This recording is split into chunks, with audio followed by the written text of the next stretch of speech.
Hansen saw smoke rising near the ocean side, which told him Queen had already gathered some fish and was most likely cooking it. When he reached down to grab the silver fox, it bolted out of the way as if it didn't want to leave. It then sat down, unmoving. Even if you want to wait until it is ripe, it could take a while. No one is fighting for it, so let's go eat some food and come back. Hansen comforted the silver fox and tried to grab him again. But again, the silver fox refused to budge. He had no intention of leaving the lotus and seemed resolute in his decision to guard the plant. With nothing he could do about it, Hansen decided to walk back to the ocean side. As he made his way back, he thought to himself, that lotus must be some good stuff. Otherwise, why would he be so stubborn and stay there? He is rather picky when it comes to food. No, I can't let the silver fox take it all for himself. I bet he is waiting for the lotus seeds. Otherwise, he'd have munched it all at first sight. What other reason could there be for him to stay there and wait? But how can I take them away from the silver fox? If the silver fox decides to fight me, how can I expect to look after it in the future? Many different thoughts and questions now plagued Hansen's mind, and he wasn't entirely sure what to do. The silver fox was refusing to leave that spot, and it was going to wait until the seeds were ripe. When Hansen returned to the ocean side, Queen was using her sword to skewer and cook fish meat. Although the fire was only fueled by vines and sticks, it seemed decent enough to last. The slices of fish were gold, and the oil sizzled on them in it tantalizingly. Hansen had to ask, "Is this for me?" "What do you mean? Are they for you?" "I am planning to eat them once they are all done," Queen responded. "Can I have some?" Hansen asked politely. "If you want, suit yourself." Queen did not look at Hansen once, and continued to stare at the meat in her hand. Hansen smiled. He picked up some meat and took a bite. Unfortunately, he should have waited, for his mouth burnt with the heat. Still, this fresh fish tasted divine compared to the raw fish they had been eating previously. "Where is your fox?" Queen watched Hansen eat like a madman and, feeling more relaxed, posed the question. "I took it back." Hansen blinked as he told her. "Really?" Queen looked at Hansen, not believing him. "Summon him so we can all eat together." "There's no need. It is just a pet, ignore the creature." Hansen thought Queen had learned something else about the silver fox when it healed her, but he wasn't willing to admit it. Okay, Queen didn't inquire any further and simply continued cooking her meat. Hansen ate 8 slices of meat. With a bloated belly, he fell backwards into the sand. After a large exhale of content, he called out, "Awesome." Queen ate a few, too. But when she was done, she returned her beast soul sword and started walking off towards the hills. "What are you doing?" Hansen sat up and asked, worrying over whether or not Queen would find out about the silver fox and lotus. "I'm just going for a walk," Queen replied, already walking off to the hills. "I'll come with you." Hansen jumped up with a fright and thought to himself, "I really can't hide the silver fox's reason for not coming back." It wouldn't be difficult for Queen to discover where the lotus and the silver fox were. After ascending a small hill, she caught sight of them both from afar. She turned around and looked at Hansen. With a cocky smile, she turned back and began walking towards the fox. "What is that?" Queen pointed towards the lotus as she neared the silver fox. "I don't know, but the silver fox refused to leave after finding it," Hansen explained. Queen took a closer look at the lotus and began to rest near it without responding. "What half? It is a pet. You want to fight for food with a pet?" Hansen's heart was saying no and he was only pretending.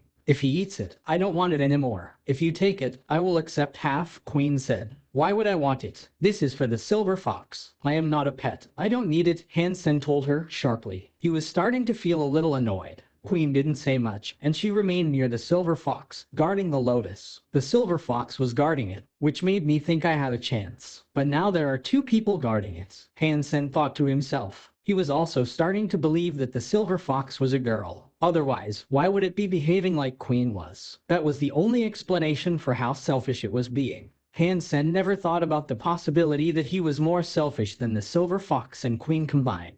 They stayed on the island for 4 days. The snow-white flowers started to wilt, but they did so slowly. Only 2 petals fell off a day. Heaven only knew how long it would take for the entire thing to wilt. The lotus seeds on the inside were growing bigger as well. They looked like blood crystals, and they continued to grow fuller. They emitted a pleasant fragrance, and smelling it brought comfort and relaxation to their minds. That must be some good stuff. But how can I take all the seeds without Queen and the silver fox noticing?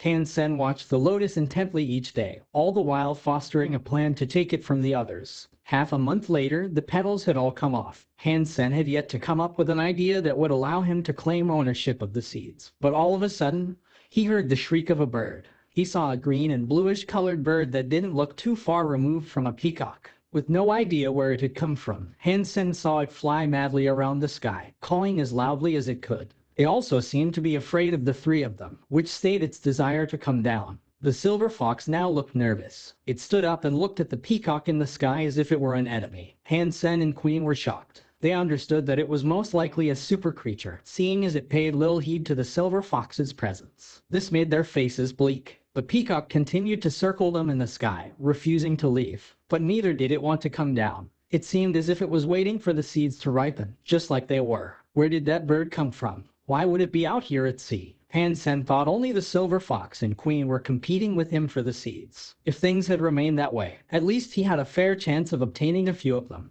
But now with a super creature in the vicinity, who knew what might happen? Perhaps even the combination of Hansen and the silver fox wouldn't be enough to fight the super creature. While Hansen was feeling depressed amidst these thoughts, suddenly heard a sound at the seashore. Looking out to the ocean, he watched the waters boil. A lobster with a purple shell that was 12 meters long emerged. It remained afloat for a brief while, summoning up tall waves. It then moved on to circle the island, without getting too close. Crap, another one. How many creatures want these seeds? Hansen felt frustrated. He didn't know when and where another super creature might arise, but fortunately, no more decided to make an appearance. Aside from the peacock and lobster, there was no sign of another one coming to vie for their seeds. With one of them taking the sea and one of them taking the sky, it would be impossible for him to escape now. Let's fall back. If we get surrounded, there is nothing we can do to fight them, Queen calmly said. Silver Fox, come. Hansen shouted at the silver fox, with a tone of gravity. He was afraid if the silver fox stayed here to guard, he would quickly be overwhelmed by the two super creatures. Even though it was a super creature itself, its strength had limits. Luckily, the silver fox wasn't too stubborn. Despite its craving for the seeds, it still leapt into Hansen's arms when called. Hansen took a long sigh, and with Queen, ran off. They didn't draw near to the sea, either, so they tucked themselves into a hidden spot near the base of the hills. Shortly after they left, the peacock-looking bird swooped down to where they had been. The lobster also came ashore, madly snapping its pincers as it rapidly scuttled inland and up to the hill where the lotus resided. The war for the lotus had begun. After observing the lotus seeds, it seemed even the peacock acknowledged the fact that they weren't yet ripe. So, instead of waiting, the bird turned around and screamed at the lobster. The lobster, with its claws snapping, skittered towards the bird. Its large body and shell didn't seem to slow it down in the least. The peacock opened its wings and took off into the sky. It broadened its feather train like a fan in a display of hostility. Beneath its green plumage was a collage of impeccable eye spots that emitted a blue light. When Hansen looked into the eye spots that decorated the peacock, he felt dizzy. He almost felt as if he was going to faint. Don't look at its blue lights, Queen said, already having closed her eyes. Her purple light was swirling around inside her, signifying she had already activated her gene lock. Hansen did what she bid and also used his hands to cover the eyes of the silver fox, but still, the blue light somehow managed to pierce his eyelids. He quickly turned around and moved to hide behind a rock, which brought him instant relief. Queen hid behind a rock, as well, with neither of them opting to open their eyes for a second. For now, they could only rely on their ears. Hansen used Jadeskin to activate his gene lock, as it didn't require him to have his eyes open. With it, he could survey the entire area and reconstruct the entire scene without looking. The giant lobster looked drunk as it rampaged to the left and right in response to the peacock's blue light. With its foe affected so badly, the peacock found an opening for its attack. The lobster's shell was unbelievably sturdy. When the peacock feistily pecked it, the only damage it sustained was a white scratch mark. Hansen watched their combat in awe. While the lobster may have seemed to be at a great disadvantage, its shell proved to be a most hardy defense for it. The peacock couldn't do anything to hurt it. The blue light from the eye spots across the peacock's plumage continued to make the lobster dizzy, however. Without being able to deal damage, they both seemed to be at a stalemate. But still, they had both come here for the lotus seeds. If the peacock could keep the lobster suppressed long enough for the plant to fully mature, it could quickly grab the seeds,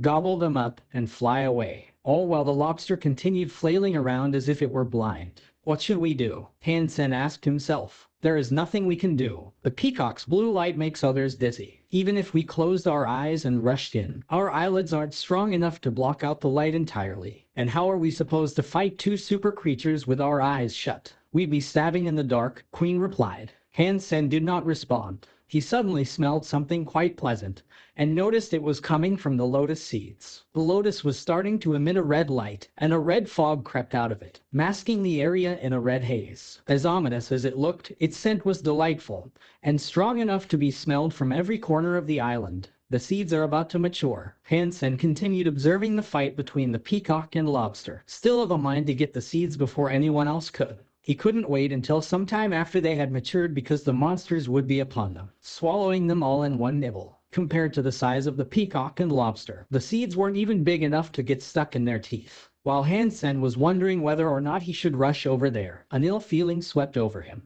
A noise came from the sea. Even more super creatures are coming.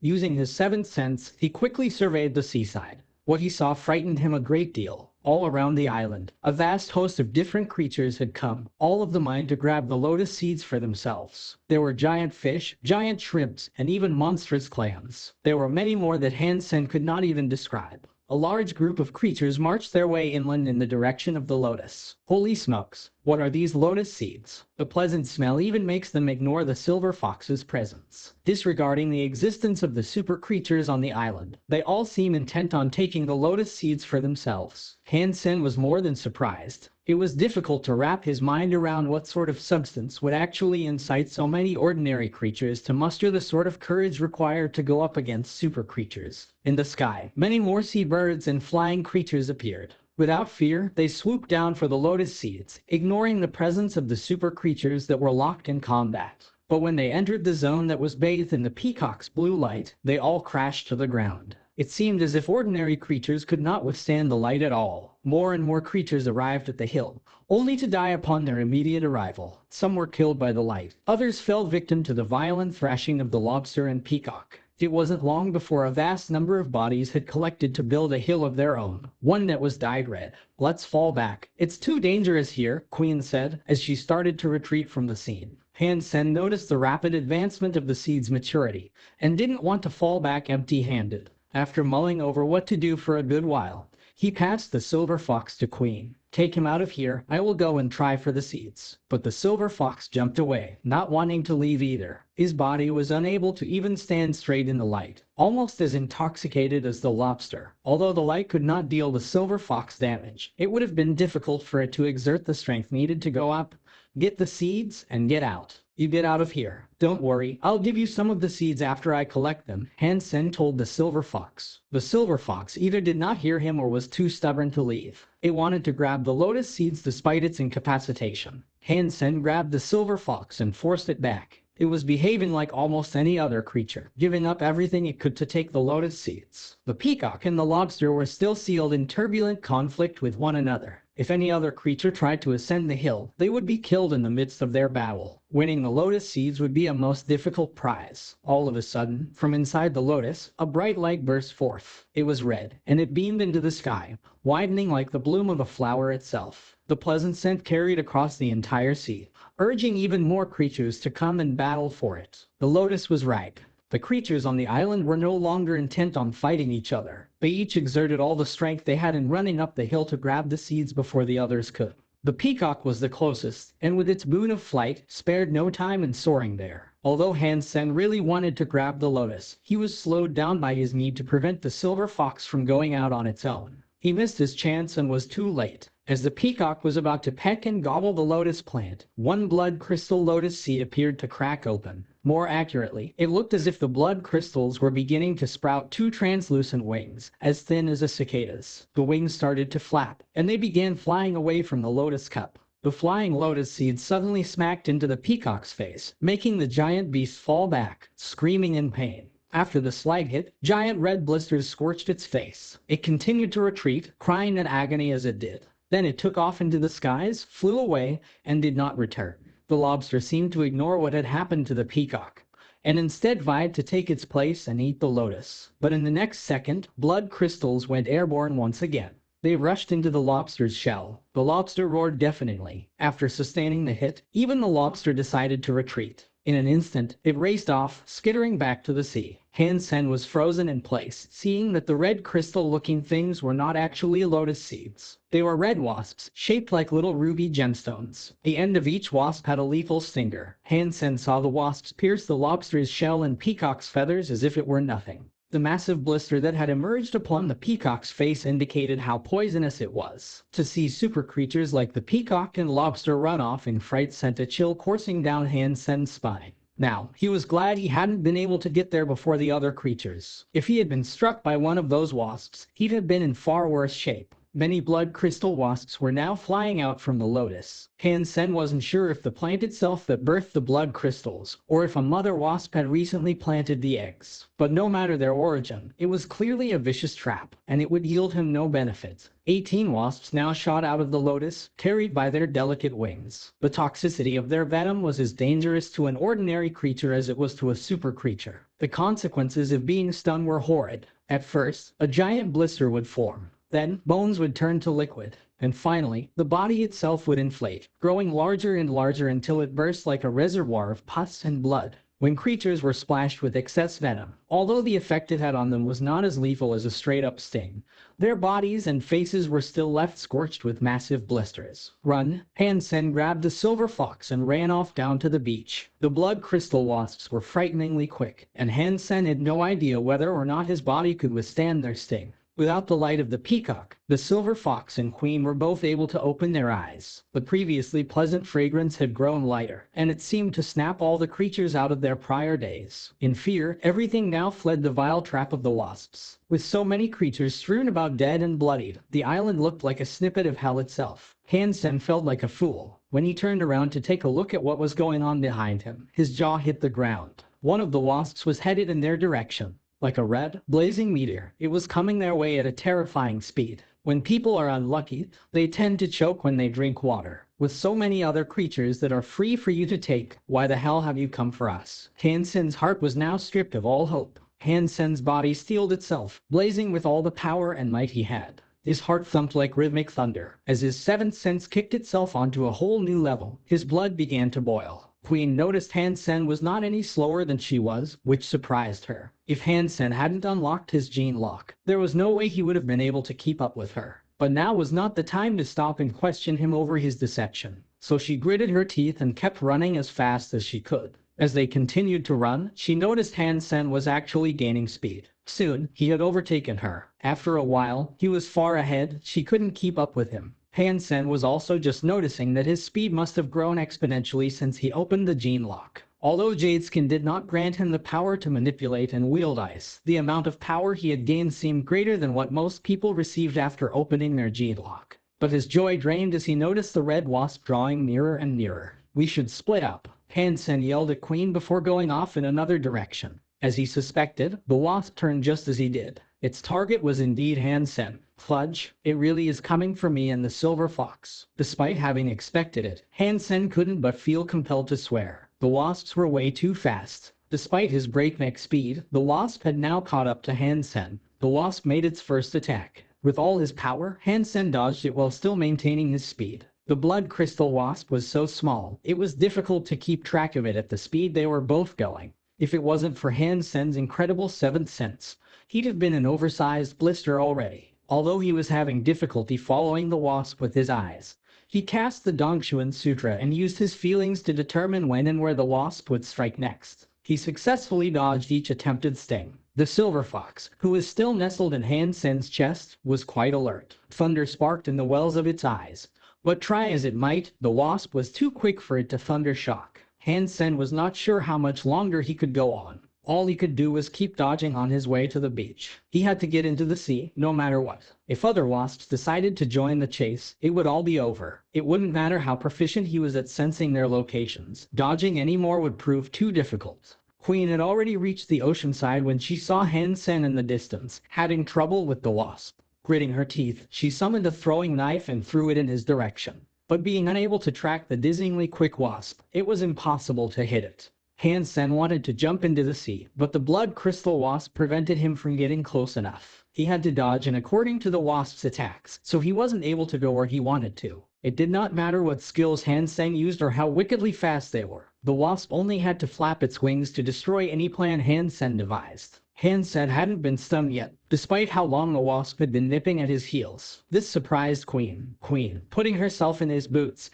believed she would have been stunned a long time ago. Queen didn't think it was only his skills that let him dodge the attacks. It was more like Hansen had the ability to predict whatever his enemies were planning. Before the blood crystal wasp showed any indication of where and when it would strike, Hansen was already moving to dodge it. If he was being purely reactionary, he wouldn't have had the time to dodge no matter how quick he was. Instead, it was more like he had incredible foresight. Queen was aiming her throwing knife from afar and had been doing so for quite some time. Similarly to the silver fox, she just couldn't find the right opportunity to attack. She gritted her teeth, summoned a sacred blood shield, and went towards Hansen. "Don't come." Hansen noticed Queen approaching, which surprised him. Although her heavenly go was a tremendous thing, it would still be futile against the speed of these wasps. Queen did not heed his command, and instead continued her approach. After a while, she threw the shield out of her hand and yelled, "Run." Hansen saw where the shield was headed, and that it was on a collision course with exactly where the wasp was attacking. He was taken aback at the realization of how well she could predict the movement of the wasp. "You really are a queen." Hansen's heart was glad. He used the opening Queen and her shield had provided and dove into the sea. Dong! But the wasp's attacks were like bullets, and it pierced right through the shield. Despite the sturdiness of her metal aegis, the wasp had not lost any momentum, and it still had Hansen in its sights. At that moment, Queen's other hand let fly a throwing knife. It smacked against the wasp's head. The throwing knife shattered into little more than cold, hard glitter. The strike had taken the wasp in the exact center of its head. But again, it did not slow down. It avoided the belt of shiny knife shards and continued its pursuit of Hansen. Using the time Queen had bought him, Hansen ran 10 meters. But as he marked his 10th, the wasp had already caught up again. Hansen noticed something, though. Although the wasp could spike itself through the shield, and was somehow unaffected by a throwing knife to its head, it did seem keen on avoiding the airborne remnants of the knife. That didn't mean it was afraid of those shards. Some pieces did hit the creature, and they did not harm it. But there were some pieces it avoided. That suggested the wasp had some sort of weakness. Even though Hansen was not facing the wasp, he could analyze every last detail of what occurred behind him through the power of his senses. Hansen saw that it only avoided the splinters around its waist. It was the area that connected the abdomen with the thorax. It was like a woman's waist where it was slimmest. When the shattered pieces neared that point, the wasp carefully swerved out of the way. Under the buffs imparted by Snow Lady, his body started to release an air that purified Hansen's mind, clearing it like a virgin crystal. With the absence of human emotions, he had become fearless. All of a sudden, Hansen stopped moving and looked at the wasp that hunted him.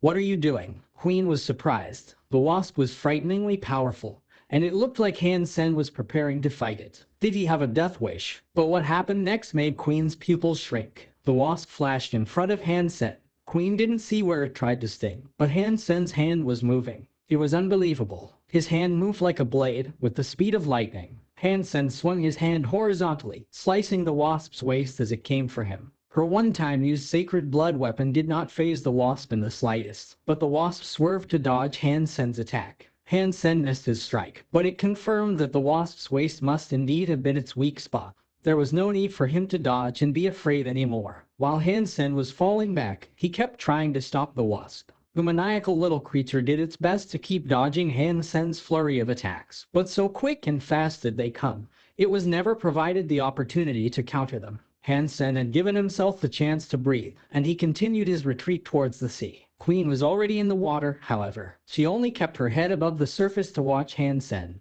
who was still engaged with the wasp. The speed of Hansen's attacks couldn't quite match the speed of the wasp, but Queen was still fascinated by the spectacle. As Queen watched the battle between Hansen and the wasp, she felt something in her heart. She couldn't quite put her finger on what it was, but it felt like an itch. Hansen was finally able to jump into the sea. The wasp was more afraid of the water than the white tiger had been, and without similar abilities, it couldn't do anything to Hansen once he was under the surface. Not wanting to follow Hansen in, it flew around the shore in circles for a brief while, and then buzzed on back to the deeper recesses of the island, chasing after creatures that hadn't returned to the sea yet. "You hit it well." After they escaped their dangerous predicament, Queen confronted Hansen with frosty eyes.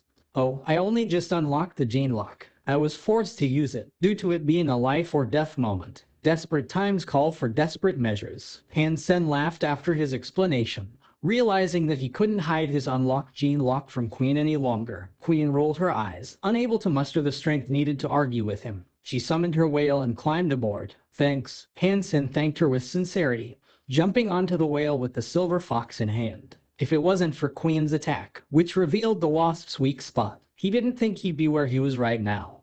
This blood scale armor is mine. Okay, now we are even. Queen frowned, looking back at the island. There was no more screaming or squealing to be heard, and with the rest of the creatures having either escaped or been killed, the island was quiet. It still looked like hell, though. Bodies and blood were everywhere, and just looking at it made their skin crawl. Do you think you might be able to take down those wasps? Queen asked Hansen. Hansen knew what she meant, but he shook his head and told her, my speed is still a little too slow to go up against those wasps. I may know its weak spot, but what's the point if I cannot hit it? Besides what? Queen looked at Hansen. There is no guarantee I can kill it, even if I hit there. For all I know, I might only inflict a minor amount of damage. Hansen did not overestimate his talents. When he fought Golden Growler, he couldn't even break its eyes. The wasp's waist may have been its weak spot, but it couldn't be weaker than those eyes. A weak spot was just a place on a monster that was weaker, but the overall fitness of a super creature was just too high, and so the fact that it had a weak spot didn't mean much for Hansen. Queen sighed. She understood how he was feeling.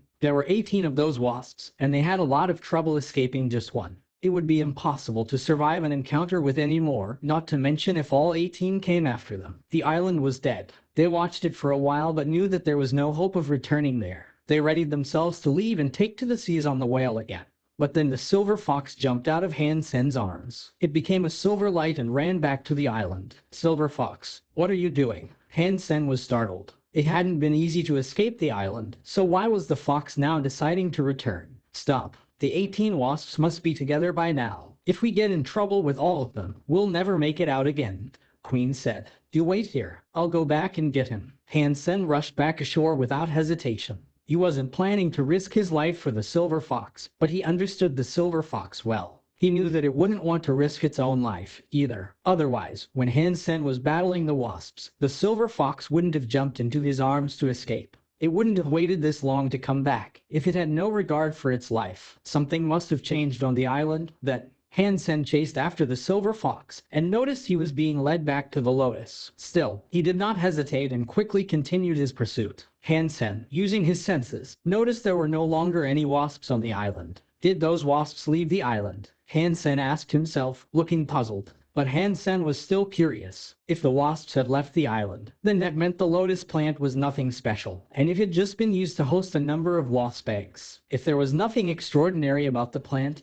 why were they returning? Is there something the silver fox wants from the body of a deceased creature? Hansen wondered, having now reached the lotus hill with the silver fox.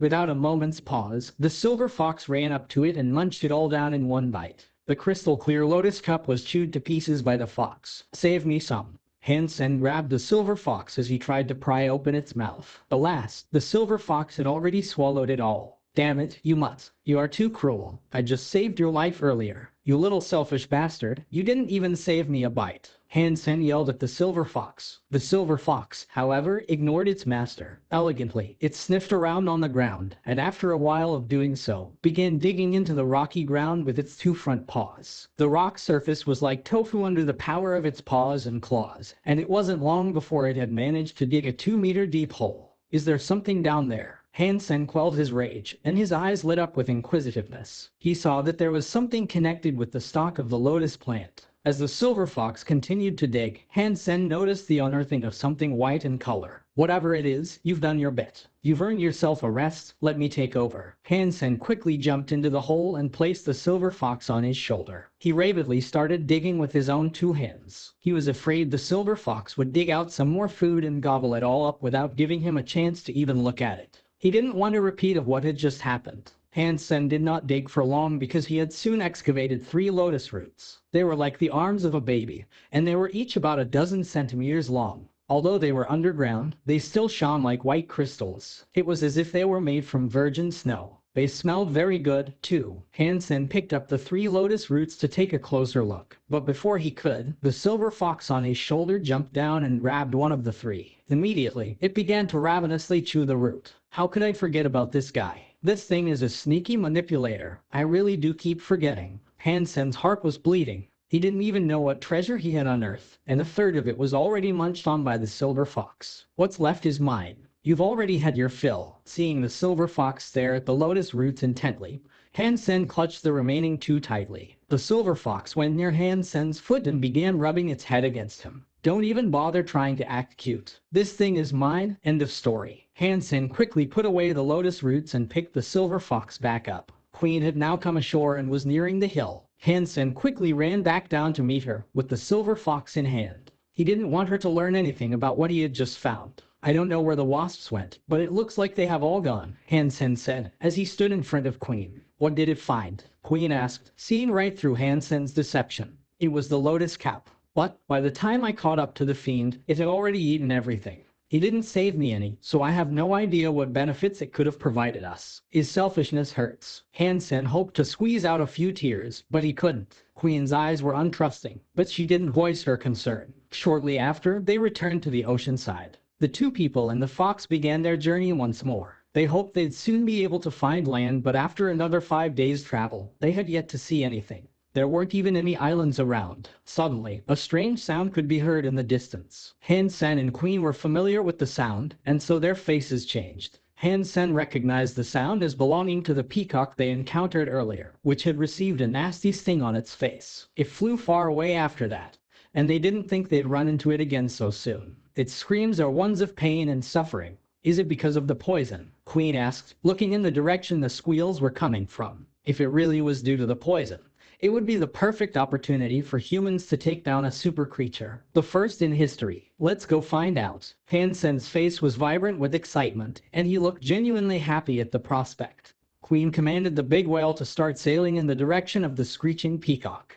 The peacock was standing on the reef with a rotten face. It was red with infected blisters, and pus and blood oozed from its wounds. It must really be the poison still working its wretched magic, Hansen said, aghast. He was happy that the peacock was in such a condition, obviously still struggling against the poison that blighted it. But he was concerned over whether or not he could eat the meat, seeing how effective and long-lasting the poison was. Queen commanded the whale to stop a good distance from the bird. She didn't want to go in blindly, and even though the super creature was in significant pain, it was still a super creature. It can still scream a good deal. It is most likely still quite energized. Perhaps we should wait here for a few days and see how it goes, Hansen suggested. The longer they waited, the weaker the bird would become. If they were going to risk their lives in an attempt to bring down a poisoned super creature, it would be better to do it later rather than sooner. But right after Hansen said that, the sea near the reef began spitting waves that were a few dozen meters tall. A giant purple creature with metal pincers came out from beneath the murky waves. Its target was most definitely the peacock. The giant purple lobster was back. Not having received any benefits from the island earlier, it seemed to want to exact vengeance on the wounded peacock that had bullied it previously. The peacock was poisoned right in the face, and it looked like the toxins had affected its brain. It didn't seem as smart or reactive as it had before. Already, the lobster managed to clamp down on one of its wings. It was impossible for the peacock to free itself from the lobster's grip. It opened its feather train to reveal its blue eye spots and doused the area in its intoxicating blue light. Just like before, the lobster was made to appear drunk. It seemed as if the lobster knew this was coming, though, so it continued to maintain its grip on the peacock's wing. No matter how fiercely the peacock tried to repel its attacker, the lobster would not be loosened. The lobster's shell was too hard, as well. There was nothing the peacock could do. Eventually, its clutched wing began to bleed, and plumes of feathers danced in the air around it, cushioning the harsh sea. While both of these monsters fought, Queen closed her eyes and turned around to avoid the effects of the blue light. Although it was a good distance from them, the light was powerful and it spread far. Looking at it for 1 second could make them feel dizzy, and out at sea, there was the chance Queen could fall overboard and drown.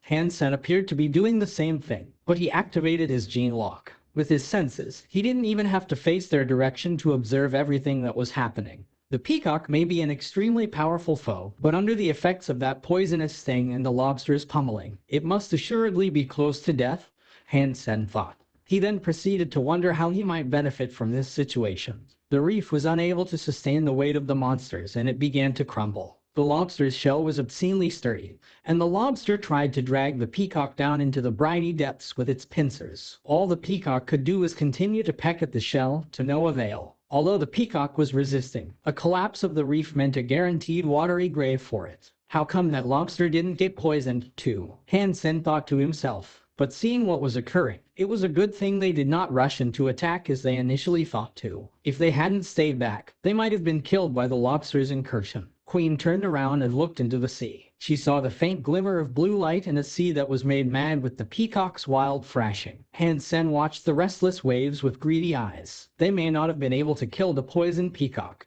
but it had been attacked by the lobster and dragged deep down into the sea. It was going to die, no matter what. Perhaps this was his opportunity for an easy kill. But still, Hansen did not dare try to steal the lobster's prey directly. He lacked the strength and he knew it. But if he did it quickly, there was a chance he could receive the beast's soul. What are you doing? Queen frowned as she looked at Hansen. Wait here? Okay. After speaking, Hansen quickly dove into the sea. The silver fox was still on Hansen's shoulder. It used its paws to grab a hold of his neck, and it dove in with him. Hansen pursued the lobster, which had reached a depth of over 1,000 meters. The blue light of the peacock continued to grow dimmer and dimmer, a sure sign that it was dying. Its wings had been broken by the lobster's pincers. Blood seeped into the ocean from the torn flesh, coloring the area in a red haze. Hansen could only see the peacock when its blue lights flickered. The peacock's face was rotten. Its flesh had been stripped and melted away, which exposed parts of its skull. All across its body, its once pleasant mane of graceful feathers had been shredded to tatters. Its train in the back had been mangled by the cruel ferocity of the lobster. The peacock that had looked fine and proud back on the island was now uglier than a skinned chicken. It looks like having a high defense is a worthier investment. It seemed to pay off for the lobster in beating this week's nemesis, Hansen thought to himself. Seeing that the peacock was dying, Hansen dove in after it. The murky blood that tainted the waters helped to mask his chase. Hansen was now about 10 meters away from them. The lobster was happily toying with the peacock's near lifeless body, unaware that it was being watched. The peacock lacked the strength to fight back. Its eyes were white and it was starting to drown. It only reacted when the lobster made another cruel dig into its flesh. Hansen summoned his mascot beast sword and held it tight. This was a berserk sacred blood beast soul sword. If he could inflict one mighty blow upon the peacock's weakest point, he might be able to end its life for good. Hansen continued to watch. If he wanted to slay the peacock in one fell swoop, the most viable location he could strike would be the wound left by the wasp. The peacock's face was a rotten mess. Blood plasma leaked from its eyes, indicating that its brain had been ravaged by the poison. Hansen carefully avoided the plasma that merged with the sea. He had managed to get up close to the peacock's side without the lobster noticing. If he wanted to attack the peacock's eyes, he'd have trouble. The lobster was facing that direction, so he'd definitely be seen. Hansen stepped close to the peacock's body for a while, waiting for the perfect opportunity. He swam straight to the peacock's head like a torpedo, sword in hand and ready to strike. The moment Hansen made his move, the lobster became aware. The pincers that were working on dismembering the peacock's battered body now turned their attention to Hansen. The lobster's pincers were too quick. He knew if he continued his attack on the peacock, he would be unable to dodge its claws. If Hansen ran away now, however, he wouldn't be given a second chance to kill the peacock. His eyes looked different. The ancient mascot beast's sword plunged itself into the peacock's eye repeatedly, and at the same time, he summoned his golden armor and the gargoyle glyph. With his other hand, he attempted to stop the pincer. The mascot beast's sword was driven deep into the peacock's eye, all 4 feet of its blade. There was no resistance, but at the same time, the big purple pincer of the lobster came bearing down on Hansen. Hansen's hand was knocked back into his own chest. Coughing blood, he was launched like a cannonball a few dozen meters in the sea. Hansen's palm was not yin force and yang force. If it was, he'd have been shaken to death by the lobster's horrible power. Vaster discharge. Hansen had learned this skill to discharge power. He didn't employ any anti-seismic techniques, but instead borrowed the strength of the lobster to go flying a few dozen meters through the sea. Super creature hunted, Deadeye Peacock. The beast's soul has been acquired. Consume its flesh to obtain a random numeric amount of super geno points, ranging from 0 to 10. But now was not the time for Hansen to admire his deed and celebrate his acquisition of a super beast soul. He held onto the pain in his chest and swam upwards. If he reached the surface, he would live. Although the lobster was massive, it was a sea creature. Hansen could fly, so if he managed to get airborne, there was nothing the lobster could do. Hansen had made the lobster furious. In an instant, it had almost caught up. Silver Fox, if you don't do anything, we're both going to die here. Hansen's heart was screaming with alarm as he patted the Silver Fox's head to show some anxiety. The Silver Fox looked confused. But then, a silver lightning flickered in its eyes, and it jumped away from Hansen's shoulder. It swam between its master and the rampaging lobster and unleashed a scary silver light. In a moment, the silver light had expanded and weaved its way across the entire area like a net. Hansen screamed. The silver fox didn't just attack the lobster, it attacked Hansen too. The silver lightning spread through the water, as if it did not care who was friend or foe. Hansen's hair stood up with the shock and more blood oozed from his mouth. Now Hansen knew why the silver fox hadn't already used his silver lightning. The first thing it would kill wasn't the lobster, but Hansen himself. The lobster received a shock from the lightning, which just angered it further. With rage, it turned its attention to attack the silver fox. But before it could be nabbed, the silver critter turned to swim away and sped off quickly. Its swimming speed was greater than Hansen's. Seeing that the lobster was attracted to the silver fox gave Hansen some relief, but it worried him as well. He feared that if the lobster caught up, it could very well kill the silver fox. The silver fox was still young, so there was no way its strength would be greater than the lobster's. The silver lightning that it cast only subdued the lobster for a few brief seconds. Its effect wasn't as strong as the blue light from the peacock had been. In the blink of an eye, the pursuer jumped forward, almost as if it teleported, in front of the silver fox. Boom! The silver fox's silver lightning was unleashed once again, which painted the sea like a canvas of countless thunderbolts. It shocked the lobster directly in front of him. In the time it was shocked and made immobile, the silver fox managed to get ahead once again and gain some distance from the lobster. The power of the lightning was not enough to damage the lobster, but it was enough to stun it for a brief while. And now, it had already caught up again. The silver fox repeated his previous move of unleashing silver lightning. But this time, its intensity wasn't nearly as high. It was because of this, the lobster wasn't stunned nearly as effectively. When the lobster caught up to the silver fox the third time, the lightning could not stun it. Hansen bit down on his teeth and summoned his golden rock worm king and its berserk super pet armor. He threw the worm king in front of the silver fox as the lobster raced forward to finish it off. Peng, the golden rock worm king, wearing the berserk super pet armor, lasted a mere 3 seconds after it found itself between the crushing force of the lobster's pincers. Being unable to fight back, it was cut in half and cast away, destroying the beast's soul forever. But with the time its sacrifice bought, the silver fox managed to claw its way another few dozen meters in a bid to reach the surface. Hansen swam as quickly as he could, too. He may have been able to use the golden rock worm king in pet armor to save the silver fox this time. But now that it was gone, there wouldn't be a second opportunity. My poor golden rock worm king in super pet armor, you have been with me for the longest time, surviving so many battles. I can't believe you were killed by this damn lobster. Do not worry, for I will avenge your death. One day, I will slay this lobster and cook it for a grand feast in your honor. I'll leave some upon your grave, too. Hansen was as angry as he was upset, and so he tried to console himself. There was still a chance they could escape, however. But now the lobster had caught up with the silver fox again.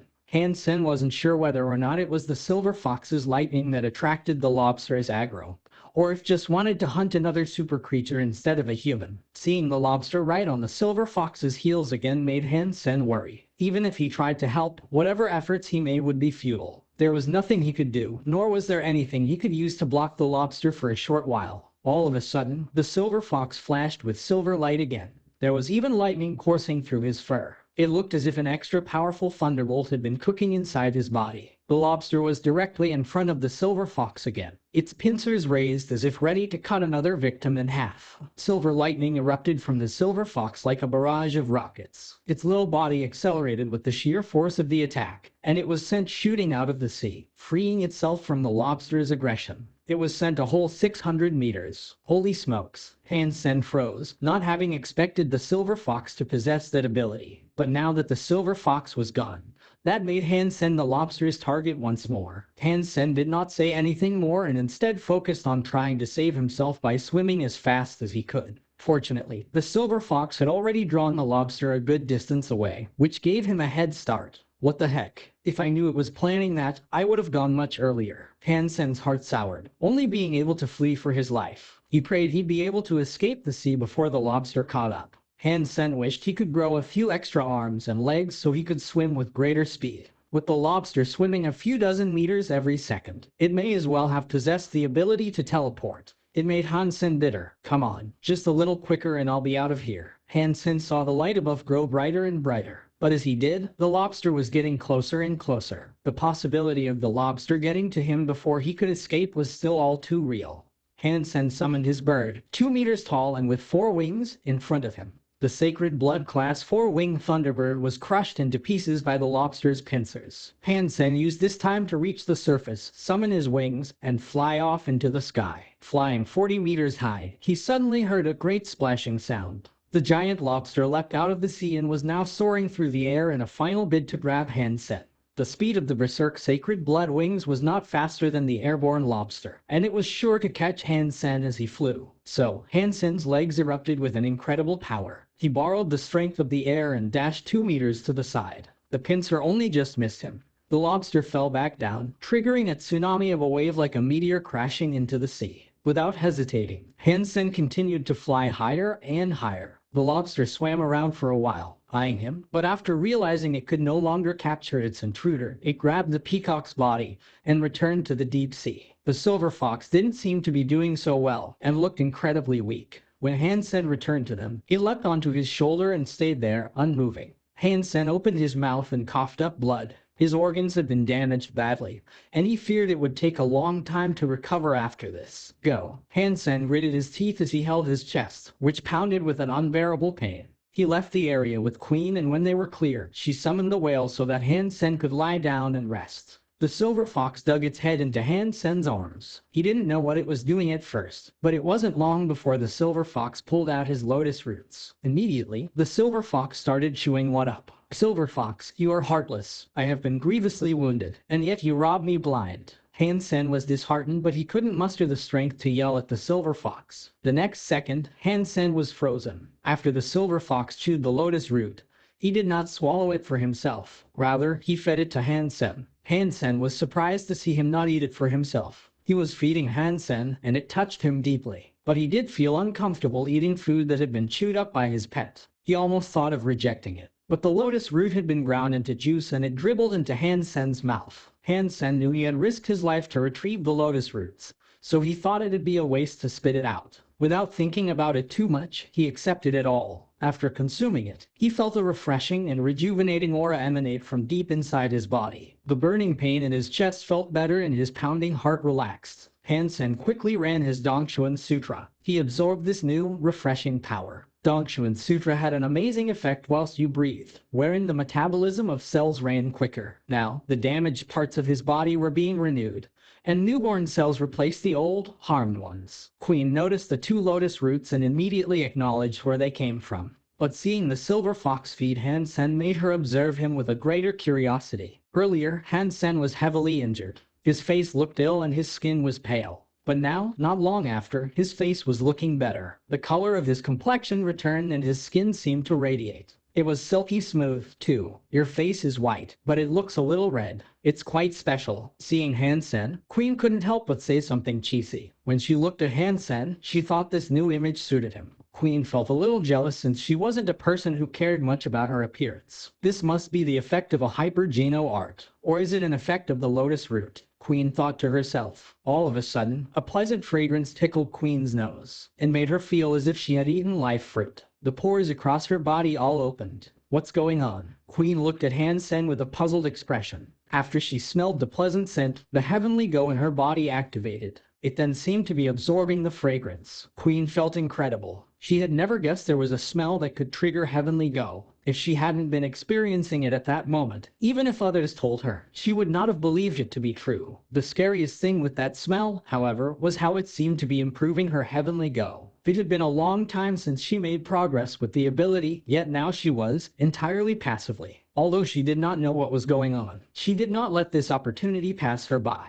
She quickly sat down by Hansen's side and started absorbing as much of the smell as she could. To take her heavenly go even further, the purple light in her body continued to glow, absorbing the fragrance that was all around. Eventually, even her purple light seemed to smell good. The way Queen presented herself often made her seem cold, but now she became prettier to look at. She resembled a fairy, minus all the glitter. She looked stunning, like someone no one could ever dare dream of hurting. The lotus roots must have been extremely beneficial to women, and they possessed a rather cold trait. Although men benefited from them, women would benefit more. The two lotus roots were most certainly not something ordinary. Their medical properties were incredibly strong. Hansen absorbed them through his Dongchuan Sutra, and it helped his training a considerable amount. Queen, although not as strongly, was smelling just like he did. As Hansen watched her, a strange feeling developed. He felt as if he could see the flow of Queen's body and witness the changes going on inside her at a granular level. But that was impossible. She was still wearing her blood scale armor, and it wasn't as if Hansen had X-ray vision. He could examine every little thing and observe every tiny detail. There was nothing hidden and nothing more secret. Hansen was taken aback. With this skill, even if he did not know it fully, he could follow what he was seeing and eventually learn the Kaigong that she was in the midst of practicing. Hansen was lost in deep thought. When he came to, it was only then that he noticed he was not observing Queen's flow with his eyes. Smell. It must be her smell. Hansen was surprised. It was the smell that was tracing Queen's Kaigong. Hansen could smell that fragrance all around, and through that, he was able to follow the flow inside Queen's body. Hansen gave Queen a complicated look. That meant the heavenly go that was meant to be so secretive no longer was. He could observe every last detail of it. Before Hansen could finish thinking, though, he felt his body's Dongchuan Sutra running. It was treading a different path to that which it normally did, and it drifted to accompany Queen's flow. It was only then that he noticed it was copying Heavenly Go. When he returned from his daydream, it was to the realization that he had obtained a super beast soul. It was his first and the second god sanctuary. Super creature beast soul, Deadeye Peacock bow type. While Queen was looking away, Hansen summoned the Deadeye Peacock beast soul. A peacock-like bird appeared in front of Hansen, flapping its wings. It was roughly 2 feet long. Looking closer, he realized that it wasn't a living creature, but a blue-colored metal crossbow. It was shaped to resemble a peacock, with its wings composing the bow of the weapon. With the body as its stock, the mouth of the peacock was where the tips of the bolts were lodged, and the top of the head itself was the sightline with which its user would aim. It was a beautiful piece of equipment. Hansen looked inside its accompanying quiver and saw that there was enough space for 8 bolts to be stored. This was a fine amount, particularly for a weapon that could be used as efficiently as a pistol. If he used beast soul bolts, he'd have an infinite supply of ammo, too, provided the bolts weren't broken. Hansen examined the peacock crossbow with an open jaw. It was a remarkable weapon to have in his possession. But without the appropriate bolts, it was little more than a sturdy stick to beat stuff over the head with. This is great, but you could at least provide me with some bolts. You didn't even give me a single one. Now I have to go find some myself. Hansen didn't know whether he should be happy or sad right now. The peacock crossbow looked incredibly powerful, but his visual perception was all that he could use to get to know it. He had no way of giving it a proper test run. They continued to sail for another 10 days before Hansen caught sight of land. It wasn't just any parcel of land, either. It was a human shelter, one that operated on the coast. Hansen, upon arriving, made sure to teleport back to the Alliance. He had been gone for some time, following his misadventure with the White Tiger. He was afraid Jai Yanran had become gravely concerned over his welfare and whereabouts, so he made sure to check in on her. He wanted to comfort her and make some bolts for his new crossbow. Jai Yanran really did worry over him. When she saw him return, she was delightfully surprised, and she did her best to show how upset she was. Hansen comforted her for a while, and her mood genuinely brightened. Jai Yanran had been upset not because he had been gone for so long,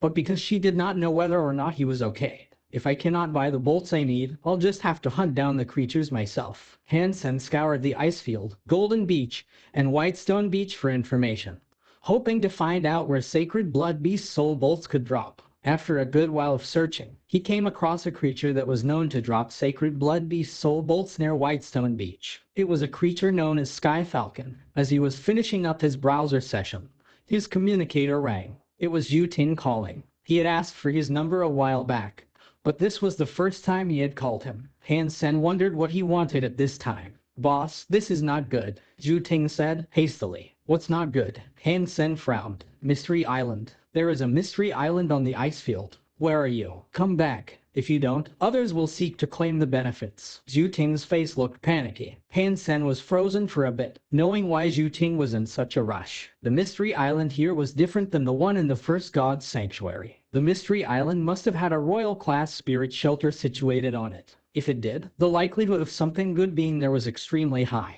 After speaking with Yu Ting, young Manly also called. He talked to her for a while and expressed his desire for her to remain available and prepared for what was to come. There was nothing Hansen could do right now, since he was near Whitestone Beach. Returning to the ice field on such short notice would prove difficult. Even returning within a month would be a remarkable achievement. After finishing his discussion with young Manly, Hansen called up Fu Pinking. He wanted to purchase a map from her, one that would guide him back to the ice field. You are on Whitestone Beach. You really are on Whitestone Beach. Fu Pinking seemed quite surprised. Is it such a surprise that I'm here at Whitestone Beach? Hansen looked at her strangely. You should be near the White Sand Shelter, then. You are, aren't you? Fu Pinking skipped a direct response and inquired. Yes. Hansen's eyes opened wide. You can't be here too, can you? Yes, I'm here. Wait for me in the White Sand Shelter for 2 days and I'll come see you. She hung up. Hansen was taken aback and felt a little insulted. He said to himself, you didn't have to hang up so quickly. You didn't even provide me the opportunity to tell you that Queen is with me. On the second day, Fu Pinking arrived just as she said she would. Seeing Hansen with Queen, her beautiful eyes opened wide and her mouth did not close. Why are you two together? Fu Pinking asked, with a puzzled expression. I want to invite Hansen to join my team, Queen responded. You're inviting him into your team. Fu Pinking thought her ears were being faulty for a moment. Queen inviting someone into her team personally was a rare thing, and Hansen had only been in the second god's sanctuary for over a year. She really did not understand why Queen would want to invite Hansen into her team. He rejected, Queen said stoutly. This came as a big shock to Fu Pinking. She was speechless, and all she could do was stare at Hansen with wide eyes. Queen had invited Hansen to join her team, but Hansen rejected her. This was like a fairy tale, a strain for anyone to believe. If it wasn't for Queen telling her this, she wouldn't believe the news. Hansen merely laughed and said, Queen is only joking around. It's not that I do not wish to join. It's just that there is someone on the team who does not desire my presence. If you are willing to join the group, then I will propose your membership once more. If you are rejected again, then I will quit the group and follow you.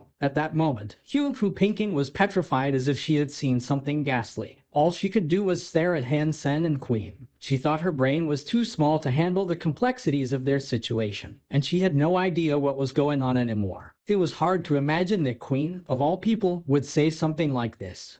In the White Sand Shelter's market, Fu Pinking walked alongside Hansen, often turning to observe him. I know I am handsome. If you like my appearance that much, why don't we book a room together so you can inspect me in all my splendor? Hansen asked her. He felt awkward, getting stared at by her. Fu Pinking merely fluttered her eyelashes and said, sure. Do you want to go right now? Hansen did not say anything, but his eyes were suggesting enough. They couldn't keep away from Fu Pinking's inflated chest. Similar to Queen, her breasts were the best of the best. Fu Pinking blushed and asked, what are you looking at these for? Aren't you afraid Jai Yanran might suddenly appear and cut your penis off? Feel free to book a room if you've got the balls to do it, though. What is that supposed to mean? Hansen knew Fu Pinking was willing to say anything that came to mind.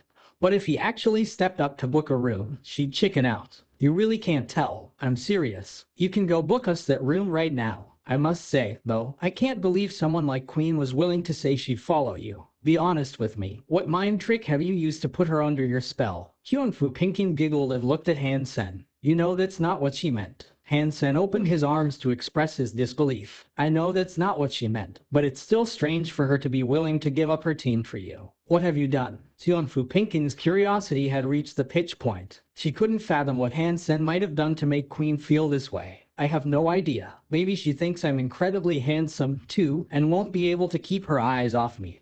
Hence her desire to follow.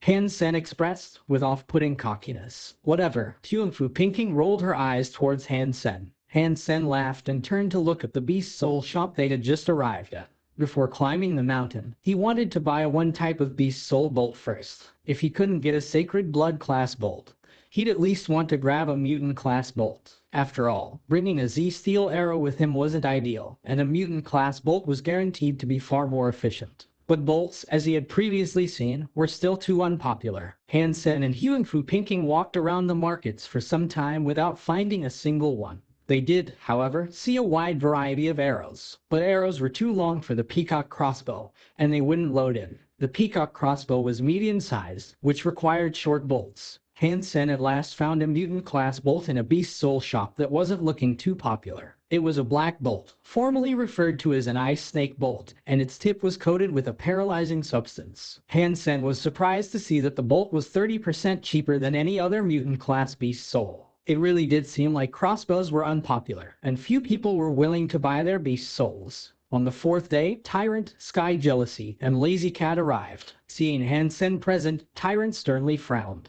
Tyrant did not heed Hansen's presence and was wholly uncaring. He approached Queen with haste, asking, "Are you okay?" Fu Pinking gave him a spiteful glance, showing a clear distaste for what Tyrant had just asked. It was clear to see that Queen was okay and his question was unnecessary. "Then fine," Queen answered. She then looked at the three and said, "You all saw what Hansen was capable of last time. I am hoping that he can join our team, and I'd like to hear your opinions." Tyrant furrowed his eyebrows again and said, "Big sis, has this not already been a subject of discussion?" Queen explained, "Last time, Shang King was still here. Now we are low on members. I think Hansen would be a great fit, for he has been of tremendous service to me. Someone who does not follow the rules is a liability to the team. This is why I am vehemently against his membership on our team." "I really can't persuade you." Queen frowned. "I stand by my decision for the benefit of our team, no matter how cruel it may sound," Tyrant said. "Okay, I see. If things are like that, then I quit." Queen stated her resignation without a moment of hesitation. Tyrant, Sky Jealousy, and Lazy Cat were shaken. None of them expected her to quit the team on Hansen's behalf. "Big sis, we can talk about this. We can talk about this. There is no need to be like that," Lazy Cat said, doing her best to fix the situation and ease tensions. "Yeah, big sis." Tyrant did not mean what he said. "If you think Hansen is the sort of person this team needs, then we can talk about it," Sky Jealousy chimed in. Tyrant's face looked bleak. Still, he gritted his teeth to hiss, "Big sis, we have been through much together over the years. Are you really going to throw it all away on the behalf of some outsider?" Queen calmly said, "I have not spoken recklessly. This is not a knee-jerk response. I am not mad at any of you, either. Have you each forgotten why we formed this team in the first place? It was to slay super creatures," Tyrant said. Queen nodded and then said, "This is indeed a team to slay super creatures. But over the years, we have not managed to kill a single one." Tyrant looked ill, and so he pleaded, "But we have been doing better and better in recent times. The opportunity will soon arise. Even when Shang King was still here, we could not kill a super creature. With the others gone, and our team being considerably weakened, do you still think we have a chance?" Queen said it straight. "You seem to suggest that we don't. Are you telling me we would stand a chance with this person's inclusion?" Tyrant bit his teeth and asked painfully. Queen nodded and said, "Yes, I do believe so." After that, not only could Tyrant say nothing further, but even Sky Jealousy and Lazy Cat were too shocked to say anything. They had never seen Queen respect someone as much as she did Hansen. Everyone looked upon Hansen, unable to determine which aspect of him made him so desirable and beneficial to the team. They did their best to figure out what was so special about him, that Queen was willing to quit the group for him. "I only have one aim and duty, to kill a super creature, and I will do anything to achieve that goal. If Hansen cannot join the team, then there is no reason for me to stay with this team anymore." Queen explained it all calmly, but her certainty and absolute manner of speech made the others speechless. "Sometimes, even I cannot understand how she works," Fu Pinking sighed. "She must have had a reason to say what she did. Can you think of anything?" Hansen inquired with a bewildered look. Queen was raised by the Fu family, so it was only natural for him to expect Fu Pinking would know something. With a wry smile, she just shook her head and said, "Not me." In the Ares Martial Hall, there are only two people who are close enough with her to ask such personal questions. Hansen nodded, acknowledging that she was referring to Fu Cheng and his wife. "I'm going to the mountain. Since they won't be tagging along, it'll be too difficult for me to protect you. You should return to the shelter," Hansen said. This time, she did not object. She merely nodded. After splitting up with Fu Pinking, Hansen rode Golden Growler to the Sky Pillar Mountain. He was unconcerned with what others thought, and his plan wasn't going to change on account of some drama. Hansen left White Sand Shelter and ventured off into the mountainous regions. Before long, his passage was suddenly blocked by three people. These three were Tyrant, Sky Jealousy, and Lazy Cat. "Out of us three, I want you to pick one." Tyrant coldly looked at Hansen. "Pick one for what?" Hansen asked. "Combat. If you beat one of us, I will allow you to join," Tyrant answered, with a proud tone of voice. Hansen laughed. "Sorry, I don't even want to join your team. I'm not interested in humiliating you in combat, either." The three of them were no ordinary evolvers. They were strong and they were the most elite there were. But despite their accomplishments, Hansen thought there was still no point in joining their team, for despite their unity, they still lacked the ability to slay a super creature. After that, Hansen wished to walk past them and continue his venture. Lazy Cat was enraged. She summoned a dagger and attacked Hansen in her fury, yelling, "You only say this now, do you? You have deliberately tried to sabotage our group. I am going to kill you, you asshole." Lazy Cat was incredibly quick, and streams of wind were visible as she ran. Although she was not as strong as the white tiger, her speed surpassed any evolver Hansen had ever seen. Dong! Hansen did not even need to turn around. The ancient sword that was in his right hand swooped around his back and stopped Lazy Cat's killing dagger in its tracks. Lazy Cat shouted and spun like a tornado to Hansen's other side, with her dagger now aiming for his neck. Hansen's body did not move, but his sword did. Effortlessly, it swung around and put an end to the course her dagger followed. Lazy Cat's small body had a wild, primitive energy. Her right hand summoned another dagger, which targeted Hansen's waist. Hansen lowered the ancient sword in his hand, using the hilt to deflect her attack. Like a hurricane, Lazy Cat started spinning around Hansen. Her two daggers were thrusting and slashing from every angle at ridiculous speed. But Hansen was still standing, seemingly unfazed. With just one sword in one hand, he moved them around, deflecting every single strike with the precision of a machine. "Cat, fall back." Sky Jealousy pulled out his soft sword, which reached out for Hansen like snow. "He's mine. Leave him to me." Lazy Cat's fury for Hansen ruining her relationship with Queen showed no sign of going away anytime soon. Hansen's mascot sword continued to block and deflect every single one of Lazy Cat's attacks. But with the approach of Sky Jealousy, Hansen had to summon his silver snake sword. Despite going up against two people, Hansen was still not at a disadvantage. He didn't even fight back. All he did was remain where he was, deflecting attacks and being as defensive as possible. Tyrant's face displayed a mixture of emotions as he witnessed the battle. He had previously looked down on Hansen, believing him to be worthless. He had never guessed Hansen possessed such power. To fight two people simultaneously and not sweat, with no obvious depletion of power, was an impressive feat. But still, Hansen was not fighting back. Tyrant gritted his teeth and his body shone with the color of gold. He summoned his black lance and, like a toxic dragon, he lunged towards Hansen. Gong! Hansen's ancient sword clashed against the black lance. They were both pushed back, which gave neither of them an advantage. Tyrant joined in the fight. All three of them fought Hansen, with no winner yet looking likely to be determined. It was a frightening sight to see, and their inability to overcome one solo battler left the three attackers with conflicted emotions. Hansen's speed was on par with Lazy Cat. His strength was no worse than the strength-excelling Tyrant, and Sky Jealousy's frost air had no effect on him. This was the first time they had ever come across such a powerful human, and he seemed stronger than Queen herself. He was indestructible. Under the barrage of attacks from three people, the swords in Hansen's arms danced with alarming speed, accuracy, and efficiency. As time went by, the realization they could not beat him began to sink in. Their unified push was slowly starting to become a unified retreat. A lance fell, a sword dropped, and a dagger broke. Tyrant, Sky Jealousy, and Lazy Cat were robbed of their weapons. With pale faces, they now looked at the motionless Hansen with eyes of resentful surprise. Despite their combined effort, they lost the battle. Hansen's fitness was so strong he was barely human, they thought. His dexterity and proficiency in every aspect of combat was at the pinnacle of what they believed a person could achieve. Lazy Cat's eyes looked lost and devoid of hope, realizing now why Queen so desperately wanted Hansen to join. His power was terrifying and none of them were a match. Sky Jealousy's eyes were bewildered. He believed that a person like Hansen was out of their league, and they were foolish to attempt competing with him. But still, he could not accept that Queen was abandoning them for someone who was practically a stranger. "Let's go." Tyrant did not say any more before turning around to abandon the fight he instigated. Watching the three of them leave, Hansen sheathed his sword. Then, he turned around to look at a thicket of trees. He called out, "You can come out now." Queen's slender shadow appeared from behind an ancient tree. She approached Hansen to whisper, "Thank you." "For what?" Hansen asked with a smile. Of course, he already knew. She was thanking him for sparing the lives of his attackers. Queen did not reply. She just looked in the direction her three former compatriots had left and sighed. It was rare for Hansen to see this woman in such a downtrodden mood. The likelihood of seeing her in such a state was far less than seeing her smile. Hansen thought there was nothing in this world that would even prompt her to frown.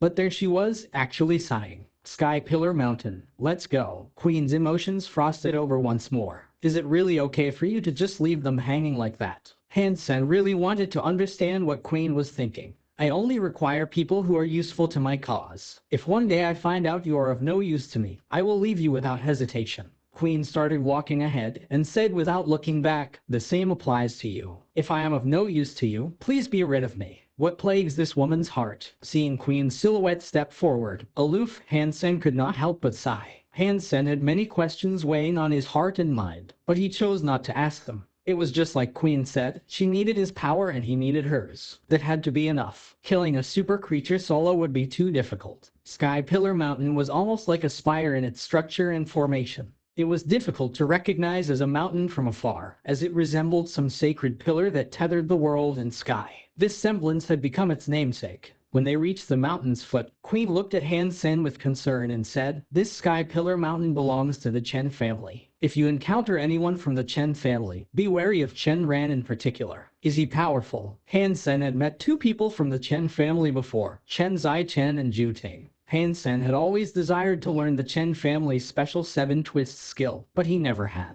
Even though Zhu Ting had learnt it, being a bastard son of the family, he was tight-lipped about its practice. 80 years ago, Chen Ran unlocked his gene lock, Queen said, and then did not say any more. Hansen knew how frightening Chen Ran was, merely from hearing his name. The history of this world only went back 100 years. If he unlocked his gene lock 80 years ago, he had to be an old elite. To have been able to train with his open gene lock for 80 years, who could fathom what mighty powers he might have learnt? Even if he hadn't totally unlocked the first gene lock, the amount he had opened it must certainly be more than any other evolver. For Queen to warn him about this person was a testament to his abilities. Hansen thought Sky Pillar Mountain was huge, and it was nearly impossible to determine an optimal path up. Therefore, he picked a trail at random and began hiking. He also believed their presence would go unnoticed if they climbed the mountain in such a manner. He was wrong, for shortly after they began their trek, a group of people approached them. The leader of the group had gray hair, but his face put him in his 40s. There weren't any wrinkles Hansen could see, and his body looked toned and well-trained. "You there, who has selected to ascend this glorious Sky Pillar Mountain? Tell me, why have you not made your presence known to us? Our hospitality knows no shortage." Chen Ran stopped before Queen, leading an entourage of 100 in his wake. "We have only come here to hunt a few sky falcons. It was not in our interest to trouble you," Queen politely said in response. "You speak as if you were unknown to us. The Chen family and the Huanfu family have borne a relationship extending back many generations. You are half of the Huanfu family, which makes you a relative of mine, whether you wish it or not. There is no trouble, I assure you." Chen Ran smiled and said, "The sky falcons of your pilgrimage reside at the top of this mountain, and it is a trying campaign to reach them. I beseech you to allow me and my fellow elderly men to escort you." "Sure," Queen agreed. Chen Ran commanded many of his followers to remain at the foot of the mountain. He rallied 10 others to his side, and with them, Queen and Hansen resumed their ascent. Hansen knew that it was not for their own safety that Chen Ran was willing to escort them. He was afraid they would seek to kill the super creatures that resided there. That was okay, however. Hansen did not wish to slay the super creatures, so he was not against the company. With them leading the way, it would be a much safer journey to the peak. Hansen came here to hunt, and thus he could not bring the silver fox. He left it in White Sand's shelter, in a room he had rented for it to wait in. Sky Pillar Mountain was easily 3,000 meters high. And now, they noticed they were walking through a garden of bones. They weren't ordinary bones, as they were grand in size. They were easily a few dozen meters long, each. The legends say that these bones belong to the creature that once guarded this mountain. When it reigned supreme over this place, no one dared approach for 1,000 meters, Chen Ran explained.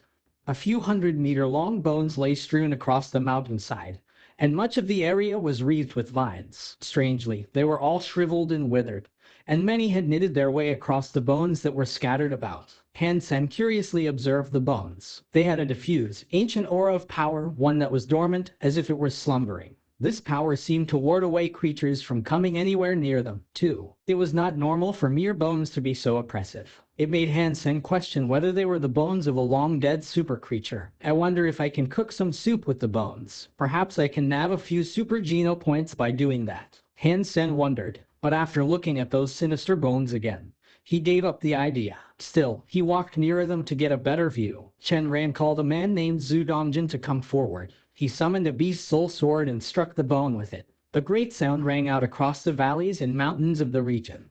But upon inspecting the bone that was hit, there was not a single mark on it. These bones are incredibly hard. Even with a sacred blood weapon, they cannot be damaged. Zhu Dongjin sheathed his sword as he explained their strength. This was almost confirmation for Hansen that these were indeed the remains of a super creature. If they weren't, Zhu Dongjin's mighty strike was sure to leave a hefty cut. But it was a puzzling conundrum. Why would a super creature simply die here without a struggle, with its bones cast across the mountainside? Shenran's people discussed various topics with Queen while Hansen walked along the spine of the creature on their ascent. The further he walked, the more vines seemed to strangle the bones. It made Hansen wonder how long it took for the creature to decay, and for the vines to tangle and course their way up and down what remained. When he reached the skull of the creature, it seemed to resemble the skull of a dog. The teeth were terrifying, and picturing how they might have one day gnashed at helpless victims made a chill run down his spine. Hansen sighed in his heart, saying to himself, "It is a shame only the bones remain. Heaven knows how long these bones have been lying here. They are useless now." When he prepared to leave the bones, he caught sight of a nut hanging from the vines that smothered the skull. It looked dried up, yellowish like the vines it clung to. Hansen went to take a closer look.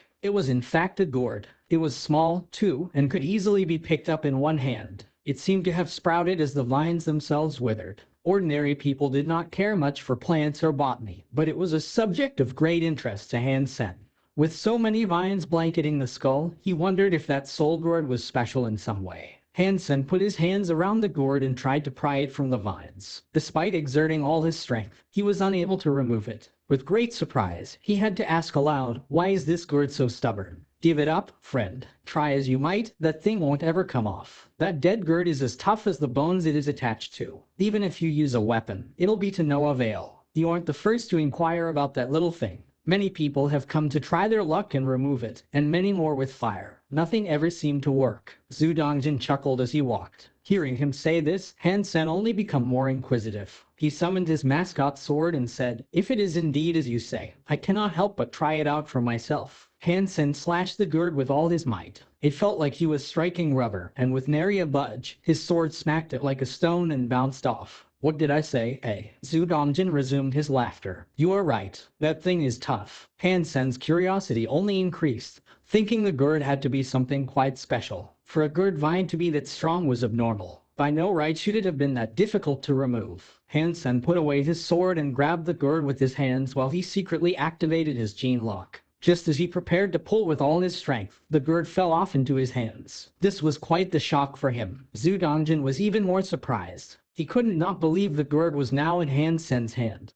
And all he could ask was, "How did you do that?" For countless years, the vines had wreathed those bones. Countless people had come and gone, each trying their luck at removing the gourd, all with no success. But now, Hansen had just come along and removed it with a casual pull. This bewildered Zhu Dongjin. "I have no idea what I did. I only gave it a little pull and poof, it fell off." Hansen was almost disappointed to have removed the gourd with such little effort. Zhu Dongjin watched Hansen pull the gourd off the vine with little to no strength, and the surprise he felt was immeasurable. So immeasurable, it bore repeating. "What has transpired here?" Shenran brought Queen and the remainder of the followers over to see what the commotion was about. Our new friend, Brother Han, pulled the gourd off the vine with his hand. Zhu Dongjin simply recounted the story to Shenran. Shenran and the rest of the people weren't sure what to think, but they didn't dwell on the issue. They still believed it to be an ordinary gourd and nothing more. "Brother Han, you look to me like a man of good fortune. Heaven knows how many years this gourd has clung to the withered vines that birthed it, despite the insistence of its removal by others. Now, with you coming along, it seems to have accepted you as its bearer," Shenran said with a smile. He continued, "Would you allow me to take a look at the thing in its entirety?" Of course. Without hesitation, Hansen passed the gourd to Shenran.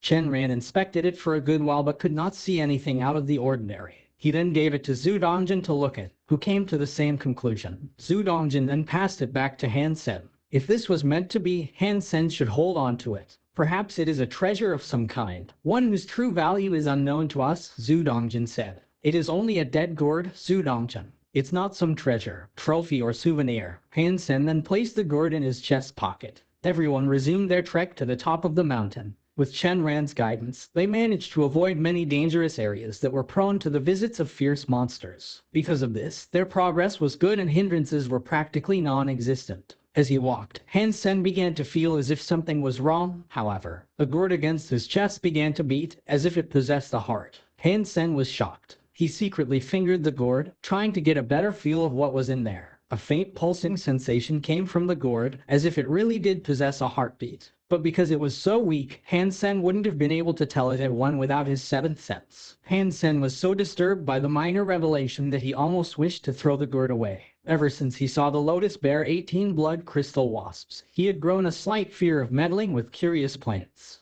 When Hansen tried to feel it again, the pulse had vanished. No matter how Hansen held it in his hand, he could no longer feel what he previously had. Strange, I just felt it. Why has it gone? Hansen frowned. He didn't dare place the gourd back in his chest pocket, so he continued to just hold it in his hand. What is this thing, I wonder? Hansen wanted to toss it away and be rid of anything malicious it might harbor inside. But then, his thoughts returned to the possibility of it being some sort of treasure, in which case throwing it away would be a profound loss. Hansen regretted that he did not bring the silver fox with him. Unlike Hansen, who was stumped to figure out what the gourd was, the fox would probably know what to do with it. Once he picked it up, a selfish person like Hansen would not throw it away. He continued holding on to it, planning to give it to the silver fox later. Every now and again, they encountered a few creatures on the path. Many populated the mountain, and they came in all sorts of shapes and sizes, so it was impossible to avoid a skirmish or two along the way, without a spirit shelter nearby.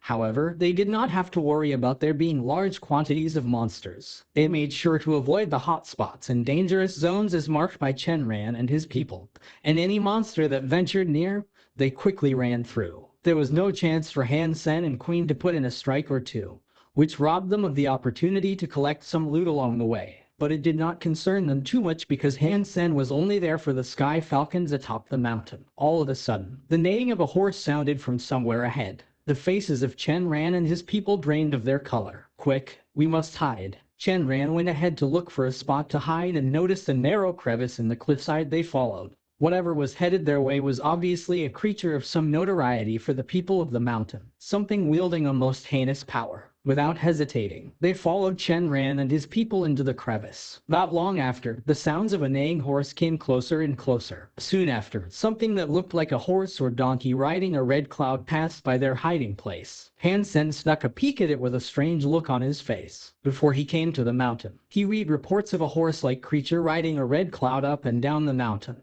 This had to be what the reports were referencing. But this creature looked more like a mule. Its hair was shaggy, but shone red and looked good. Its most striking aspect was the red cloud that surrounded it. The mule looked like a holy deity of some sort, and it seemed to be riding down the mountainside carefree and happily. What it was excited about, Hansen couldn't guess. After hovering around for a minute, the mule soon disappeared. The creature is extremely powerful. Many travelers who have desired passage to the peak have died, trampled beneath its murderous hooves. We have taken you along a trail that bypasses the areas it most commonly traverses, so it was a surprise for us to encounter it here. After waiting until the creature was out of earshot, Chenran explained the situation. Queen and Hansen looked at each other without saying anything. The reason why Chenran took a detour was to avoid bumping into this super creature, since he did not want them to know of it. Let us depart, and let us pray we do not encounter it again on our return journey, Zhu Dongjin said.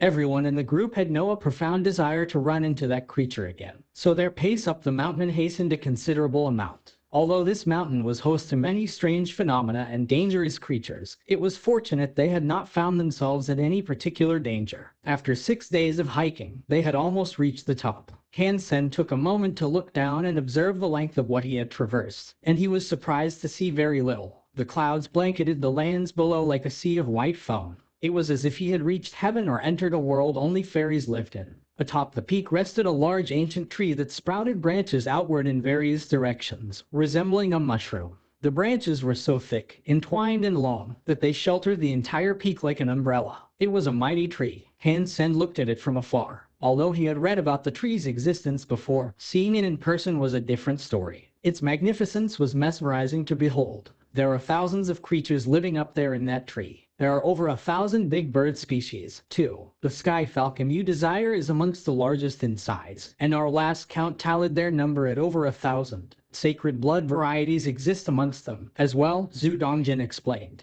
Hansen furrowed his eyebrows. It was hard to believe so many creatures resided among and beneath the boughs of such a humongous tree. If they approached, they wouldn't only be doing battle with the sky falcons, it would seem. Every nest and chirping bird would be startled, most likely, and that would put them in a lot of trouble. When Queen and Hansen didn't say a word, Chen smiled and said, "Although the sacred tree has many creatures, fear not." Strangely, each species has its own set of rules and spot inside the tree to live in.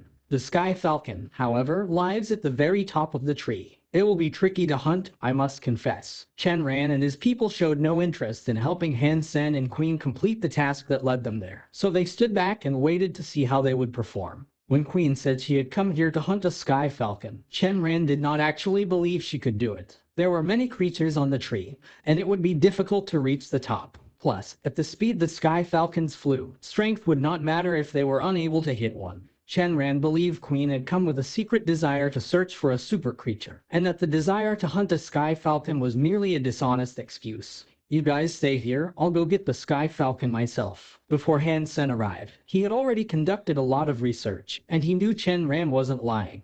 But he didn't come here without a plan up his sleeve. Chen was surprised that Hansen stepped forward to hunt the sky falcons, not the Queen. Zhu Dongjin and the rest looked at Hansen, as if they were getting comfy for an unsuccessful, albeit hilarious, spectacle. The Queen's heavenly go was infamous, however, and they thought if the Queen were the one to go, she might have been able to run up the tree, kill the bird she sought, and make it back in one piece. None of them had heard of Hansen's name before, and when he proclaimed his intent of hunting a sky falcon solo, they thought it was a foolish notion. They believed the deed to be impossible for him and that he'd only cause them grief. The Queen nodded. "Okay, I'll wait for you here." Unexpectedly for Zhu Dongjin, the Queen agreed instead of preventing Hansen from going alone. Hansen summoned his wings and took off into the skies. He circled the tree and then went up to the top. Watching Hansen fly straight to the top to slay a sky falcon, Chen shook his head and confessed, "This brother Han lacks patience. To rush in like that is a fool's errand, and I fear he will be killed before he even reaches the top." Chen observed the silhouette of Hansen. Even though he was from the Chen family, and a learner of 7 twists, even he would not dare provoke a flock of such hazardous birds. To him, Hansen looked like someone with a death wish. When Hansen was 100 meters from the top, the birds on the tree noticed him. All sorts of birds flew out from the tree, all targeting Hansen. It was a terrifying sight to witness. There were so many birds that the skies became black, blotting out the sun and shrouding the area in darkness. It was riveting to watch due to the size of the birds, as well. They were each quite small and the biggest was roughly the size of a white crane. Most of them were only the size of ravens or sparrows, but size did not matter, and the sight was ugly all the same. No matter how hard they might try, a person with arms and legs could do little to deflect such swarming creatures. Although he was expecting this sort of situation, it was still a shock for Zhu Dongjin to witness a man be assaulted by so many angry birds. According to the information he had obtained, sky falcons looked like owls, just a little slimmer. They were greenish-blue in color and flew incredibly fast. Hansen knew where the sky falcons lived, and so he continued to observe the top of the tree as he went through the air, so he'd be able to see them the moment they emerged. Just like the information he had obtained suggested, the sky falcons were faster than any other bird. All of a sudden, they came speeding out to the head of the crowd of birds coming for Hansen.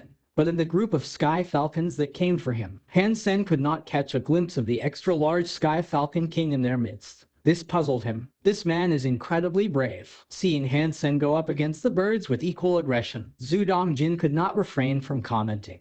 These words were not complimenting Hansen. The words were spoken to put emphasis on his recklessness. But in the next second, Zhu Dongjin and his people abandoned their thoughts and dropped their jaws to the rocky ground. They witnessed Hansen emerging from the other side of the blackbird veil of the sky, with a few dead sky falcons exploding in plumes of red feathers. Hansen then stretched his wings and escaped the crowd of birds that were now unable to catch up with him. How can this person possibly be so fast? Zhu Dongjin said in absolute shock. Hansen was like lightning, zipping backwards and forwards in the air. He was much quicker than the birds that attempted to surround him. Every time he killed a few sky falcons, he'd zip away and gain some distance from the crowd. Even the sacred blood creatures that chased after him could not catch him. Berserk sacred blood wings. Chen squinted his eyes as he suddenly shouted in excitement. After Zhu Dongjin and his people heard it, they understood. But in this new understanding, they were shocked even more. It was rare to see a berserk sacred blood creature, let alone a beast soul. This was a flying type berserk sacred blood beast soul. To purchase such wings would put many young evolvers out of business and bankrupt many shopkeepers. Hansen was twirling around the skies, killing what he wished with little to no effort. Unable to catch up with Hansen, the birds couldn't do anything.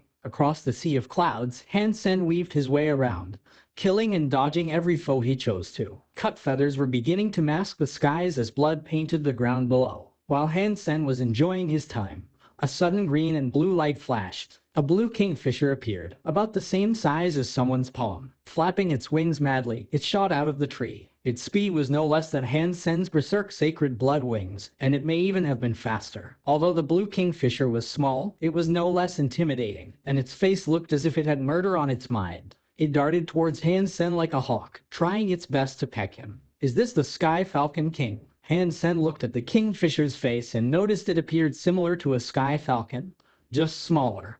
No matter what, Hansen wanted to kill this new challenger. He unsheathed his silver snake sword and took aim at the kingfisher like a bolt of silver lightning. But at that moment, the kingfisher barrel rolled to the side and dodged Hansen's strike. The birds circled around and came back for Hansen. Hansen saw the flock of birds coming his way, and not wanting to fight them, he flapped his wings and tried to avoid them. The kingfisher was too fast, however, and before Hansen could gain some distance, it caught up with him. Hansen cast his dual skill and attempted to kill the kingfisher again. But this foe was much too fast for his berserk sacred blood wings, and far more agile, too. Hansen's sword could not hit it due to his inability to focus. But he couldn't remain still, because he'd be ravaged by the flock of birds if he did. The situation was quickly going pear-shaped. Your partner is talented. He is so talented. He has managed to draw the ire of the Sky Falcon King. Shenran squinted at Hansen, telling himself he would do well to get better acquainted with the young man when he returned. He did not know someone such as that accompanied the queen.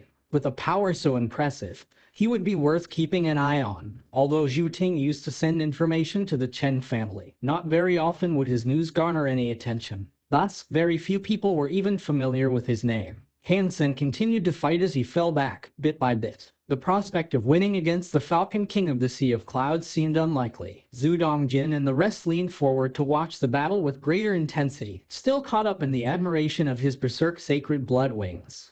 "It's no good for him to continue like this. If he exhausts his strength, he'll be in danger," Zhu Dongjin commented, as he watched Hansen zip around the sky. Continuing to talk, he said, "Queen, ought we provide him aid?" Zhu Dongjin's offer to support Hansen was not out of the kindness of his heart. He saw that Hansen had attracted the attention of countless murderous birds, and with the majority preoccupied in the pursuit of Hansen, he and Queen would be free to bag plenty of easy kills. While he was happy to sit and watch, the suggestion of going over there and getting free kills was incredibly self-centered. That was why he extended his offer to Queen. "There is no need. Within 30 strikes, the Sky Falcon King will be no more," Queen responded coldly. To the eyes of those who watched, Hansen was a free-spirited bird himself. He soared the skies with no formation, diving and rising on a whim. Queen was the only one who did not see things like that, however. She could see that Hansen was calculating each movement, and every time he swerved, turned, or twirled, it was at a destination he had planned. Within 30 strikes, the formation would be complete,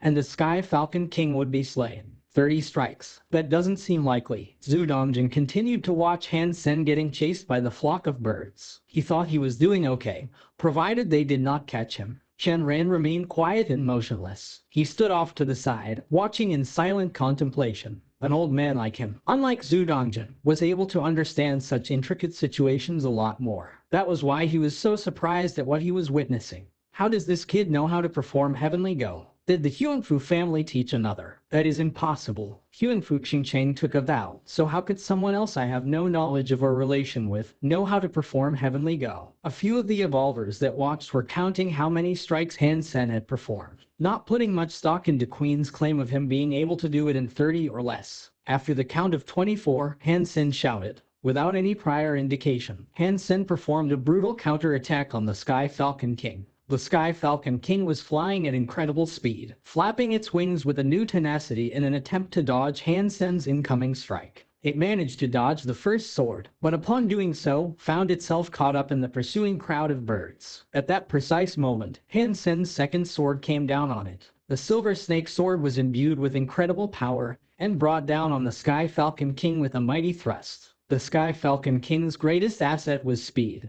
But that came at the sacrifice of strength. Its body was weak. When it was hit, its entire backside was sliced open to expose its organs. A hit such as that was guaranteed to ensure its death. Zhu Dongjin and the others could not move. Hansen had performed 24 strikes to slay the Sky Falcon King. Now, Hansen swerved to dodge the next assault of the flock of birds. He made a quick turn and went after the falling Sky Falcon King. He hadn't yet heard the notification tone, confirming his slaying of the beast, so it had to still be alive to some degree. The Sky Falcon King descended directly into the crown of the tree. When Hansen raced there, the branch that the Sky Falcon King landed upon rebounded. Hansen reached out his hands to grab the near-lifeless body of the Sky Falcon King and used his yin force to throttle it.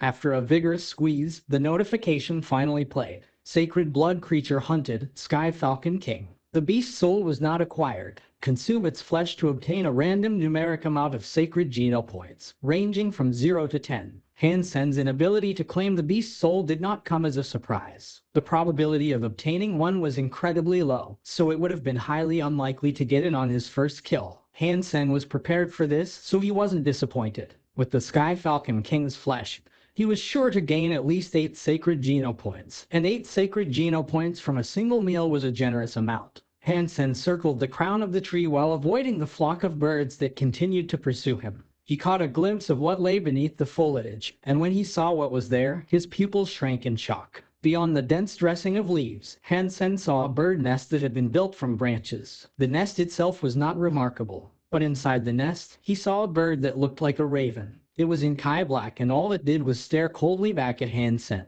Hansen looked into its eyes and felt a chill. He figured if the raven decided to move and come after him, he'd be gutted alive in no time at all. But the raven did not do anything. It remained where it was, comfy in its nest, watching Hansen fly past. Hansen was soaked in cold sweat. He only looked into its eyes, but with his highly attuned senses, he was able to determine how powerful it was. It brimmed with energy, and Hansen just knew that it had to be a super creature. Hansen believed he should immediately remove himself from the area and start praying to the gods above for a blessing. He had been so close to the super creature, yet it had done nothing at all. It was a miracle. The more Hansen mulled over the situation, though, the more he felt something wasn't quite right. The raven super creature was only a few meters away from him, so there was no chance it had not seen him. But if it had indeed watched Hansen, why would it choose to ignore a free meal? Unless the raven cannot move. This thought flashed through his mind. If the raven is laying eggs, is that why it did not choose to kill me? Aside from that, Hansen could not think of any other reasons he would be allowed to escape from the raven. But that did not matter to him right now. What was most important was his need to leave the area and return to safety. If the raven did decide to leave its nest, he would be in trouble. Hansen soared off in the direction of Queen, shouting, "Leave. There is a terrifying creature atop the tree. You have to leave." After that, he swooped down to hit the ground running and return his wings. Queen, without hesitating, joined Hansen in his hurried departure. "Pa, surely you jest. If there is indeed a terrifying creature aloft in the tree, explain to me how you have returned with nary a wound upon your person." Zhu Dongjin did not believe Hansen's words. Chen Ran only frowned, wondering whether or not he should leave and follow Hansen's unnerving warning. But then, a deafening screech pierced his ears. It was the frightening cry of a raven. Caw, caw. After sounding, a pitch-black raven emerged from the crown of the tree. When it flew out, the rest of the birds that were still airborne, panicking, calmed down and retreated into the tree. The raven creature spread its wings and flew down with its beady eyes peering at them. "Go." Chen Ran felt a chill run down his spine and issued his command without hesitation. He was the first to start running. Zhu Dongjin and his people did not dare loiter any longer, and they took off behind Chen Ran. The raven casually glided down towards them, in no apparent rush. It coldly watched Hansen and the others flee for their lives, its eyes viewing them all like a joke. Its eyes were sullen voids, and after it took off into the air, the mountain descended into an oppressive silence. Hansen looked back and spotted the shadow of the black raven overhead. Although it was not a particularly large creature, it scared Hansen as any other super creature would. The raven glided casually through the air, not even exerting the effort to flap its wings. It made no difference, however, for no matter how quickly they ran, it still followed them closely. They had run less than a kilometer when the raven cruelly looked upon its prey and let out another heart-stopping screech. Caw. The sharp noise echoed across the land. In the next second, the crow reached a speed that suggested it was teleporting and flew down behind the last evolver in their party. The Inkai wings looked as if they were able to absorb light and, in a flash, brought it down across the evolver's neck. The raven's speed did not allow the evolver a chance to react, and all it took was one quick slash. With the raven's speed, it could have easily avoided the blood that gushed from the severed head and exposed throat. But it didn't. It allowed itself to be showered in the blood, its eyes squinting in pleasure. It extended its wretched tongue to taste the blood rain that descended from its gruesome kill, and it looked delighted. The people in front watched it happen, and it made their skins crawl and their hair stand on end. No one dared to slow down, and they continued their rapid descent. In this moment of fright, Hansen was shaken by the sight of Chen Ran running past both him and Queen. The talents of the Chen family are not understated. Hansen gritted his teeth to push on and keep running. He tried the best he could, but he could not keep up with Chen Ran, who outpaced them all. Not long after, another screech sounded. It was like the tolling of Satan's own dinner bell. Upon hearing it, everyone clutched their chests in the hope it wasn't them who was next up for a deep six holiday. Hansen was beginning to realize at the speed they were running, they were all going to be killed before they could even descend halfway down the mountain. The raven was playing with them. It seemed to take pleasure in killing them, and if it wanted them all dead, that was how things were going to go. If they were lucky, they'd only be alive for one more kilometer. Do you recall the creature riding a red cloud further down the mountain? Queen said. Are you suggesting an enemy of our enemy is our friend? I'm not sure that would work. For all we know, we'll simply end up getting sandwiched between the two. If that were to happen, a grisly death would surely await. Hansen understood what Queen was suggesting. Well, we have to do something. If all we do is continue to run, we'll die no matter what, Queen objected. Hansen reconsidered her suggestion, thinking she might indeed be onto something. To keep running would result in certain death, as they were getting picked off one by one. A simple escape was off the table. Even if we tried, the creature that roams these slopes is too far off. For all we know, we may be killed before reaching it. Queen's eyes went cold, and her signature purple light began to flow in and around her body. All of a sudden, a long scream sounded through the air. It was not the work of the raven, but something else. The sound was deafening, drowning out the noise of the mountains and surrounding landscapes. As Hansen pondered Queen's reason for using her purple light, he suddenly heard the sound of a horse neighing from further down the mountain. Then he heard the stampede of hooves drawing nearer. Something scary was coming their way, and its speed could not be rivaled. Chen Ran was running as fast as his legs could carry him. All of a sudden, the sight of a red cloud appeared in the distance below. It was the creature that resembled a donkey or horse. Chen Ran stopped his flight, but the red cloud monster was already on its way up to strike him at an alarming speed. Chen Ran's long gray hair all stood up and a windstream began to form around his body, circling him. He jumped 10 meters into the air and dodged the incoming attack. He spun around like a pigeon in the air, jumped once more on the air itself, and landed 10 meters away from his foe. Then he started running once more. This entire scene played out over the course of a second. It was flawless, and it went without a hitch. The strength of the Chen family was impressive. The creature did not return its attention to Chen Ran, but instead turned to look at Queen. As it exhaled, red clouds emerged from its mouth. Streaks of a purple flame danced out of Queen's eyes, and her body was cloaked in the same wreaths of purple light. She evaded the monster and proceeded to run downhill. The creature looked as if it recognized Queen. It traced her with its eyes and followed her on her descent without paying heed to anyone else. Hansen could do little but frown. Their worst-case scenario was coming to life. He did not know what Queen did to elicit the creature's attention, but it was intently locked onto her, with no desire of chasing anyone else. The situation they were in had gone from bad to worse. Another scream erupted from behind, signifying another headless evolver. With more bodies dropping and two super creatures now targeting them, their hope of survival was quickly diminishing. All of a sudden, Hansen saw Queen turn to flee in a different direction. Abandoning their route, it looked as if she desired to lead the creature away from the rest.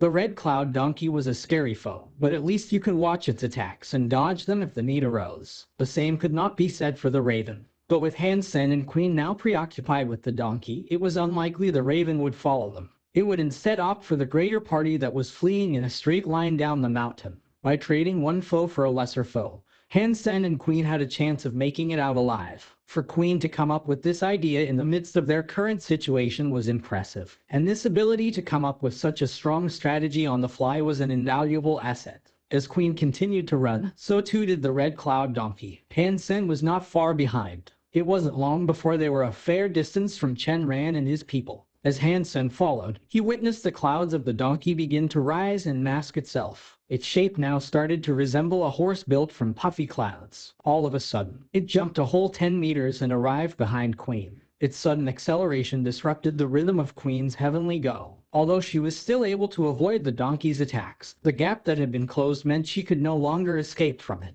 The situation looked bad. Hansen jumped on top of the red cloud donkey. While airborne, he summoned his peacock crossbow and loaded a Z-class bolt from his quiver. With great speed, he fired 3 bolts at the donkey. 3 Z-class bolts became 3 flashes of explosive wrath, striking the donkey in separate spots. Without sparing time to look at the results, he let off the donkey and resumed his run. The red cloud donkey squealed as the 3 bolts hit, and it screamed when the fire ravaged its body. They may not have torn its skin, but they were powerful enough to damage it. The red cloud donkey expelled air from its nostrils in anger and turned around to chase after Hansen.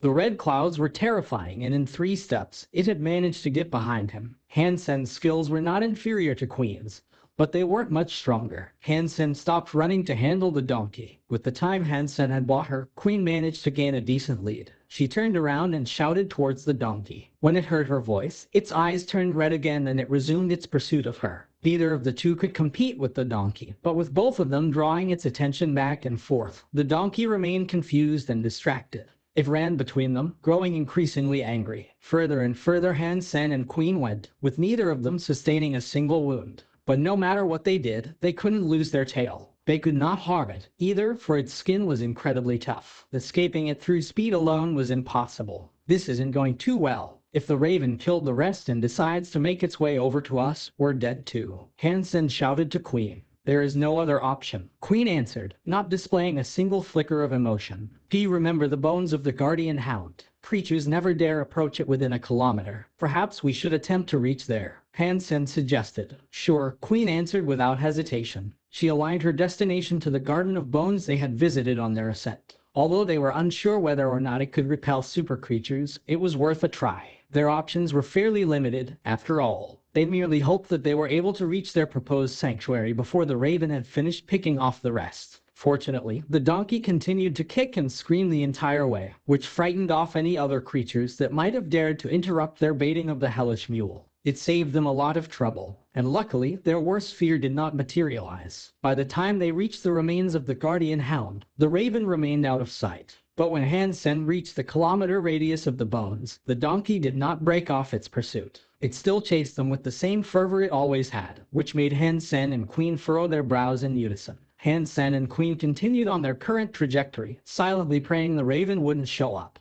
But when they reached the Garden of Bones, they noticed the donkey's reluctance to approach. That pleased them both, because they knew ordinary creatures weren't willing to go within a kilometer radius of the bones. It seemed that the radius was merely reduced for super creatures, and they would instead not dare to go within 10 meters of the bones. Hansen and Queen jumped between the skeleton's ribs as the donkey remained outside, neighing in anger and turmoil. It seemed to be afraid of something. Hansen breathed a long sigh of relief and rested up against a bone. He looked towards the nervous donkey, which wasn't daring to draw nearer, and said, I wonder what creature these bones belong to. It must have been a majestic thing, to make super creatures fear its remains. Well, we can't stay here for long. After a brief rest, we must move on quickly. Queen sat down to rest with her eyes closed. Hansen nodded. He knew they could only rest for a short while, despite the fact that their gene locks had been on for too long, sapping their bodies of energy. Had he not thought of coming here, though, they may not have had the chance to rest at all. They weren't sure whether or not the raven was planning to make an appearance. With its murderous intent, they knew for sure they'd be trapped between the bones for a long time if it did. But it wasn't long before they heard the sound of rapid footsteps. A flicker of shadows appeared, revealing the approach of Chen Ran and his people. When they saw Hansen and Queen, they were a bit shocked. The red cloud donkey was frustrated after losing its target,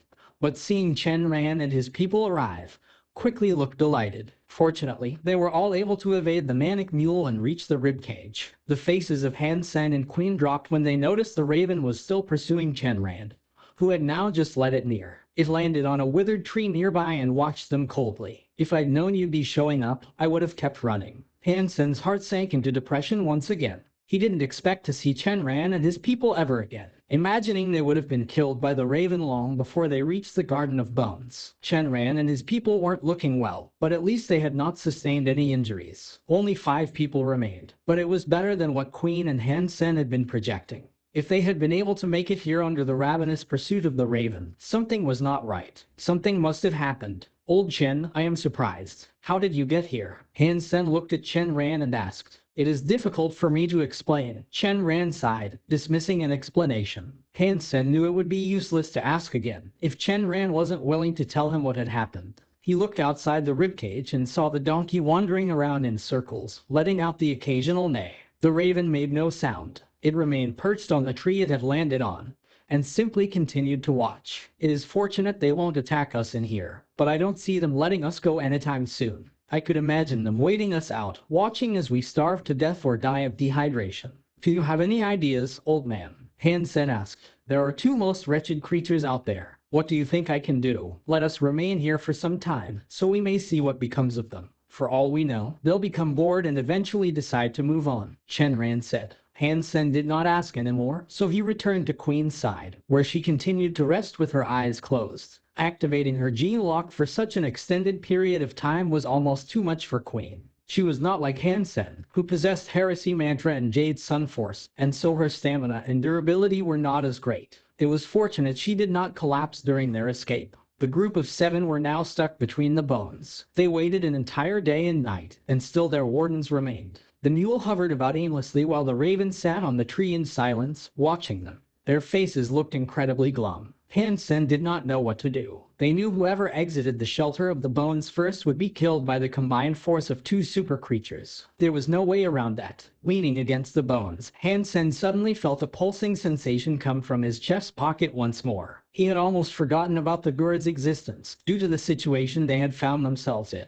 When he took it out from his pocket, the beating stopped. As Hansen fingered it and examined it, nothing out of the ordinary happened. What a strange gourd. Hansen didn't return it to his chest pocket just yet, and so he continued to hold it. If anything happened this time, he'd be ready to inspect it. The Red Cloud Donkey and Raven were incredibly patient, refusing to abandon the prey they had chased here. A few more days passed and dehydration began to kick in. No one had any water left, and they couldn't leave the safety of the bones. If this continued, more people were going to die. Brother Han, it looks to me as if they're not leaving. We have to do something, soon. Chen Ran walked towards Hansen, lowering his voice to talk with Hansen. If you have an idea, then I'm all ears. Hansen knew it was only a matter of time before Chen Ran would come talk to him again.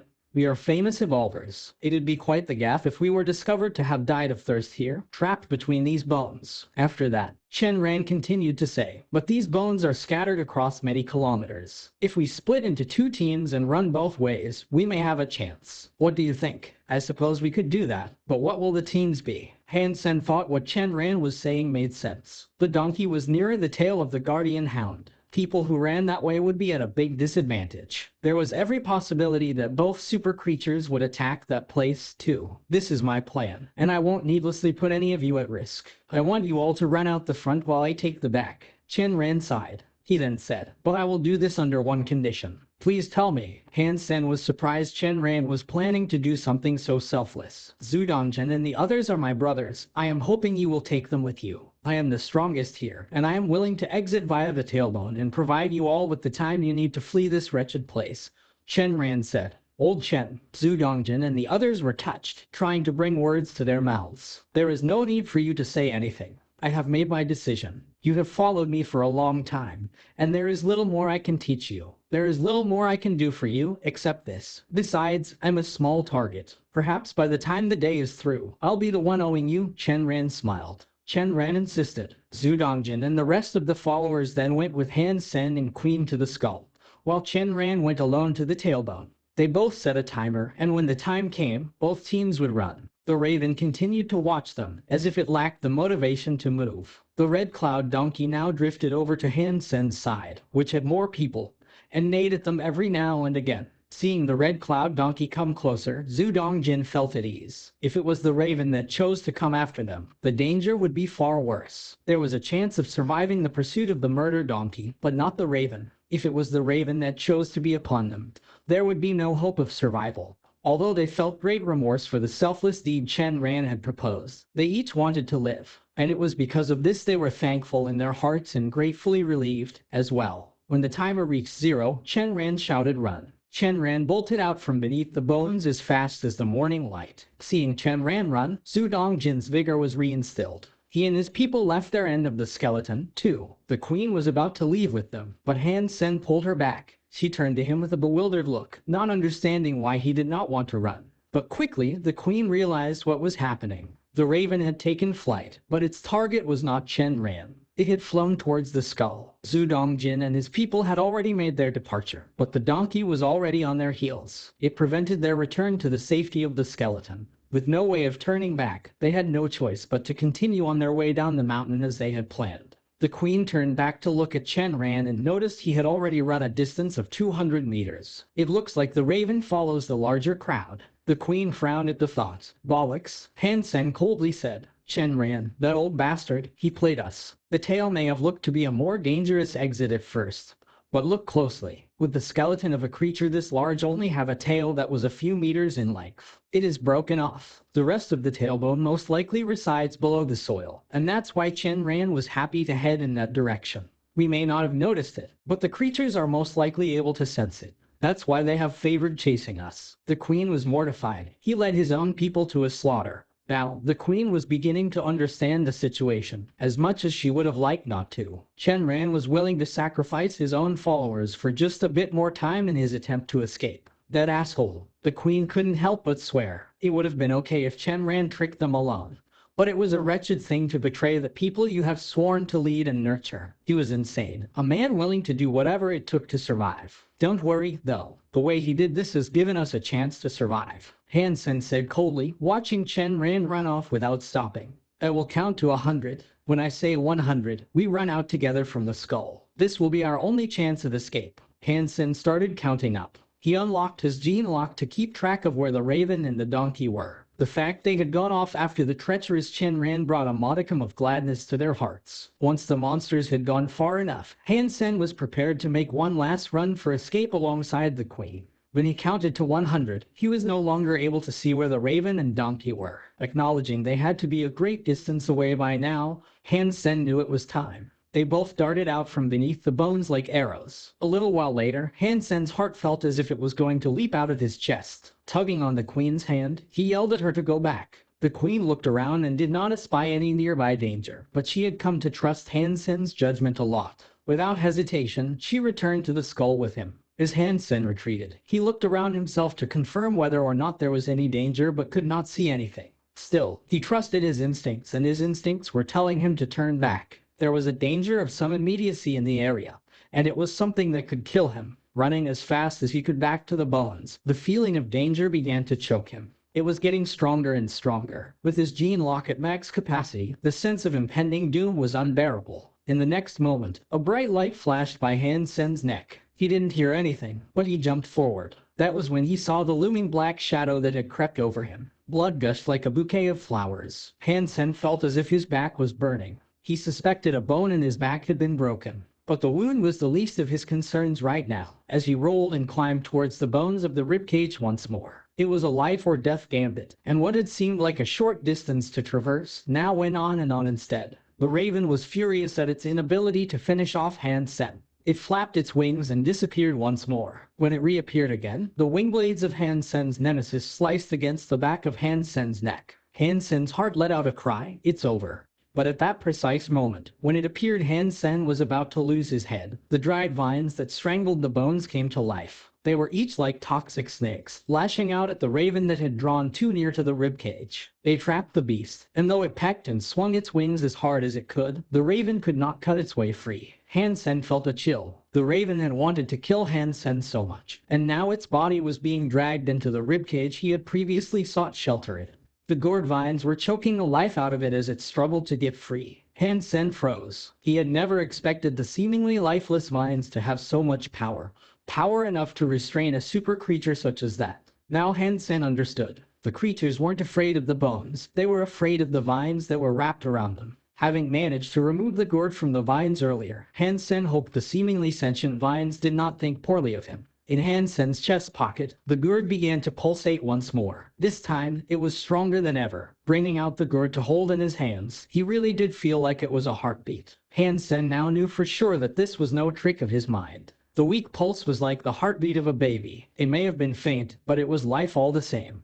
Are you okay? The queen looked at the wound on Hansen's back in fright. From shoulder to waist, his back had been sliced entirely open. The gash was so deep, his spine was visible. On Hansen's neck, there was another wound that oozed blood. Fortunately for him, it wasn't so deep as to touch the bone or windpipe. If the raven had been allowed to go any deeper, he'd most likely have been decapitated. I can hold it, Hansen hissed from his gritted teeth. His back was in agony, and he knew he had a damaged spine. But fortunately, it wasn't too bad. Then, all of a sudden, a screech pierced the air. The black raven, tangled and restrained by the vines, didn't look so fearsome as it once did. The ends of the vines were spiked, and they drove themselves deep into the raven's body. The vines seemed alive, as if they had a thirst for the raven's blood. As they absorbed the scarlet, the vines themselves turned a deep shade of red. The dried-up vines writhed with renewed vigor, and they started to grow longer and larger than before. The black raven called out twice. Its body contorted and twisted as plumes of feathers puffed out to dress the air like snowfall. With great strength, the raven squirmed its way free from the clutch of the vines and took off into the air in fear. It was gone for good. Hansen froze when he saw that. He did not expect the raven to be strong enough to escape the grasp of the vines. After the raven escaped, the gourd vines retreated, wrapping their way around the bones just as they were earlier. The vines that had turned red now became yellow like before, as well. His eyes drifted to the raven's feathers that now carpeted the ground.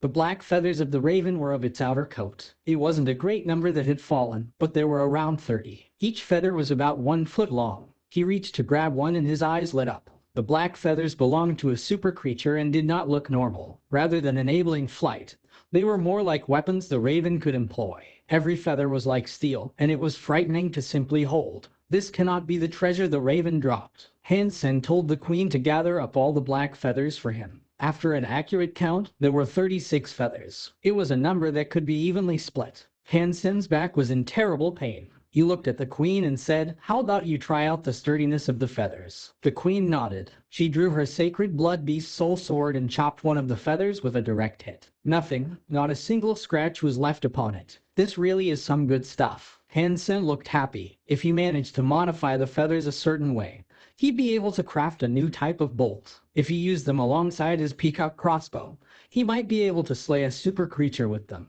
How about we split them up evenly? 18 feathers each, Hansen suggested to the queen. It is useless for me to own a bunch of silly feathers. You can have them all. The queen passed all of the feathers to Hansen. Earlier, the queen took notice of the strange crossbow Hansen had used to fire at the Red Cloud donkey. Strangely enough, it looked quite similar to the Deadeye peacock. The queen was starting to wonder if the crossbow was the peacock's beast soul. Hansen was certainly not going to admit anything on such a subject, so the queen didn't ask. If Hansen wanted those feathers, it'd be to make bolts. Such bolts and a crossbow would come in handy for the slaying of super creatures, so she preferred not saying anything and simply giving all of the feathers to Hansen outright. We have to leave while the raven is gone. If the donkey returns, our escape will be difficult with you unable to run due to your injury. After the queen said this, she picked Hansen up and supported him in his descent down the rest of the mountain. Hansen was being carried on the queen's back. He felt incredibly privileged and cared for this was the first time anyone else had helped him in such a way. The fact that it was a woman made him feel odd, however. Luckily enough, no more dangers arose during their time on the road. They managed to descend the mountain without interruptions. The queen summoned an elephant ride and took Hansen to the nearest shelter so he could return to the Alliance and recover.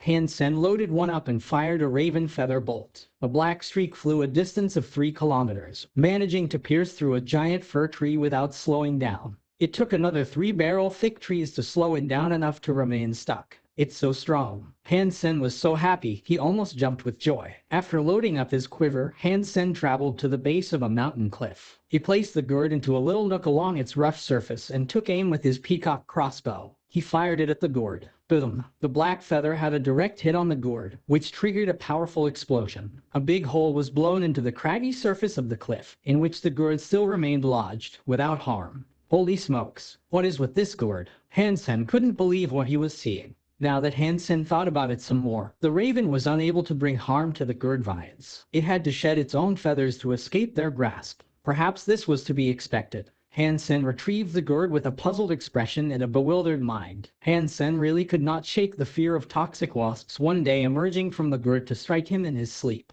Hansen had heard the fable of the farmer and the viper many times, and the last thing he wanted was to become such a victim. When Hansen dropped the gourd from a great height, the silver fox quickly grabbed it and spat it back out into Hansen's hand. "What the hell is that supposed to mean?" Hansen asked the fox, holding the saliva-covered gourd in his hand. Hansen, not receiving a formal response, dropped the gourd once again. And again, the silver fox leapt down, grabbed it, and passed it back to Hansen. At least he knew that the silver fox wanted him to keep the gourd. Hansen observed the silver fox for a good while longer, but then turned around and left the area. If this was something the silver fox insisted that he keep, he didn't believe it to be of any genuine threat. Perhaps one day, it really could yield a mighty treasure of some sort. And at least when he held the gourd himself, he could not sense any danger. It was just his paranoia insisting that he be rid of it. The heartbeat of the gourd was what disturbed Hansen the most. Whenever he held it in his hand, the movement inside concerned him a great deal. The curious pulsation hadn't stopped ever since his return from Sky Pillar Mountain. Hansen rested for half a month. His body healed in that time and the mood of his mind improved, too. Now that he had the peacock crossbow and raven feather bolts, providing he didn't meet an obscenely powerful super creature like the raven, he might finally be able to hunt one down. But where would I find such a target? If it was a super creature like the donkey, I could give it a shot, literally. And even if it did not die, I should be able to escape it without much trouble, Hansen mulled to himself. But the Sky Pillar Mountain was still home to that wretched raven, and he didn't fancy going near that place for a good long while. "Who's there?" Hansen frowned. "Brother Han, it is me." Hansen was shocked, unable to believe the old bastard was still alive,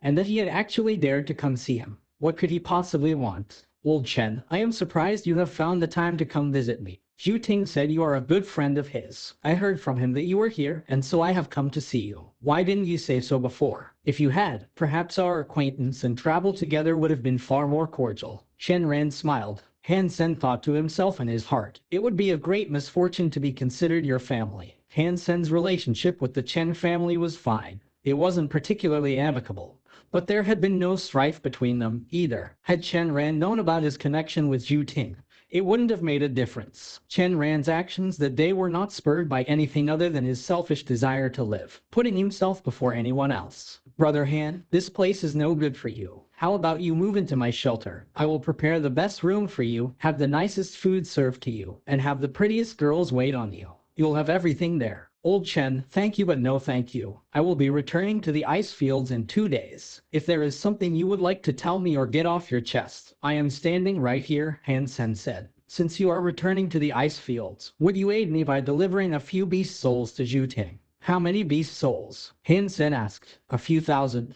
Before anything could be asked, Chen Ran continued, "Of course, this won't be for free. This card I have here has 50 million in it. This is the price I can pay you for their delivery." Hansen observed the card Chen Ran pulled out but did not take it. He laughed on the inside and said to himself, "This old man is smart. There is a lack of beast souls in the ice fields, and now this man is having me transport a vast number there. He tells me he'll give me 50 million, but who knows how many billions he'll earn from their sale." "Old Chen, you are well aware of the situation in the ice fields. I am a self-proclaimed leader, little more. The true managers of the ice field are Lai Xinglun and Kai Ziyuan. Here is 500 million. You have to take this money to help out Zhu Ting.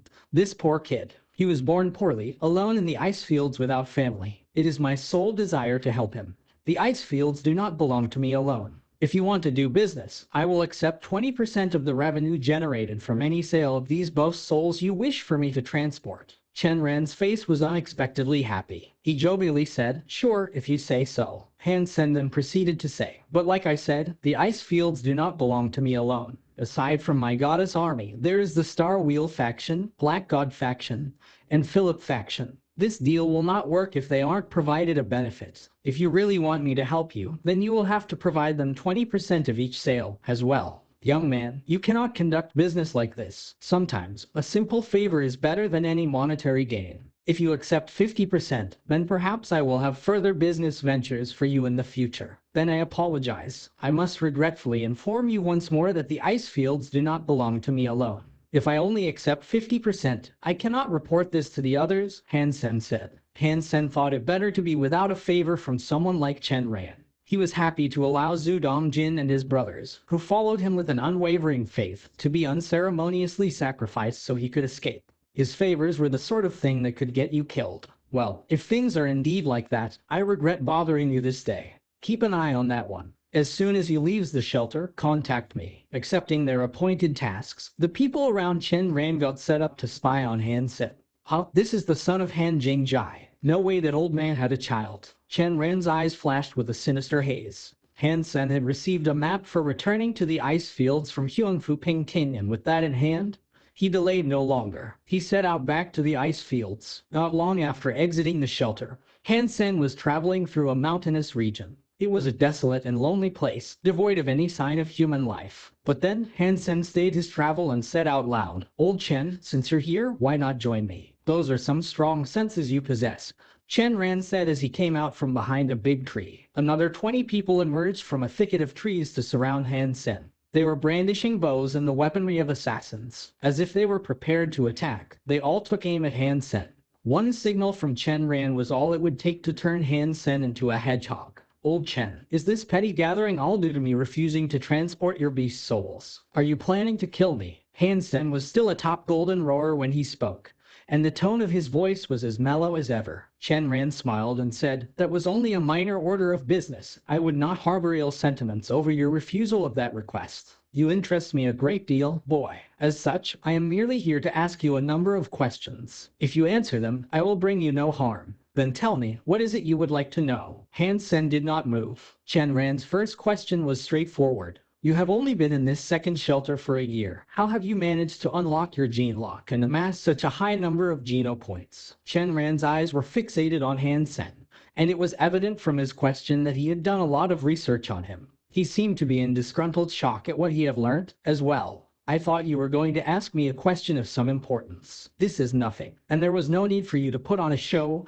and build an audience for my answering." Hansen laughed. "Then tell me." Chen Ran was not amused, nor in the mood for jests, so he coldly looked at Hansen. "I have amassed so many geno points and have already unlocked my gene lock because of one simple reason," Hansen said, with a heightened tone of gravitas in his voice. "What reason?" Chen Ran asked, with widened eyes. "It is because I am a genius." Hansen laughed. Chen Ran's face dimmed. He coldly smiled and responded, "What a genius." After that, Chen Ran waved his hand, and the arrows of his followers loosed upon Hansen like rain. Hansen put away his golden roar and moved to dodge the hail. Not a single arrow hurt him. Chen Ran did not expect them to hurt Hansen, either. Such a thing would only be possible if there were an additional 100 archers. The numbers he had with him were too few, so the most they could do was hinder his movement. Chen Ran gestured with his hand once more, and then a man with a sword ran towards Hansen. He was incredibly fast, and in 3 steps, he was already in front of him. The great sword he wielded was swung upwards, as if to tear the skies asunder. Chen Ran watched Hansen intently,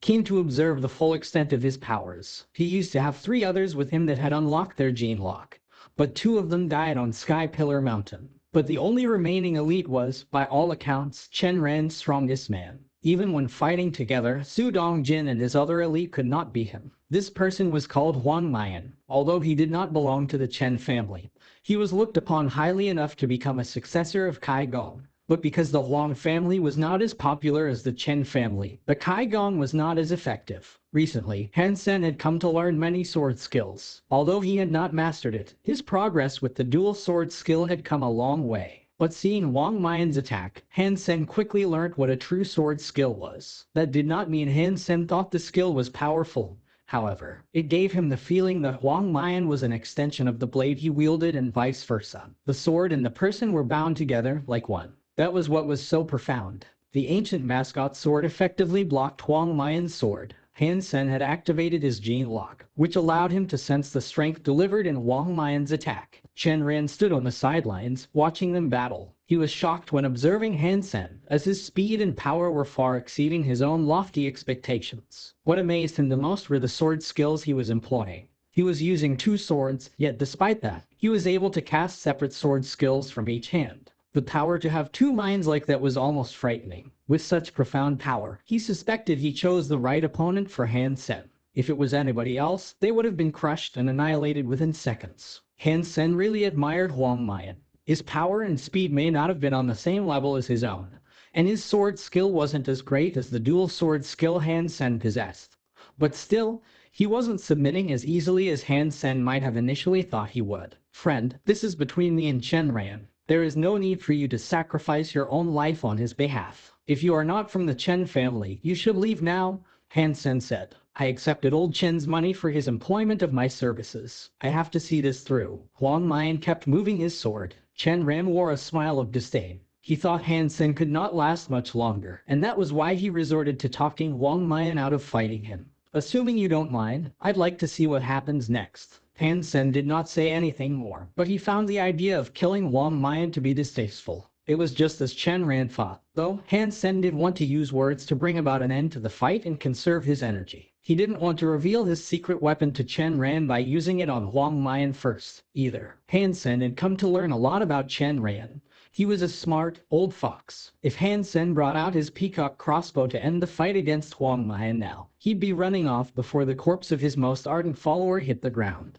The skills of the Chen family were no joke, and they were amongst the best the alliance had. 1 hour later, Huang Mian's power was beginning to wind down. With constant fighting, the time one could keep their gene lock open was considerably shorter. This was happening to Huang Mian, and he was struggling to maintain his composure. Chen Ran noticed how Huang Mian was struggling to keep up, and he had seen enough. He knew all about the power of Hansen's fighting abilities, so he did not hesitate to summon clouds to swirl around his body and bring out his answer sword. Then, he leapt into the fray to fight alongside Huang Mian. The skills of the Chen family were powerful. Compared to Chen Ran, Zhu Ting was just a rookie. Chen Ran was like some strange bird, swerving from left to right in an unpredictable manner. Hansen's two swords now had to block Huang Mian and Chen Ran's attacks simultaneously, which made him clumsy. Chen Ran's movements were too strange, and he didn't even have to touch the floor. He was flying, more often than not, and the entire spectacle didn't even seem human. He made many unexpected moves. Dong! The silver snake sword clashed against the answer sword, and it was a strange sensation. Chen Ran's sword felt like a cloud, and Hansen briefly thought his sword had hit a spring. After hitting it, his sword bounced back strongly, which forced him to take a few steps back. Hansen, if you surrender now, I will spare your life. You are friends with Zhu Ting, after all. Chen Ran attacked as he tried to talk Hansen into submitting and to extinguish his will to continue fighting. Old Chen, if you leave now, I will spare your life. You are related to Zhu Ting, after all. Hansen was not mad. Instead, he smiled as he spoke. You are a stubborn boy. Chen Ran's eyes went cold and he applied more strength to the fury of his answer sword. Hansen was battling two opponents at once, and despite the disadvantage, neither of them was able to deal any damage to him. Hansen's body was unbelievably light and graceful, and it was startling to see him remain calm under the attacks of two elites at once. You really know Heavenly Go, don't you? Did the Queen teach you? How dare they break the oath that was sworn? It looks to me as if Huan Fuxing Cheng doesn't want to live, Chen Ran shouted. Even if the Queen did teach me Heavenly Go, what does it have to do with you? This skill is a legacy of the Huanfu family. They can teach whomever they please. There is no need for them to adhere to your petty, mistaken whims. Hansen sternly rebutted. It seemed as if Heavenly Go had something to do with the Chen family. Otherwise, why would Chen Ran care so dearly? For this, Hansen wanted to push it. Hansen had always wondered why the Queen was the only who had been able to learn it. No matter how difficult the skill was to learn, there were many students in the Ares Martial Hall. It would be impossible for them not to select another student to learn Heavenly Go. Huanfu family is teaching Heavenly Go. If it still belonged to the Chen family, none would be able to dodge our 7 twists, Chen Ran said. Everyone knows Heavenly Go belongs to the Huanfu family. Since when did it become a skill of the Chen family? Come on, don't bullshit me, Hansen said, in an attempt to further aggravate Chen Ran. An old fox like Chen Ran knew what Hansen was trying to do. But he coldly said, you don't have to try to push me. After I capture you, I am going to ask Huan Fuxing Cheng himself. Then I can see what reason he has for not giving me back my Heavenly Go. After that, the clouds blazed out of Chen Ran wildly. The attacks of the answer sword came faster and faster. He wasn't aiming for Hansen's weak spots. Either, he was going for his limbs in an attempt to disable him. Hansen was able to deal with Huang Mian's attacks, but as for the old fox, he really was displaying the power of someone who had lived in the second shelter for over 100 years. His fitness was so powerful and the progress of his gene lock was incredible. Hansen took a step back and summoned his peacock crossbow. He pulled a raven feather out of his quiver and loaded it as quick as he could. Chen Ran saw Hansen pull out a crossbow and aim it at him. He disdainfully said, I believe you to be the sort that would pack real heat. You know, the big guns, not a crossbow. Chen Ran had been in the second shelter for a long time, and he had seen many things in his time there. He had even seen a sacred blood crossbow used in conjunction with a sacred blood bolt against him. He thought a crossbow would be useless if it was an ordinary bow. On the other hand, Chen Ran would have some trepidations. The power of a bow was derived from its wielder, and such weapons could be imbued with magical properties and other special powers. As such, he would be quick to try and avoid getting struck by one. But the power of a crossbow was always derived from how it was initially manufactured. There was a limit to the power they had. Even a sacred blood bolt against an elite like Chen Ran would be useless. Chen Ran continued to swing his answer sword with greater power and greater speed. Pang! Hansen pulled the trigger and a black flash sparked from the crossbow's muzzle. The bolt was in front of Chen Ran's face. Chen Ran's face changed, not expecting a bolt to ever possess such horrifying speed. And since it was fired at such a close distance, it didn't look likely he'd be able to dodge it. But Chen Ran was a scary elder, and his reaction speeds had no equal. With the answer sword, he blocked the black feather bolts. The blade deflected the speeding bolt at great cost. The berserk sacred blood answer sword shattered in half, shards splintering off in an array of different directions. The force knocked Chen Ran's body backwards, cleaving the earth with 2 3-meter-long skid marks. Chen Ran's mouth spewed blood. With utter shock, his eyes locked on the crossbow in Hansen's hand. He could not believe a crossbow could possess so much power. Hansen quickly saw that his first bolt did not kill Chen Ran, so without hesitation, he loaded up another and fired again. The black streak beamed towards Chen Ran once more. Chen Ran shouted as clouds streamed out around him, masking his entire body in white puffs of cotton. Then, he immediately began flying away to dodge the second bolt. The Chen family's 7 twist is powerful. Hansen admired his hurried escape, but his hands did not stop moving. Again, he loaded and fired one bolt after another, not allowing Chen Ran to escape. Chen Ran believed after dodging the first bolt, he'd be able to escape without a problem. The bolts were too frightening. He didn't dare rival such a formidable weapon, not knowing what was wrong with Hansen's crossbow, and how it possessed such a terrifying power. What was more, he didn't expect Hansen's crossbow to fire so rapidly. It was almost like a pistol. After dodging 4 bolts, he could not dodge the ones that came after. The next second, a barrage of 4 bolts pierced his body. The bolts tore through the sacred blood armor he was wearing like hot knives through butter. The incredible power of the bolts sent him spiraling a few dozen meters away, pinning him to a nearby cliffside.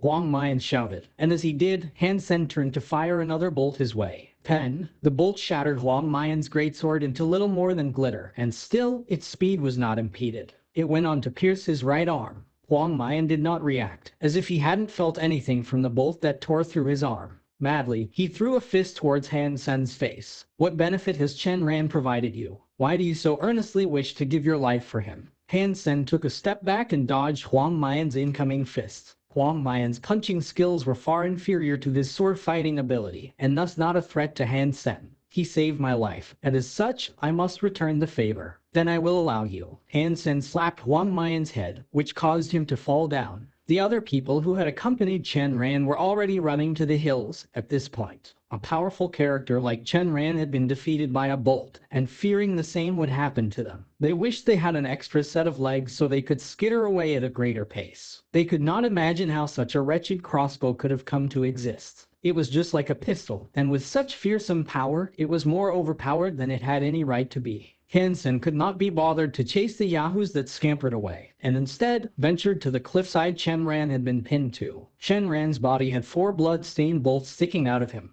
but still he had not died yet. He attempted to pull the feathers out but couldn't. Going forward, the feathers were as soft as silk, but going backwards, they cut like a dozen razor blades. If he attempted to pull them out, the organs and bones inside him would be butchered. All Chen Ran. I hate to say it, but it's true, none of this had to happen. Hansen smiled as he stood before Chen Ran's ruined body. Up and down, Hansen's eyes lingered upon the near-lifeless defeated. Hansen, you dare kill me. The Chen family will have their revenge. A world of pain will be the only thing that can come from this. Chen Ran told Hansen as he seethed with rage, but blood oozed from behind his lips, choking the words he wished to spit out at Hansen.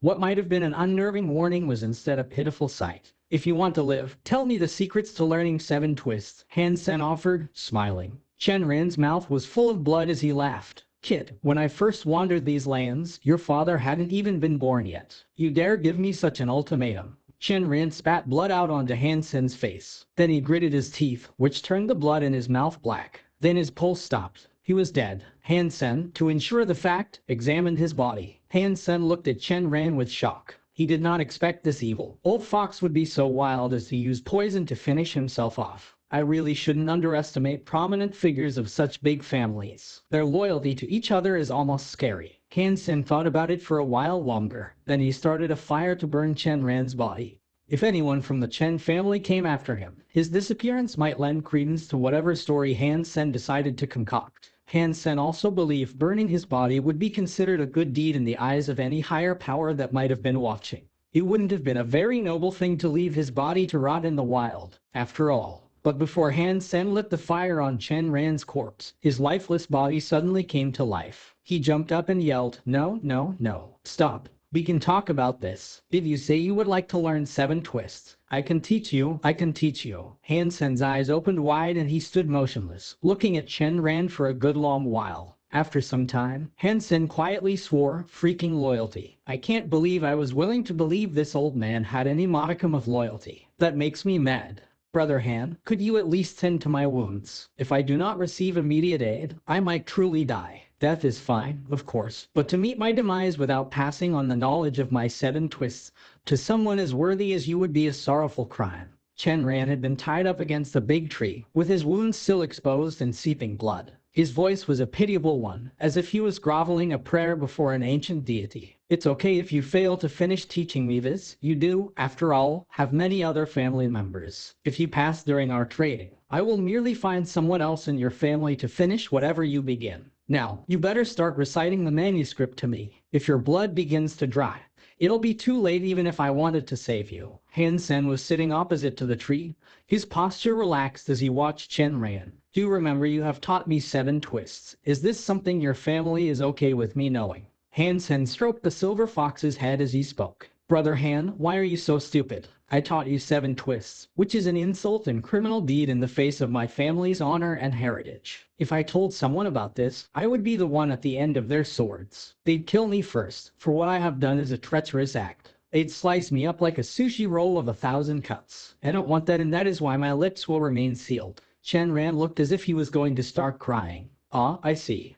Give me a moment to think your plight over." Hansen had his eyes closed, and it looked like he was practicing Kaigon. "Don't practice it yet. Help me." When Shenran saw Hansen start practicing Kaigon, he started shouting in a panic. Hansen merely ignored him and continued with his practice. Not long later, Shenran began to smell a pleasant fragrance. Not caring very much, he believed it to be the smell of Hansen's pills. Seeing Hansen continue to ignore him, Shenran ground his teeth against each other and started meditating to aid his own wounds. But after Shenran breathed in the pleasant scent, it followed along with his meditation as he breathed in more and more. Shenran's body started to produce woolly clouds, which wandered around him. The wounds sealed up quite a bit and the bleeding slowed. After Hansen completed a cycle of the Dongsu Sutra, he opened his eyes to take a look at Shenran. He watched his meditation intently. After a while, Hansen's heart started laughing. He thought to himself, "This old fox really did give me a false 7 twists. 70% was genuine and 30% was nonsense. He altered the most integral components of the skill to try to trick me." Not long later, Shenran opened his eyes to the sight of Hansen.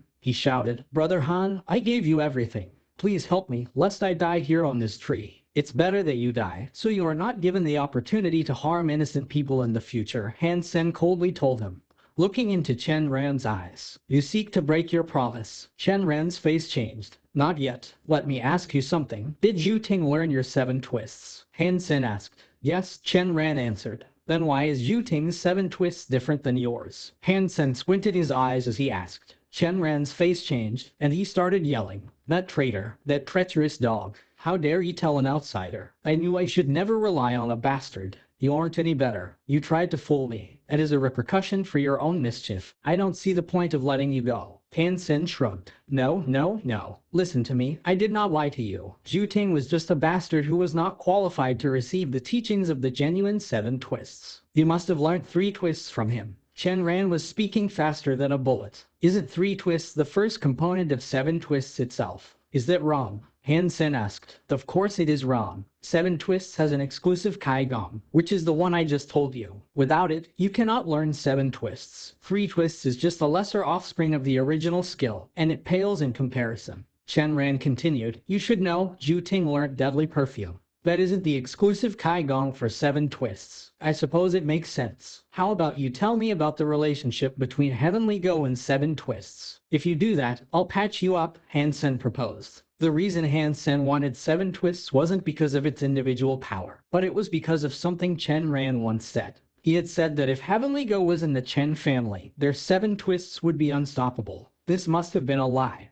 But there had to be some sort of relationship between the two. Otherwise, Chen Ran would have had no reason to say what he did. Chen Ran hesitated for a while, but then said, Heavenly Go and Seven Twists were birthed from a tome which belonged to my ancient ancestors. They are a pair. They are both used in conjunction with each other, combined to create what can only be defined as a god power. But that faithless Yunfu family is obscene. They stole Heavenly Go from us and altered it so it would no longer be compatible with Seven Twists. Heavenly Go has its own Kaigong and Seven Twists has its own Kaigong. How can they be combined together? Do you think I was born yesterday? Do you think you can fool me again? Hansen coldly snapped. Brother Han, why would I lie to you? Heavenly Go is the first part of this combo. You need to learn Heavenly Go before you learn Seven Twists. Do that, and you will become the strongest person to tread this world. It is the mightiest skill across all recorded history. Without Heavenly Go, our family can only learn the second half. So, Seven Twists is only 70% complete. With the base of Heavenly Go, you would be shocking to all who crossed your path. Brother Han, I have already told you everything. Fix me, quick. Chen Ran begged. Old Chen, I really would like to fix you and set you free. But in addition to not telling me the truth, you are trying to kill me. Hansen looked at Chen Ran's side.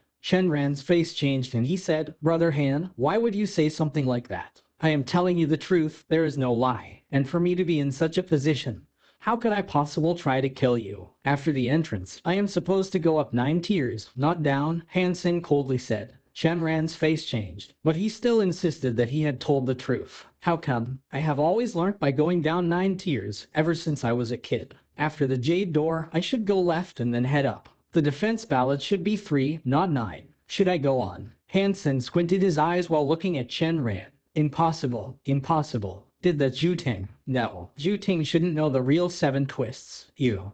Chen Ran's face looked at Hansen as if he had just seen a ghost. There weren't many people in the Chen family who knew how to perform Seven Twists. Those that did were afraid of outsiders learning the skill. That was why most students were only taught 3 twists instead of the original, complete variant. In addition to 3 twists, they were also given false, filler skills to change core components of the art. Even a master class person, had they not seen 7 twists performed in its entirety, would not be able to tell the difference. If people were being taught the fake 7 twists, the differences were so minor they'd believe it was indeed the real thing. But if you continued to practice it, you could become mildly paralyzed, and in extreme cases, end up dead. Shenran could not understand how Hansen already knew the real 7 twists. I have given you far more chances than you are worthy of, but still, you haven't said an honest word to me. Hansen raised his peacock crossbow and took aim at Shenran. No, don't kill me. I can't die. I can't die. Tang! Shenran's eyes opened with a look of utter despair cast across his face. A bolt had blown a hole through his head. People like you, enemies of mine, I don't feel safe leaving you alive. Hansen returned his peacock crossbow. He didn't want to let Shenran go in the first place. Hansen burnt Shenran's corpse as he initially planned to, retrieved his bolts, and continued his journey back to the ice field.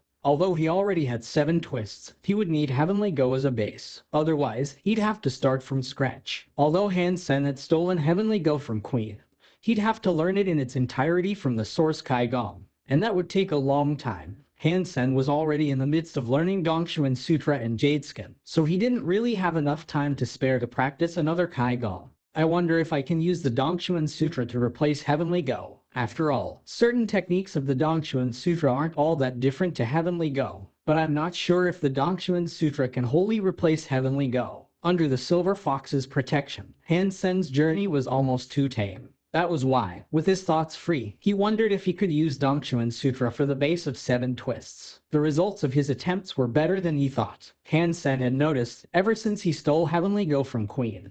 He could use Dongchuan Sutra to simulate the skill. He could even simulate 7 twists. But that did not mean Hansen had really learned Heavenly Go and 7 twists in their original form. He was just simulating them through the Dongchuan Sutra, and that still meant he was, at his core, using Dongchuan Sutra. When Heavenly Go and 7 twists were combined together, Hansen was able to fathom the terrible power such a combination could yield. The original 7 twists included, as the title suggested, 7 airborne twists. But combined with Heavenly Go, the move wasn't quite so simple. With both of these together, he would not need wings to soar the skies in flight. And this was something only a handful of surpassers were capable of. He could use Dongchuan Sutra to simulate the arrow flying skill, but it would only last 15 minutes. But even that was a scary thing, because it was entirely different than using a beast's soul. This was the true power of flight, and it would allow for the complete freedom of his body to do what it wished, just as efficiently as it could on the ground. Hansen was so excited at the prospect, he continued to practice it on his way. Heavenly Go's formation was flat, but combined with 7 twists, it became a 3-dimensional formation with increased power. While this was quite the boon, it also required a user powerful enough to use it. With the Silver Fox protecting him on his way, and the map he had received from Huanfu Pinking, Hansen arrived on the other side of the Devil's Mountain safely. Hansen followed the path Thunder Devil once took, and it wasn't long before he caught sight of a giant floating island in the skies above the ice field. There were many flying creatures soaring to and fro around the mystery island, as if they were devils searching for their next hapless victims.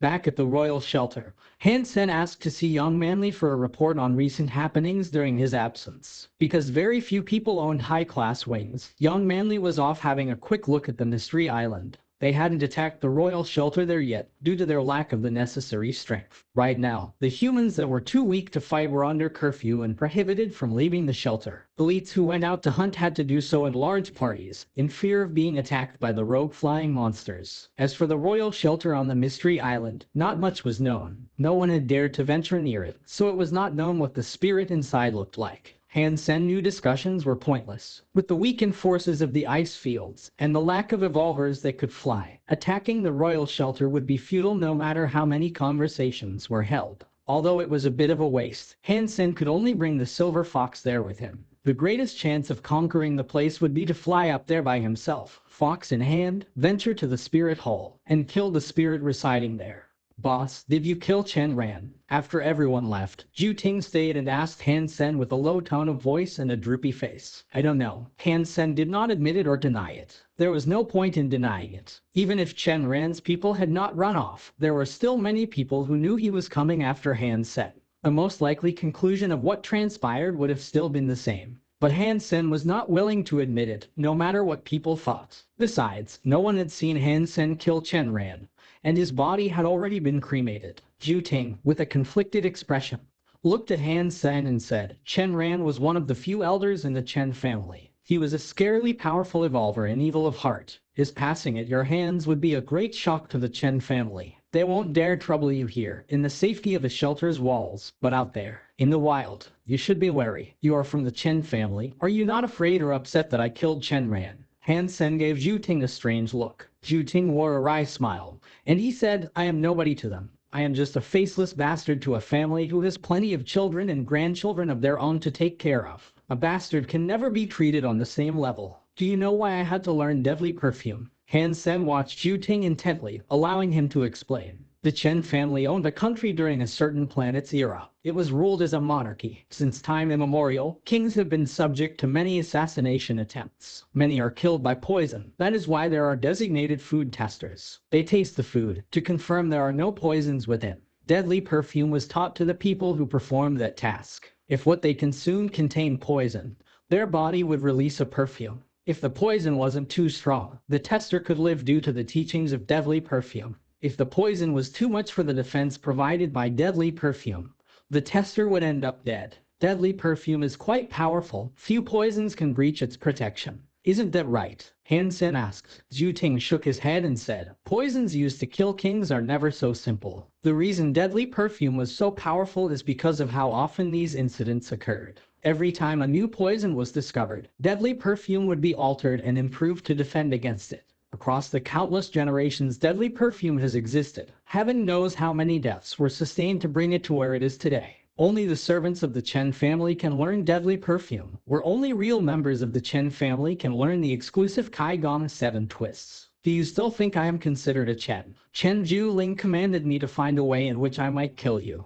But I know there is no way for me to do that. I cannot return with my mission incomplete, and so I will never return to the Chen family. I can only remain hidden in this shelter, never again venturing beyond its walls. You stay here, then. As long as you are on the ice fields, and even if members of the Chen family do show up, they won't be able to lay a finger on one hair on your head. Hansen sympathetically said, secretly unsure whether or not this was a ploy of Zhu Ting. Was he being truthful? Hansen did not know, but having Zhu Ting on his side was more useful than not. For now, he could continue working for Hansen, while being comforted at the same time. After Zhu Ting left the room, Hansen departed the shelter. He found a place where there was no one around, summoned his wings, and flew up towards the mystery island with the silver fox in hand. With the silver fox near, the flying creatures did not venture close, and his passage to the mystery island was unhindered. This mystery island was far larger than the one he saw in the first shelter. You could see from afar a black metal shelter in the middle of it, like some crouching Goliath. It was far smaller than the royal shelter that had belonged to Princess Hinyang, and swaths of horrific beasts circled the skies around it. He could tell this spirit shelter was far stronger than the previous one he had striven to conquer. But the creatures were merely set dressings to Hansen right now. Holding the silver fox, Hansen proceeded onwards as the hordes of creatures parted to provide a path. Upon reaching the front gate, he walked inside. Perhaps it was because this shelter was on a floating isle, but every creature that populated this island had the ability to fly. There were giant birds, tigers with wings, creatures with 4 wings, and even a giant snake that writhed its way across the rooftops had a pair. Hansen entered the menacing metal shelter. All of a sudden, he saw a dark figure fly across the mystery island. He furrowed his brows and called aloud, I have already issued a command prohibiting access to the mystery island. Who has disobeyed my orders and come? Standing on the high wall of the metal shelter, Hansen noticed it was the figure of a man that was nearing. He did not have a pet like the silver fox by his side, and he was being chased by a host of monsters. He was fighting his way through the hordes of creature, bones and blood paving his wake. No monster could hinder his approach, and he was coming directly for the metal shelter. Hansen caught a glimpse of the man's face, which was unknown to him. He had black hair and black armor. His eyes were pretty, and a copper sword gleamed in his hand. His finesse with the sword was remarkable, and each swipe of the sword was intimidating to watch. Strange, how come I have never seen this man in the ice fields before? Hansen was positive he had never seen this person on the ice fields before. With sword skills like that, he would have recognized him with ease. The man rushed near, and when he saw Hansen standing atop the high wall, his expression was puzzled. Hansen stood on the wall of the spirit shelter without a single creature around him. A silver fox rested gracefully on his shoulders. The two looked like a spirit themselves, and that's what the man believed Hansen to be. Without prior warning, the man began swinging his sword towards Hansen. Hansen frowned, not sure what was wrong with the stranger. Without saying a word, he had cast a powerful skill and was attempting to assault him. Wind streams trailed behind the sword as it soared through the air with a frightening velocity. With such power, this man had most likely opened his gene lock. As Hansen watched him come, he was positive this man had decided to steal the shelter away from him. He would not comply with his brutish introduction, and so Hansen decided to engage the man in combat. Wang Yuan was shocked as the fight began. He had been in the second shelter for over a decade and had sieged many royal shelters and battled many royal spirits in that time. After he managed to unlock his gene lock, he had never gone against an opponent that rivaled his own talent. Within 2 seconds, 2 long swords were coming down on him wildly, and he could not gain an advantage. He had never been in such a situation before, for he did not think royal spirits could become so powerful. Hansen believed his opponent was quite powerful, too. He was using his dual sword skill to the best of his abilities, and while it may have suppressed his latest opponent for the time being, he'd need to do more if he sought victory. The opponent was not just dexterous with the sword, but also profoundly capable in a variety of ways. He looked like a genius who hailed from a big family. I have no quarrel with you. Even if ownership of the royal shelter is your goal, killing me is hardly necessary. Hansen was preparing to use his peacock crossbow to kill his attacker. The last thing he wanted right now was entanglement with another fighter, so he decided to test his resolve through dialogue first. You aren't a spirit. When Wang Yuan heard what Hansen said, he was surprised. Quickly, he returned his weapons and looked upon Hansen's face in disbelief. How could you mistake me for a spirit? Have you ever seen a spirit like this before? Hansen breathed a sigh of relief, but he never expected his opponent to believe he was a spirit. Wang Yuan observed Hansen for a little while longer and then approached to hold his fists together in bow. He said, I apologize. I did not mean to offend you, my friend. I looked upon you as you stood atop the high wall. The creatures encircled you, not daring to approach in fear. With your gracious looks, you being the ruler of this place was a natural assumption of mine. Or so I thought. Looks can be deceiving. But again, I must apologize for the skipping of formalities, so perhaps we can start over. Might I know your name? Hansen reviewed his explanation and thought that it made sense. With a wry smile he responded, I am Hansen. Out here in the ice fields, I can only presume you have heard of me. You are Hansen. Wang Yuan looked even more surprised. With a look of greater disbelief, he had to ask, you are the Hansen that graduated from Blackhawk Military Academy. Assuming Blackhawk Military Academy did not have a second Hansen. Then yes, that would be me, Hansen jovially responded. My name is Wang Yuan. I am Wang Mingmeng's uncle. Before I embarked upon the adventure that led me here, to the ice fields, Wang Mingmeng recommended that I seek you out and see if there was aught you required assistance with. Now, clearly, do I see that there is not. You are Mingmeng's uncle. It was now Hansen's turn to be surprised. I am her uncle. Yes, 20 years her senior. As a matter of fact, Wang Yuan smiled and continued to say, if you would prefer it, feel free to refer to me as little uncle just as she does. If uncle does not sound appropriate, then how about big brother Wang? Either of those will do. I will stick to little uncle, else I am unsure how I would tell Mingmeng about our meeting here today. Hansen coughed. This man was 20 years older than her but still spoke as if he were young. What a man. Seeing as we are now formally acquainted with one another, I won't beat around the bush. We'll venture inside this place together. He who deals the final strike to a creature will get to keep the body. But no matter what, ownership of this shelter will be yours, Wang Yuan said. Like usual, no creature dared to come close, and without any hindrances, they found their way into the spirit hall with little to no trouble. This amazed Wang Yuan. A most powerful pet, indeed. Wang Yuan was not interested in the spirit, and only continued to stare at the silver fox. It looked as if he really wanted one for himself. Hansen gazed at the spirit in front of him, and this brought a great joy to his heart.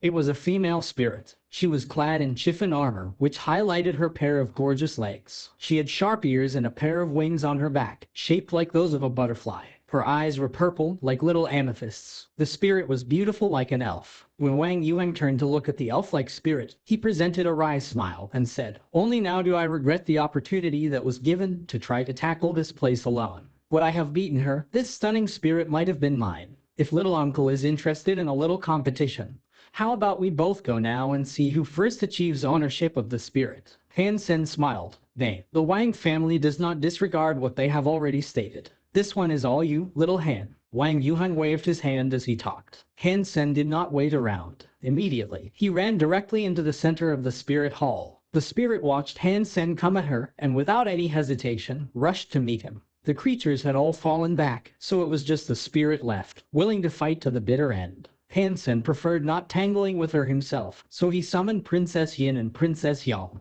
He let them deal with the spirit while he went on, racing towards the spirit statue. Holy smokes, twin beauty spirits. When Wang Yuan saw the Yin princess and Yang princess, his eyes went wider than those of a bull, and his mouth dropped open. The elf spirit wanted to go after Hansen but found herself suitably suppressed by the twin spirit that had been loosed upon her. Quickly, Hansen reached the spirit statue and snatched the spirit stone from its forehead. I, empty spirit, am willing to submit and offer absolute loyalty to a new master. I will become a faithful servant from now until eternity. The elf-like spirit gave up the fight, knelt before Hansen, and spoke her vow. Wang Yuan froze up after witnessing it. He just stood there, watching Hansen effortlessly place the spirit stone onto the empty spirit princess's forehead. In a blinding light burst from the stone, the empty spirit princess disappeared from sight. Little Han, nay, for I should say, brother Han. You are incredible. How did you accomplish that? I can only surmise there may be a thing or two you can teach me. I have been attempting to earn a sexy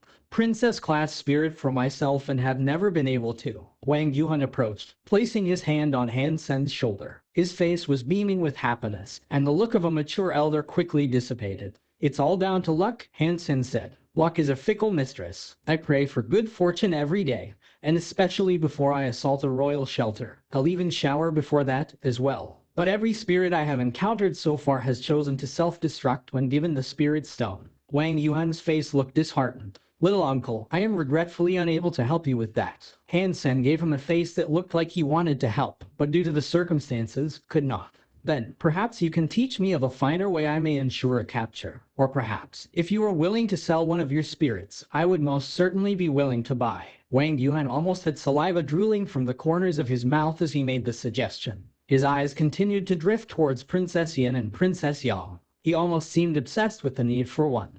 And he continued his dialogue, saying, you can sell me as many as you'd like. Money is of no concern to me. Little uncle, how about this? The next time you locate a spirit you would like, call me. I will help you get the spirit stone. With my luck, there is a 90% chance I will be able to obtain it for you. Hansen then quickly returned Princess Yin and Princess Yang. Hansen had spent a long time trying to defeat and obtain the twin spirit, so he would never contemplate selling them. Furthermore, he often called upon them both to massage his shoulders and make him feel good. Plus, with the Crystal Palace being so big, the services of Yin and Yang were of great help to the Snow Lady in keeping it operational. Hansen felt it was undermanned as it was, so he didn't want to sell them even if he could. That works for me. In that case, my future happiness rests firmly upon your shoulders. Wang Yuan licked his lips, and the way he held himself looked as if he was trying to hide his disappointment at not being able to purchase the twin spirit. This ill fortune has plagued my lifetime, extending all the way back to my school days, when we separated seats in our classrooms. There were 25 boys and 23 girls in my year. Traditionally, one boy and one girl would share a desk.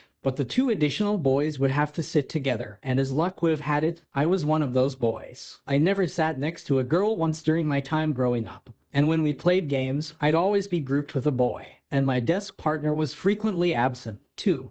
Which meant I had to spend many days grouped with my teacher. You don't know my pain, brother. You don't know my pain. And after leaving school, growing up, I never once won the lottery. I have never won a card game. If I go to hunt small monsters, I can guarantee you I will somehow summon a stampede of vicious, hungry, big bloodthirsty monsters. When I kill creatures, I never receive their beast souls. When I get a spirit stone, services of the spirit are never offered. I previously accepted my fate for that which it was. Until today. After meeting you, I know I have located my savior. Wang Yuan was dribbling snot and tears as he vigorously stroked Hansen's hand. It was like he had been single for 30 years and was now meeting a woman that was willing to give him the time of day. Little uncle, I just remembered I have a business that I must attend to. Away from here. How about we continue this discussion another time? Hansen felt awkward. Wang Yuan was a person who was super-duper unlucky. Hansen thought he should be as far removed from him as possible, lest his own luck be poisoned by his proximity. But Wang Yuan was still tightly gripping his hand, as if he'd found a soulmate. He looked eager to relay to Hansen his entire life story. Hansen tugged and pulled his hand back a few times, but Wang Yuan did not budge. Roar. All of a sudden, a loud roar shook the ground. Hansen felt a buzzing noise in his head, and he almost fell over. Oh no. Hansen's face changed. Not only he had sensed the danger, but the silver fox, too. It hissed and growled as it looked around in alarm. They both looked to the skies. What they saw petrified them. After Hansen collected the spirits, the creatures of the island had all left. But one remained in the darkened sky. It broke through the clouds, heading directly to Mystery Island. The skies burned a fiery red and the atmosphere of terror was enough to suffocate a person. A second later, the scary shadow crash landed in the metal shelter, shaking the entire island. 20 meters away from them, a monster with eyes of fire stared them down. The creature looked like a Tyrannosaurus Rex. It had leathery red scales shielding its entire body, and 4 wings wreathed in fire. A spiral horn protruded from its head, and fire writhed out of its nose. Its eyes, as big as wagon wheels, had licks of flame inside the pupils, and it stared at Hansen and Wang Yuan. It breathed out smoke from its mouth, which looked like the gaping maw of a volcano. Split up. You go left, I go right, Hansen quickly shouted, before dashing off. The creature was intimidatingly large. Hansen thought to draw his crossbow and fire a bolt. But even if it pierced the fiend's thick scales, he feared it would only hit it with the power of a toothpick. Wang Yuan heard what he was told and ran off to the left. He heard the creature roar, and a geyser of fire shot out from its mouth. It engulfed the spirit hall in fire, and the structure immediately began collapsing under the scorching heat. The creature that looked like a T-Rex immediately took off after Wang Yuan. Not wanting to be dinosaur chow, Wang Yuan ran as fast as his legs could carry him, yelling. He looked like a pitiable fellow, with a T-Rex gnashing at his heels. Hansen was running like the wind, and he thought to himself, "You really are unlucky. The monster picked you, even though I approached it first. I didn't mean for that to happen." As he was talking to himself, Hansen managed to exit the metal shelter and had a clear shot of escaping the mystery island. But all he could hear were the repeated screams from Wang Yuan, who was continuing to be pursued by the T-Rex. It didn't seem likely he was going to escape without Hansen's intervention. "I don't care. We only just met. I barely know the fellow," Hansen's mind stated, while his legs stood firmly, refusing to depart. Although Wang Yuan was unlucky, he was not a bad person by any means. Furthermore, he was Wang Minmeng's uncle. Hansen knew how guilty he might become if you were to leave him behind in such a heartless fashion. But he's so unlucky. Even if I do save his life, he'll probably end up dead due to a similar misfortune sometime in the future. Hansen spoke this out, but immediately after, bit down on his teeth. He hissed, turned around, and ran back into the blazing inferno. If Wang Yuan ran alongside him, bringing the monster with him, he wouldn't have had these second thoughts. Wang Yuan was well aware of his own misfortune, but despite that, he heeded Hansen's instruction to run in the opposite direction, pulling the monster with him. He was a good, honest man. "Fine, I'll do my part, but I won't risk any more than I have to try to save him. You'll still have to put in the effort." Hansen drew his peacock crossbow and loaded it with a raven feather bolt. Then, he began to approach the rampaging monster. The whole mystery island was ablaze, and the flames that the T-Rex breathed were enough to melt the sturdy metal structures that composed the shelter. It ran really fast, too. Wang Yuan was unable to shake the creature, and his body had suffered a few bad burns. There were fiery holes in his clothes and his hair was singed. But Wang Yuan, despite his unluckiness, was a powerful warrior. Although he looked to be in a sorry state, he had managed to outpace the lunatic T-Rex for a good while without suffering any injuries. He looked pitiable, sure, but they were minor wounds and nothing that could not be quickly remedied. Hansen was not a reckless person, so he wanted to survey the area and approach the situation as safely as possible. He didn't want to charge in like a buffoon, so he gauged the events from a good distance away. Observing the pursuit made Hansen really take notice of how unlucky Wang Yuan was. He didn't know how or why the T-Rex was so determined to catch him. It was as if it had been locked on, and nothing seemed to sway its desire to incinerate the running man. This guy excels at being a party tank. He pulls all the aggro with no effort. Hansen continued to watch from afar inside. After a period of observation, Hansen could not espy any weak spots on the creature. Its whole body was covered in red scales, and he could immediately tell how difficult it would be to penetrate them. As soon as he had a clear shot at the monster's eye, he would pull the trigger. Hansen fired the raven bolt across a distance of 50 meters. His aim was impeccable, and it seemed to be a guaranteed hit on the T-Rex. But right before it skewered the monster's eyeball, the creature blinked to shield its eye. The bolt did go in, but the monster's eyelid was thick. The bolt remained lodged in it, not dealing damage to the actual eye itself. The T-Rex's eyelid did not have any scales, and it was evidently weaker than the rest of the body. The creature was knocked back. It roared in pain and looked at Hansen from across the battlefield. Hansen started running, and the T-Rex took off after him. He felt as if a giant flamethrower was pulling up behind his bottom, getting closer and closer. The air around him was getting hotter, and the soft fabric of his clothes looked ready to burst into flames. "Brother Han, you are a remarkable example of a human being.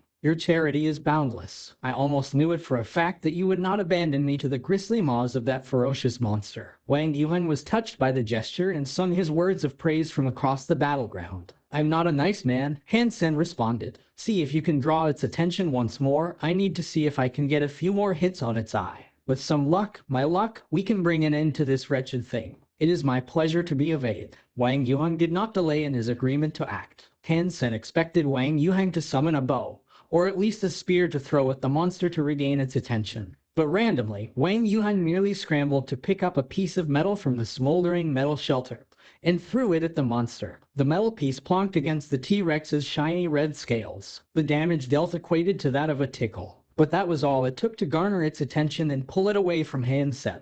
The monster turned to look at Wang Yuhang and took off after him once more. "This way, you dumb doggy. I'm over here. Chase me, I taste delightful," Wang Yuhan called at the T-Rex. He even turned around, bent over, and mooned the T-Rex, clobbering his own butt cheeks to get it to follow. He yelled, "Thick pork rind here, come get your free sample." Wang Yuhan's clothes were mostly in cinders, and Hansen could see much of his posterior. He danced and slapped his own bottom like a pair of bongos, as Hansen simply sighed, failing to comprehend the situation in which he found himself. Hansen looked on hopelessly. He thought to himself, is this guy stupid? All he has to do is attract the T-Rex. Is any of that necessary? Can't he just hit it and run? The T-Rex was incredibly angry. However, it roared to the sky, then brought down a geyser of flames on Wang Yuhang. Half on fire, Wang Yuhang took off running like a lunatic, with the T-Rex back on his heels. Damn, at least it worked well. Hansen watched with wide eyes, thinking Wang Yuhang had really turned his opinion on him around. "Brother Han, I beg that you hasten your move. I am being roasted alive." Wang Yuan was running as fast as he could, as his hands tried to pat down the flames that were incinerating his bottom. "Hold on, little uncle." Hansen raised his peacock crossbow and took aim at the T-Rex's eye once more. Peng! Hansen fired the bolt at the T-Rex's eyelid once more, but again it blinked and the bolt couldn't pierce through it entirely. But exceeding Hansen's expectations, Wang Yuan immediately picked up more pieces of metal to lob at the monster, all the while shouting and screaming. The T-Rex only looked at Hansen for 1 second before resuming its chase of Wang Yuhang. "Little uncle, that's right. You can do it. I have faith in you." Hansen couldn't fathom the sordid deeds Wang Yuhang must have committed in a past life to be given such bad luck in this one. The aggro he could pull with such little effort was astonishing. And now, with Wang Yuhang subject to the T-Rex's pursuit once more, Hansen got back to searching for the perfect chance of striking the T-Rex's eye. Although it wasn't quick on its feet, the reactions of this super creature weren't too slow. Even with Hansen taking his best possible shot, the creature always caught the bolts with its eyelid. "Brother Han, I am reaching the end of my tether. If you are to slay this oversized doggy, I recommend doing it soon." When Hansen reached for his quiver again, he was overwhelmed with dread to notice it was empty. They had all been fired, with no damage having been dealt to the beast that had assaulted them. Brave men must shoulder the greatest of deeds. "I'm going in." Hansen knew the bolts were fairly well lodged in the monster's eyelids and thought this would be his only chance. So he took off running towards the monster. Killing the monster was not his priority right now. He wasn't doing this for himself. He knew if he let the monster claim this place for itself, it would only be a matter of time before it chose to wreak havoc on the ice fields far below. Homes and shelters would be burnt to ash, and people would undoubtedly be eaten whatever it fancied a snack. Hansen didn't want to risk leaving the beast alive. He had exhausted one of his greatest chances of killing it already, so he wanted to push a little further. And even if he could not kill it, he'd at least deal as much damage as he could before retreat. With Wang Yuhang still stealing the spotlight of the T-Rex's attention, Hansen was able to run beside the creature and effortlessly leap up onto it.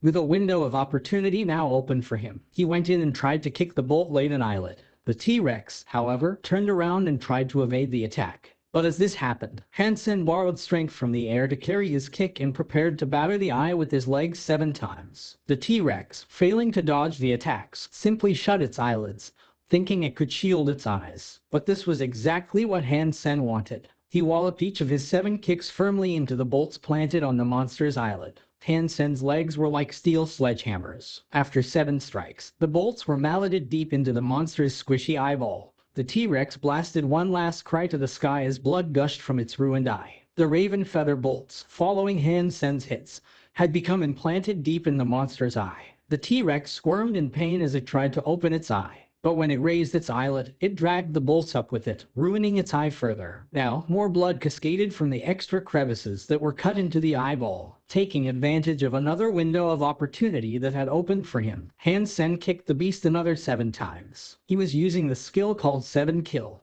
which, when combined with arrow, brought devastating damage upon the monster's other eye. Infuriated, the T-Rex began shooting geysers of flame in all directions. Hansen could only fly away from it, to avoid being incinerated by the wild flames. "Brother Han, that was fine work." Wang Yuan looked delighted.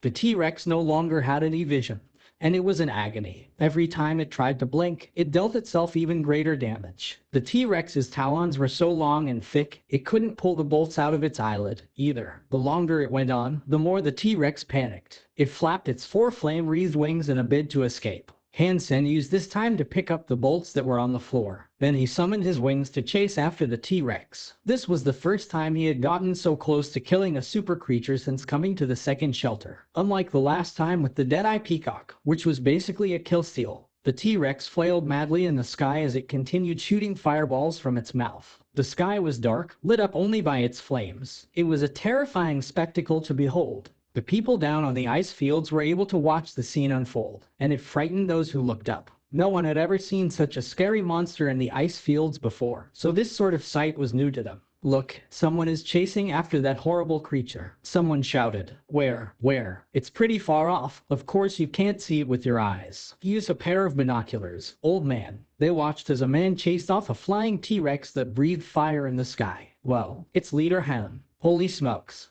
He is too powerful. Did Leader Han claim ownership of the metal shelter up there, too, all by himself? He's so handsome. He's so good. The people who watched Hansen chase away the T-Rex all reeled in shock and admiration. They thought Hansen was hunting it down. Although the T-Rex had been blinded, it seemed as if it could still distinguish things well. It was able to fly north, towards the ice sea that lay beyond the ice fields. Hansen followed the T-Rex, thinking of a way he might bring it down for good. The damage inflicted to its eyes was grievous, but it wasn't enough to slay the beast. Still, the visual impairment boded well for Hansen's battle, as the T-Rex was no longer the threat it once was. This thing's vitality is high. It is obviously well attuned with fire, which means it should be weak to other elements. It would be a difficult fight for a group to take on such a raging beast. But to one or two well-trained elites, it is not as threatening as the Raven.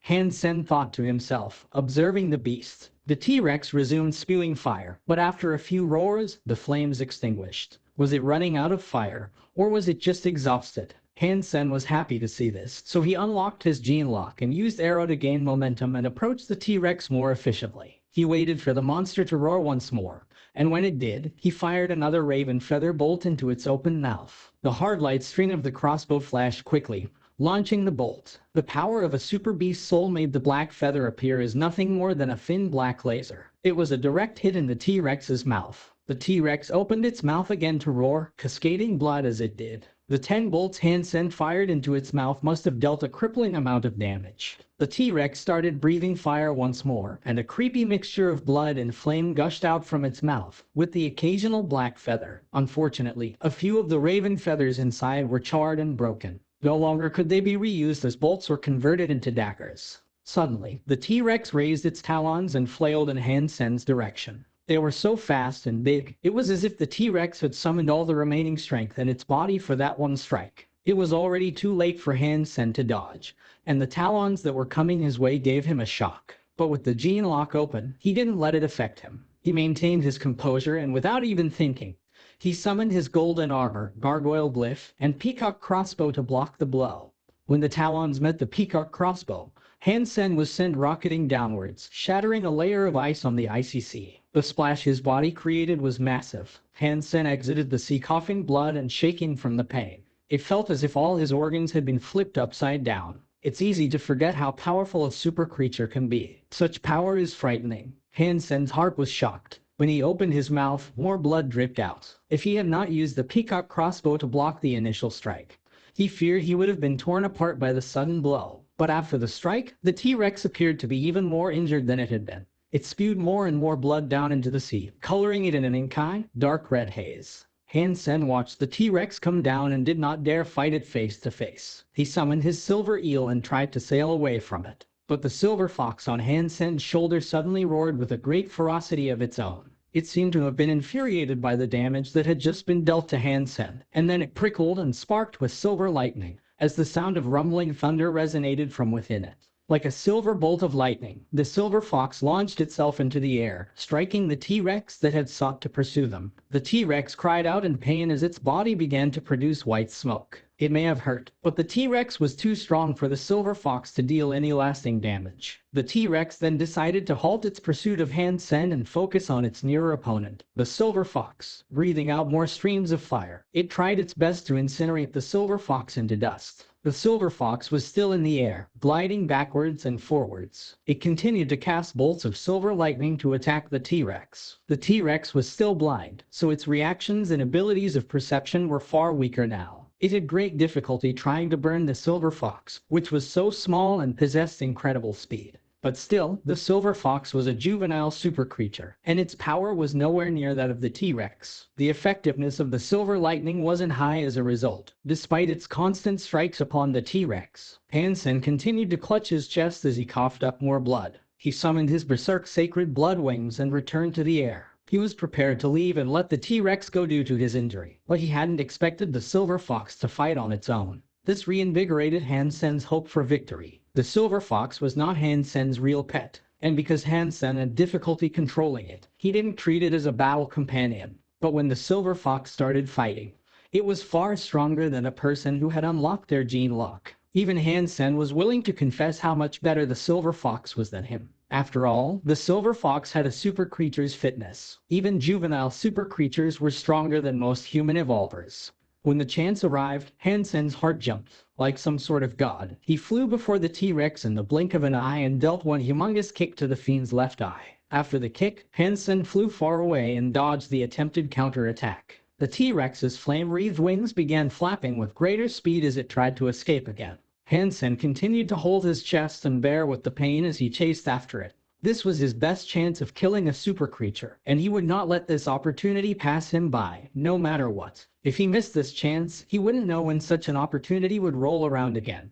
They chased the T-Rex for another 8 days. On the 8th day, it was unable to keep going and collapsed into the sea. Its giant body dropped into the sea, producing massive waves. Super creature hunted, fire scale T-Rex. The beast's soul has been acquired. The flesh of this creature is inedible, but you may harvest its life geno essence. Consume its life geno essence to obtain a random numeric amount of super geno points, ranging from 0 to 10. Hansen then watched as the huge, lifeless body of the T-Rex faded away. A fiery crystal dropped from its disintegrating corpse. The crystal was beautiful to look at and about the same size as a fist. Hansen quickly went to catch the crystal, but the flames that wreathed it burned his hand. He brought back his hand and the crystal dropped into the sea. It was like a burning orb of metal dropping into the sea. Its entry into the water was followed by much steam, and the encompassing water began to boil. Holy smokes, how am I supposed to consume life geno essence that's spicy? Hansen was afraid that after the crystal fell into the sea, another strong creature might come along and eat it. He quickly summoned his peacock crossbow and used it to fish the crystal out of the sea. The life geno essence had not grown colder, despite being submerged in the sea. It was still just as hot. Hansen observed the fiery crystal delicately perched upon his peacock crossbow. He frowned and commented, "How am I supposed to eat this thing? If I lick it how I did back in the first shelter, I'll end up chewing a roasted tongue." The silver fox was in Hansen's arms. With its little paws, it attempted to grab the life geno essence. Hansen stopped it from doing so immediately, as he wanted to dine on the essence all by himself. It was a hard-fought victory, and he wanted to enjoy every morsel of the reward he had earned. But Hansen soon realized he was wrong. The silver fox was just curious about how the life geno essence looked. It didn't want to eat it. It was like a cat playing with a ball. It used its paws to touch the life geno essence, which then burnt them. After that, it hurriedly gave up its interest in the crystal. "You don't want to eat it." Hansen put the life geno essence down near the silver fox. Its face looked disdainful and it turned around, refusing to even look at it. That greedy silver fox doesn't actually want to eat this good stuff. Hansen was quite shocked. Super creature beast soul, gem type. When Hansen saw the text, he turned to stone. He recalled seeing the title someplace else in the second shelter, but there weren't many out there. He remembered seeing it once on the news but had no clue what it could be used for. Hansen staggered a little and then summoned the fire-scale T-Rex beast soul. All that appeared in front of him was a fist-sized ruby-like gem. Inside the gem, Hansen could discern a faint image of the T-Rex he had seized the beast's soul from, as if a miniature variant had been encased within. As Hansen continued looking at it, he was unable to determine what this strange gem was actually capable of. Back in the ice fields, the mystery island had yet to return to the empty. This made Hansen breathe a sigh of relief. When Hansen returned to the lofty island, Wang Yuhan welcomed him there with great passion.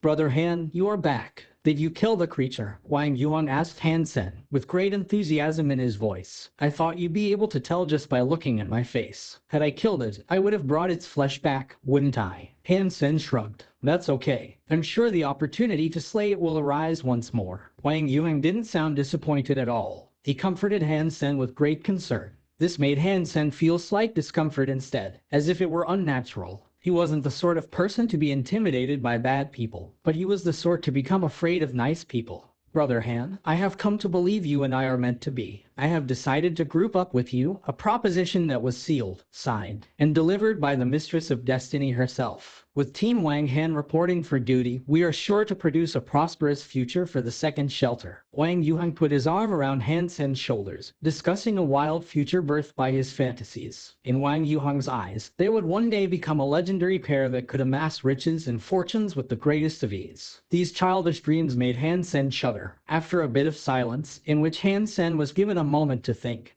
he asked himself, when did I ever agree to cooperate with him? Having a partnership with this guy might result in a super creature assaulting my shelters every day. This entire time Hansen had not said a word.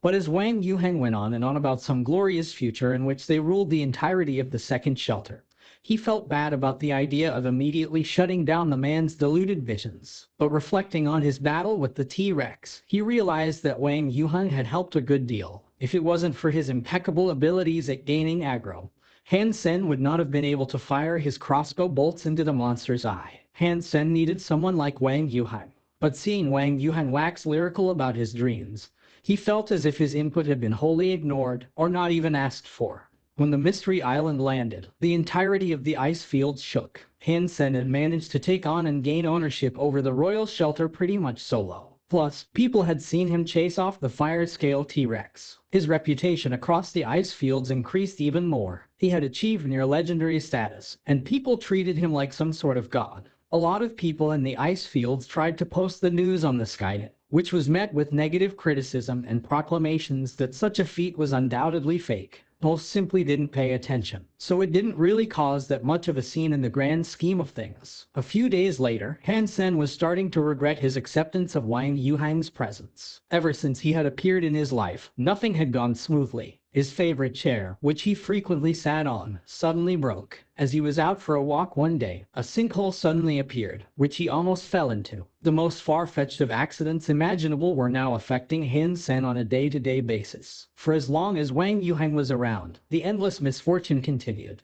Hansen had yet to find a way in which he could eat the T-Rex's life geno essence. Eating it as it was would be no different than taking a suicide pill. Hansen kept the essence in the Crystal Palace while he returned to the Alliance to browse for more information in the community. There was nothing about the life geno essence, so he was still unable to find a way to eat it. But he did find information on gem beast souls. Gem beast souls could be consumed by other beast souls to make the recipient beast souls evolve. Ordinarily, if a sacred blood gem beast soul was combined with a mutant class beast soul, the mutant class beast soul would evolve into a sacred blood beast soul. Does that mean I can use this gem beast soul to evolve any of my sacred blood beast souls into a super beast soul? Hansen became extremely excited at this prospect. Even if it combined with a mutant class beast soul, it would have to be of a comparable type as well. Otherwise, it would still break. From what he could gather, there was no other way to increase his chance of success. But there were a few posts by experienced beast soul gem infusers that helped to clarify a few things. If it was a wolf element gem beast soul, combining it with a wolf beast soul would yield a much higher chance at success. Of course, this wasn't 100% certified information, and there were still many things humans did not yet know in regards to all this. As Hansen browsed, he saw a post containing information that had leaked from the third shelter. It said that aside from the type of beast soul, the element mattered as well. If a fire gem beast soul combined with a fire element beast soul, the chance of success would be much higher. If this is how things are, I will need to find a fire element T-Rex beast soul first, Hansen thought, stroking his jaw. When I went to fight the red scale dragon with Dongmu, it looked just like a T-Rex. Perhaps it really is a T-Rex sacred blood beast soul. If I go kill it, maybe I could get a more useful beast soul. Hansen browsed for a bit longer, and being unable to find what he ultimately wanted, realized his thoughts were drifting to the red scale dragon. Back in the shelter, Hansen prepared himself to fight the red scale dragon and try to earn its beast soul. Hansen left the silver fox behind in the Crystal Palace. If he brought it with him, the red scale dragon would smell it from a great distance away, and run off before it was even a speck on the horizon. He didn't dare return to the goddess shelter, either, as he was still afraid of having any contact with Wang Yuheng. If the man's bad luck happened to infect him, and he failed to obtain the beast soul he desired, Hansen would be heartbroken. Unfortunately for Hansen, it was a common occurrence that what he was most afraid of was exactly what he'd end up suffering. Hansen began climbing the mountain, and his greatest fear was realized. Wang Yuhang was also there, killing monsters. When Wang Yuhang saw Hansen, he was delightfully surprised. He finished off the creature he was engaged in combat with and enthusiastically ran towards Hansen. He asked aloud, "Brother Han, have you come looking for me?" "Yeah, sure." Hansen didn't really know how to respond, thinking of how unlucky and how unlikely he was to meet Wang Yuan here, of all places. "Brother Han, have you heard of what's afoot in the alliance?" "It's major, from what I hear." Wang Yuan's voice had dropped low, as if he was whispering a secret. "What big thing, little uncle?" Hansen was never really concerned when it came to events in the alliance, but he asked anyway. "Only a few of the high-class alliance members know about this right now. It's currently on the down low, but I fear it's only a matter of time before it gets announced." Wang Yuan paused for a bit, inched closer to Hansen's ear, and said, "Someone has managed to slay the creature in the first shelter." "What creature?" Hansen's body shook. "That creature that is above the class of a sacred blood creature. It turns out, they're actually called super creatures, and it has shaken the high-class members of the Alliance to the very bone." Wang Yuan spoke aloud, with envy. After Hansen heard what he had to say, he felt some relief. Since there were more and more elites in the first shelter, it was only a matter of time before they could kill super creatures. The existence of super creatures becoming well known by humans would be a relief for Hansen. "Who killed the super creature and how?" Hansen asked Wang Yuhan. "It was a woman called Jai King from the Jai family. In a way, you are her brother-in-law, but she is not a daughter of Jai Ryuajin. She is only a cousin to your family, but she is far more talented than Jai Ryuajin's daughter. She has already been titled the first genius of the Alliance and a star of hope for the future." Wang Yuan trailed off for a second with a smile. Then, he shook his head and continued by saying, "But they didn't manage to kill a super creature merely because Jai Ryuajin was so strong. But members of the Wang, Lin, and Zhu families helped out, as well. They also hired many elites, 300, as a matter of fact. They were elites who have not yet evolved but have maxed out their genes. They aided in injuring the super creature for her, and many people are reported to have died. It is a shame such a feat is even more difficult to achieve in the second shelter. The second shelter excludes surpassers, so once we hit that level, we have to immediately leave this place. Otherwise, our bodies will be dealt irreversible damage. It's a shame none of these events take place in the second shelter. I know I'd join in, if such a thing were to happen." Hansen looked confused and asked, "All those people gave their best to kill that super creature and many people gave their lives. Were there any goodies? Why does the Jai King hog all the glory? She was the one who found an injured super creature and she was the one who dealt the final blow. The others were just hired help, sellswords and the like, who were paid beforehand. Anyway, let's get back to business. Why have you come searching for me? I'm going into the mountains to hunt a berserk sacred blood creature. If you aren't busy, you can tag along." This was the only thing Hansen could say. "Really? Brilliant. Slaying berserk sacred blood creatures is my favorite pastime." Wang Yuhan was giddy like a child and looked genuinely ecstatic to be able to come. Before long, Hansen safely arrived at the last place he had seen the red scale dragon. Surprisingly, it had been a journey free from any trouble. The red scale dragon had not vacated the area, and he spotted it resting in the valley. The red scale dragon looked slightly different than the first time he saw it. Its red scales were already crystallized. When watching it from afar, it looked like a giant statue encrusted with rubies. It was beautiful. "That is one big chap." Wang Yuhan saw the red scale dragon too and took a deep breath. Hansen laughed. He looked at Wang Yuhang and told him, "Little uncle, I'm afraid I am going to have to request your assistance once more. If you would be so kind, I would like you to attract the fiend while I kill it. As payment, I'll let you keep half of its flesh." "Accepted." Wang Yuhang nodded, summoned a beast soul, and ran screaming towards the red dragon.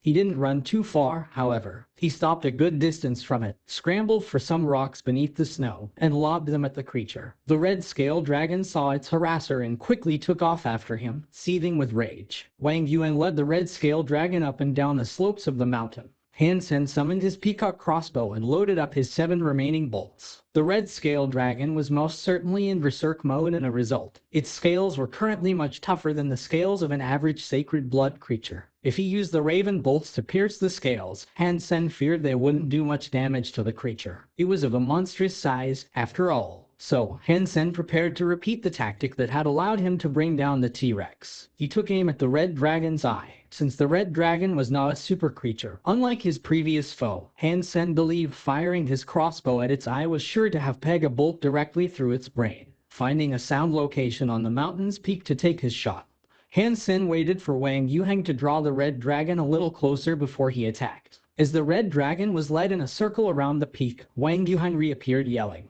"Run!" Wang Yuhang was screaming, flailing his arms like a madman towards Hansen as he ran. Something was most certainly wrong. Hansen's heart began to race as he pondered what might have gone awry. He thought to himself, what's happening? Surely nothing terrible has happened once again.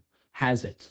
Behind the red scale dragon was another creature, a massive elephant composed of white bones. The already giant red scale dragon looked like a chew toy before the white bone elephant. The elephant's trunk ensnared the fleeing red scale dragon, lifted it up, and gobbled it up in one whole mouthful. The virgin snow was now splattered with blood. Holy smokes! Hansen swore in his heart, turned around, and quickly started running. Wang Yuan truly was born unlucky. Even out here, in the midst of a fight, he had managed to attract the attention of a monstrous super creature. Hansen regretted the fact that he had not just decided to come alone, as taking on a berserk sacred blood red scale dragon solo was far better than any super creature alternative. Fortunately, the super creature was caught up munching on its draconic snack, which bought Hansen and Wang Yuhang enough time to get away. "Little uncle, I have a question I would like to ask you," Hansen gasped out, after reaching a safe place, far from the dangers of the super creature. "What would that be?" Wang Yuhan was gasping as well. "How did you ever manage to hunt creatures by yourself?" Hansen asked. Wang Yuan seemed to be a magnet for the most wretched of creatures. To begin hunting a small creature, only to end up being run off by a larger creature seemed to be a regular occurrence.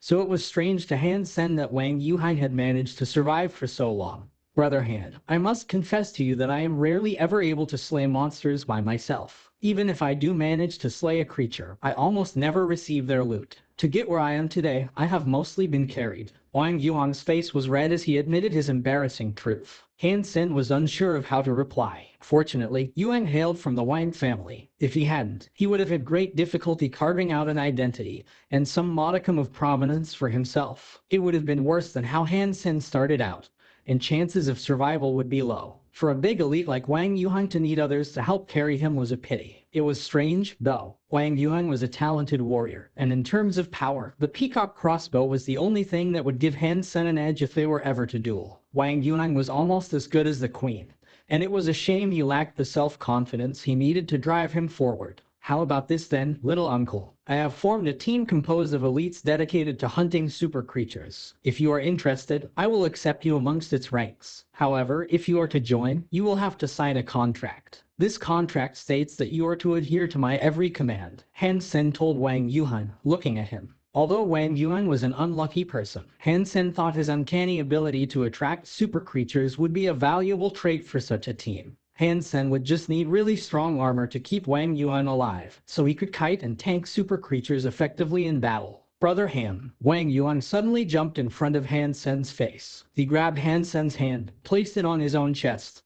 and started to cry. He was so touched, he was unable to speak. "Little uncle, if you have something to say, then say it." Hansen quickly snatched back his hand, afraid Wang Yuan's next question would be a proposition to sleep with him. But again, Wang Yuan grabbed Hansen's hand, not wanting to let go. He enthusiastically said, "Brother Han, you are a true brother of mine. You are one of the few people who are able to see the good that resides within me. You are the sun in my sky, scattering away the clouds of contempt. You light up my world, Hansen." Wang Yuan was genuinely touched. Hansen pulled the contract out of his pocket and handed it over to Wang Yuan. Hansen formulated this contract a while ago while composing a team. This contract was originally designed for the queen, but because she had been so busy in recent times, she had not been able to return to the shelter and sign it. Now that Hansen had deemed Wang Yuan a suitable candidate for the team, he thought he might as well give it to him for the time being. Wang Yuan looked it over and signed it without hesitation.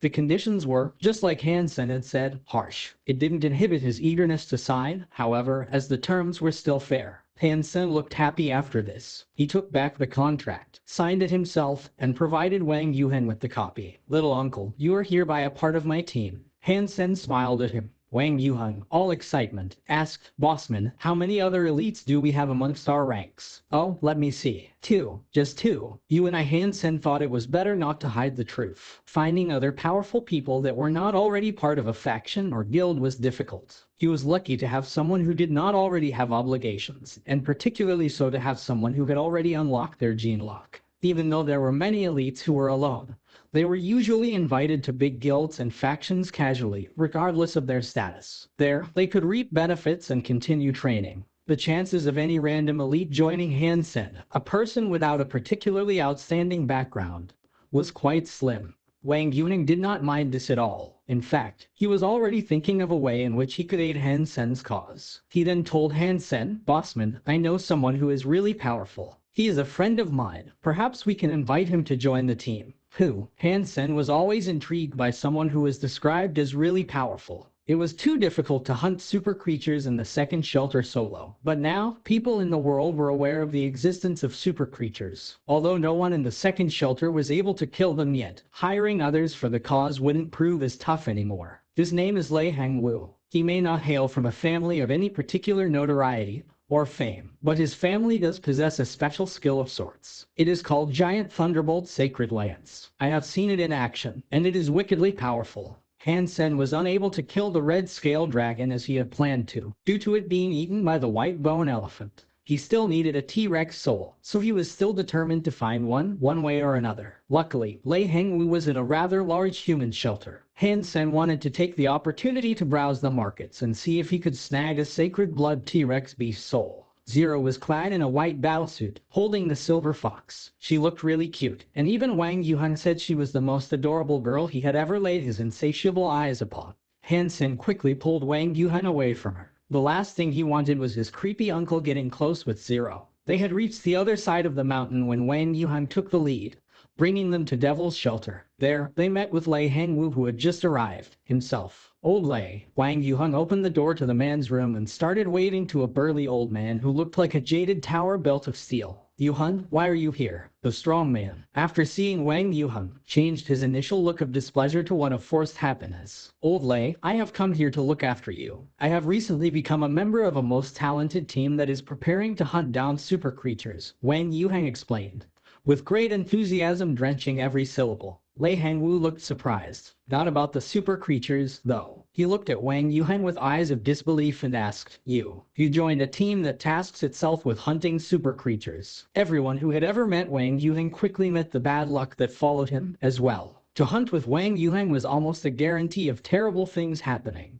"Allow me to introduce you to Mr. Bossman Hansen. He is incredible. He can slay super creatures all by himself. If the super creature we fought had not escaped, we would have been the first to slay one and rob Jai King of her snobbish thunder." Wang Yuheng did not bluff at all about this statement. Hansen. Lei Hengwu frowned as if he was straining his mind trying to recall if he had ever heard of this person. There is no need to think that hard. Jai Ruojin is Hansen's father-in-law. While Lei Hengwu hesitated, a knock came from outside the door. A soft and attractive voice sounded from behind it, saying, "Is Mr. Lei here?" "It is Lu Hui who has come to visit." Lei Hengwu was quite surprised. He offered them seats and went to answer the door. The person standing in the doorframe was of a gentle build and gave a relaxed smile. "Why is Leader Liv here?" The reason Lei Hengwu had actually come to the shelter was so he could join Lu Hui's team. Lu Hui was really powerful and famous amongst the Evolvers. He commanded many strong subordinates and had a background related to the Blue Blood Special Forces. His prestigious background and standing was why Lei Hengwu considered joining him first.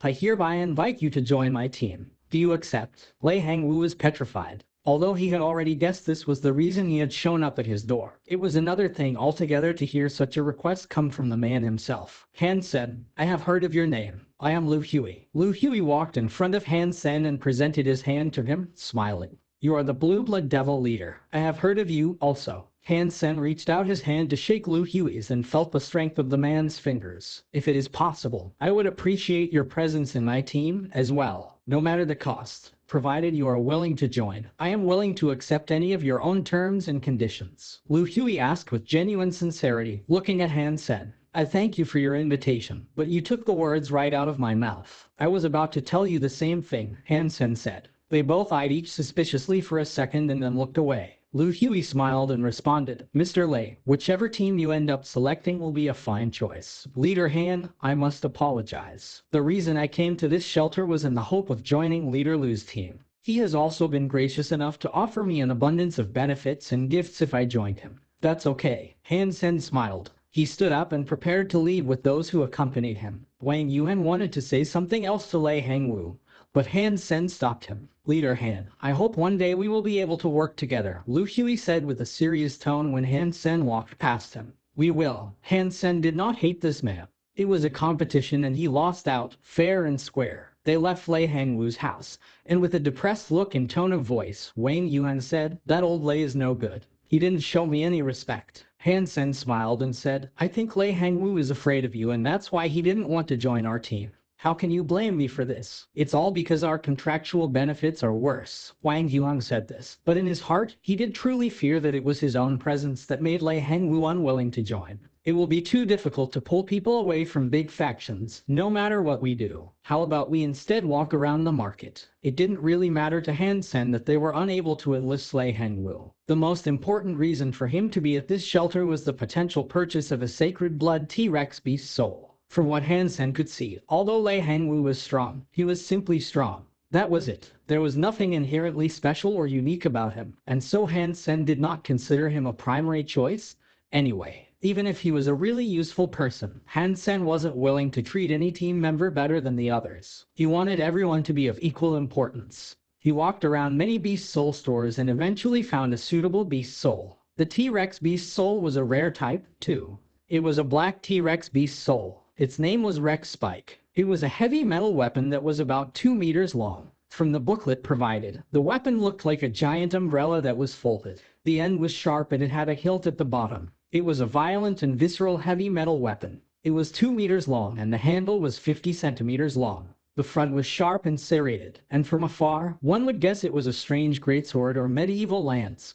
But not quite. It was weird, yes, but it looked like a cruel and merciless weapon. God, Buddha, Goddess, Mary, Jesus, and Mohammed, bless me with your divinity. I only have this one super gem beast soul. Throughout the entirety of my life, this is the only one I have ever managed to get. So, please, help me. Hansen's heart prayed intently to every god and religious deity he could think of. Inside the gem, he watched the image of the mini fire scale T-Rex be attracted and absorbed into an image of a black T-Rex. Then, the black T-Rex roared to the sky as its body underwent a transformation of some kind. The black scales of the beast became dark red. The body began to smoke and the talons increased in sharpness and thickness. Rex Spike has successfully combined with Fire Scale T-Rex Gemstone. The evolution has provided you a flaming Rex Spike Super Beast Soul. Hansen almost jumped up in happiness. He quickly summoned the flaming Rex Spike and immediately saw that it had increased in length. It was now certainly longer than 2 meters. It was colored a dark red and encircled in an aura of flame. The weapon now looked even more wretched and cruel, like some violent beast. Hansen swung it twice. He randomly hit something, which spawned a beautiful array of sparks. Hansen really liked it. It was a super heavy weapon and its presence was intimidating. In the future, he would have no problem tearing the bodies of smaller monsters apart. If I shoved this big guy up the asshole of a super creature, they'd feel awesome. Without hesitation, Hansen fed a black crystal to the flaming Rex Spike. He wanted to make it as strong as possible and try to push it up to a berserk super beast soul. If he did that, it would be even easier for him to kill a super creature. After the flaming Rex swallowed the black crystal, a strange spirit exited its body and encompassed it. Hansen had never evolved a super beast soul before, so he was not sure how long this process would take. Hansen did not evolve the Deadeye Peacock yet because he had been using it often and he was not sure how long the evolution process would take. Therefore, he did not feed it a black crystal. Now he was willing to let the flaming Rex Spike evolve first, since he still had the peacock crossbow. Hansen also wanted to find a hyper-geno art that was suitable for his future use of the flaming Rex Spike. While it continued to evolve, the weapon could not be used as a sword or a lance, therefore, it was difficult to find a hyper-geno art that suited it. Hansen was overjoyed at the successful combination. He decided to walk around with Zero for a while longer, buying her some new clothes and snacks as they went. The silver fox was lying on Hansen's shoulder while Zero cuddled the pet Meowth. The contrast of black and white pets side by side was a charming sight. Those pets are so beautiful. Honey, look. A woman with big boobs pointed at Hansen in delightful surprise. I will buy it. The man near her was really calm, and when he softly spoke the sentence, the woman became ecstatic. Oh, honey, you are so good. The woman clutched the man's arms and kissed him on the cheek. Friend, how much for these pets? The man walked before Hansen with a prideful stride. Which one are you buying? Hansen asked, blinking. I would like them both. The man looked at the woman near him. He puffed his chest and spoke with a raised voice, as if to signify the wealth he possessed. Ordinarily, pet beast souls weren't very expensive. The expensive variants were the high-class pet beast souls that were able to do combat. He saw that Hansen's pets were so small and cute, and naturally assumed they couldn't do combat. It was because of this that he didn't think they would cost much. If you want them both, I'll give you 30% off. At the low price of 7 billion. Hansen was in a good mood, so he was willing to take the time to joke with the pompous fellow. A big place like the Devil Shelter sold sacred blood beast souls for 100 to 200 million. If it was just a sacred blood pet, it'd be much cheaper, around the dozen million range. 7 billion. You think that's a super pet or something? The man scoffed, and it was obvious he was aware of the existence of super beast souls. You are right, Hansen said in his heart. But what his mouth actually said was, although this is not a super pet, it has been with me for a very long time. I like it a lot. Unless you cough up the 7 billion, I won't sell. The man madly pointed at Hansen with his finger. He then said something that shocked Hansen. Fine. I'll buy them for 7 billion. Hansen looked at the man with uncertain eyes, not sure whether he was being serious or if he was merely joining in with the jest. 7 billion was not a small amount, and generally, even the richest of people never carried such money around with them. For that price, are you certain? Hansen, still looking, asked the man. Of course I am, the man responded, with absolute confidence. Friend, might I have a word with you? The guy had a peculiar face as he approached. What? You don't want to buy them anymore? Hansen was cracking up with laughter. No. Is that what you really think? I have a different proposition, that's all. How about if I give you 50 million, you lend me the pets for no more than 3 days. I will return them to you in 3 days, without a single hair on their furry coats having been brought harm. The man smiled. Friend, if you don't believe that I, Lin Mei, will take good care of it, then believe in Lin Feng. He is my little brother. We have a contract together, so fear not. Lin Mei patted his puffed-up chest. Lin Feng, who? Hansen acted as if he didn't know the person. With a puzzled look. You really don't know who I am. Lin Mei was genuinely surprised. But after a while, he smiled and said, well, it's fine if you don't know me. Just know that I am a trustable fellow, okay? Do you know Tang Zhenliu? Hansen had to ask, as the person before him really did look like Lin Feng. Of course I know him. He's my little brother's best buddy. They even wear identical, matching pants together. They're inseparable. Do you know him, too? Lin Mei asked in return. Then we aren't strangers. I am a good friend of Tang Zhenliu. In Hansen's heart, however, he thought, I can't believe Lin Feng has a brother like this. I'm not sure if they're real brothers, though, or just cousins. Hey, that's not very fair. You said 2 for 7 billion. Now you're increasing the price even more. I am too fond of them to part with them so easily. If you're still determined to buy them, the black one can be bought for 7 billion. The little white fellow is not for sale. Well, that matters very little to me. Money runs like tap water for me. Very well, I will accept the black one for 7 billion. I will buy the white one for 7 billion as well. The only thing that concerns me is the happiness and contentment of my wife. I will spend as much as I must to keep her smiling. Oh, darling, you are so wonderful. The woman fawned and kissed Lin Mei. I already told you, only the black one is for sale. This little white ruffian is mine alone. Hansen, in his little show, was adamant about only going for the sale of Meowth. Eventually, Lin Mei conceded and purchased it. The woman, while holding Meowth in her hands, was beaming with joy and didn't complain at all. Ever since, a yarn was spun from the Devil's Mountain. It was a tale that recited the desperate lengths a little man would go to please a woman. This sorry man was said to have bought a useless pet cat for the whopping sum of 7 billion. As they continued walking down the street, a commotion of some sort seemed to be occurring further down. Many evolvers were running down towards the gate of the shelter. Wang Yuhan quickly started asking about what was going on, to which someone responded a powerful creature had emerged from the Devil's Mountain and brought ruin to 3 different shelters. Now, it had come here. Lu Hui had issued a command, instigating his men to rally for combat and halt the advance of the creature. Quickly, many evolvers amassed and marched in unison beyond the walls of the shelter, out to the trail the monster rampaged along. Lu Hui had already gotten there with his own little regiment, but they hadn't started their attack yet. If Lu Hui takes this threat so seriously, surely it must be a super creature, Hansen thought. Then, he turned to Wang Yuhan and told him, we should go check it out, too. They exited town and when they reached the plains of battle, countless evolvers were gathering. There were also other people in their midst, who seemed to have arrived just so they could enjoy the coming spectacle and watch the battle with glee. After walking a dozen miles, they heard the trumpeting of a loud elephant. Hansen said to himself, "Is that the white bone elephant from the Devil's Mountain?" The same thought coursed through Wang Yuheng's mind. They both turned to look at each other with a look of fright on their faces. The white bone elephant was far too terrifying a foe, and in one mouthful, it had gobbled up a berserk sacred blood creature. It was undoubtedly a monster from the upper echelon of super creatures. Lu Hui was quickly realizing that the bone elephant was indestructible. He called for his archers to fire arrows at it from another direction, in an attempt to at least draw its attention away from its current course, so it could be led away from the devil's shelter it currently was galloping towards. If it reached the shelter would be destroyed. The mounted bowmen were directly under Lu Hui's command.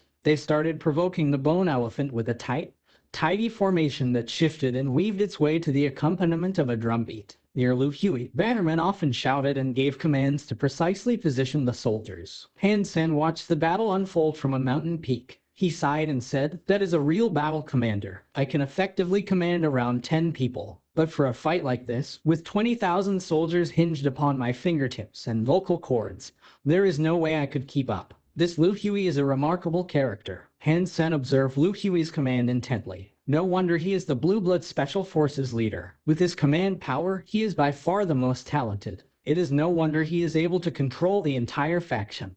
Hansen complimented Lu Hui, but Wang Yuheng, who was near Hansen, then said, "If you want to expand the goddess army, Lu Hui and the person in the north will be your greatest enemies." You are right, and as powerful as Lu Hui is, I can only suspect that the person in the north is of comparable might. Expansion of my army might prove to be a controversial problem. Hansen paused for a brief while, but then smiled and continued to say, "But we are separated by the Devil's Mountain. It's only a matter of time before this hurdle between shelters is conquered.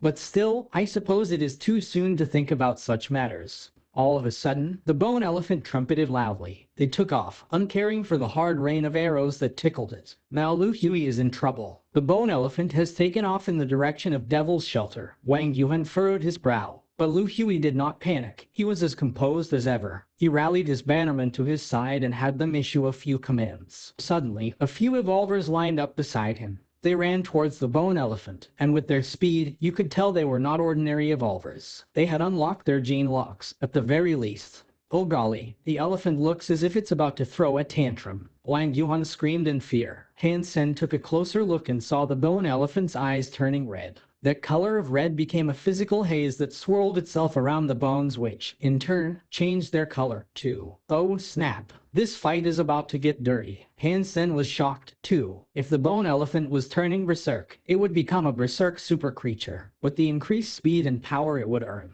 there would be no way for the riders down below to kite it as they previously had.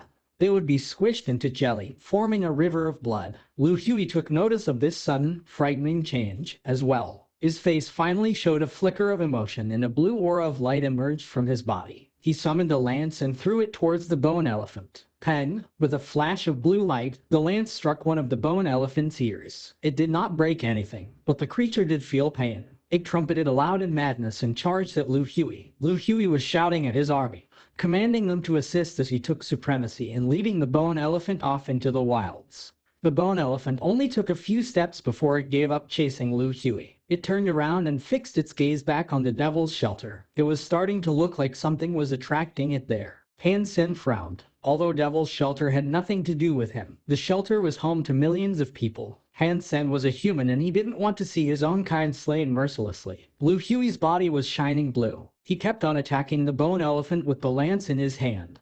But despite his attempts, the creature continued to ignore him and simply became more and more red. Wei Hangwu and his people did their best to attack it, just as Lu Hui did. It was all to no avail, however, as it now seemed that nothing could divert its attention away from the shelter. But that being said, such attacks really were like tickles, when accounting for the size and might of the beast. The bone elephant's speed had definitely increased now. The body was like a small mountain, running past on its own legs. The riders and their mounts that couldn't get out of the way in time were squashed beneath its feet. Puddles and streams of blood formed, and human allies were reduced to mush.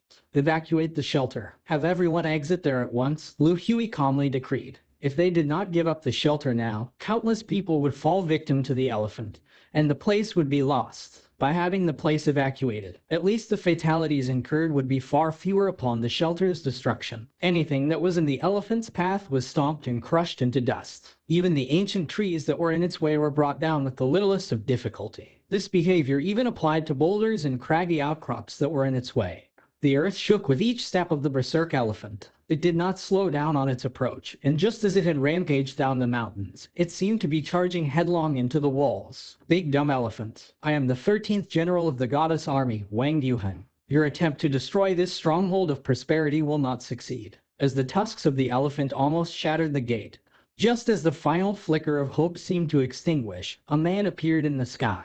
He flapped his wings with great speed, shouting at the berserk bone elephant like a god. The unstoppable berserk elephant heard his voice and stopped dead in its tracks. Big dumb elephant. My bossman will not allow you to bring harm to the good civilians that populate this place. If your balls are as hardy as your bones, follow me to the goddess army so that we can bury you in the grave you have so happily dug for yourself. Wang Yuheng shouted at the bone elephant at the top of his lungs, then he flapped his wings and flew away. The berserk elephant trumpeted to the sky and followed Wang Yuheng. No one could believe what they had seen, and they weren't even sure what was happening anymore. The man seemed to be able to contact the fearsome creature, the same creature that had ignored every other human. The fact that it so effortlessly followed the man after his speech was unbelievable. Lu Hui and Lei Hangwu were surprised. They knew exactly what they had just seen.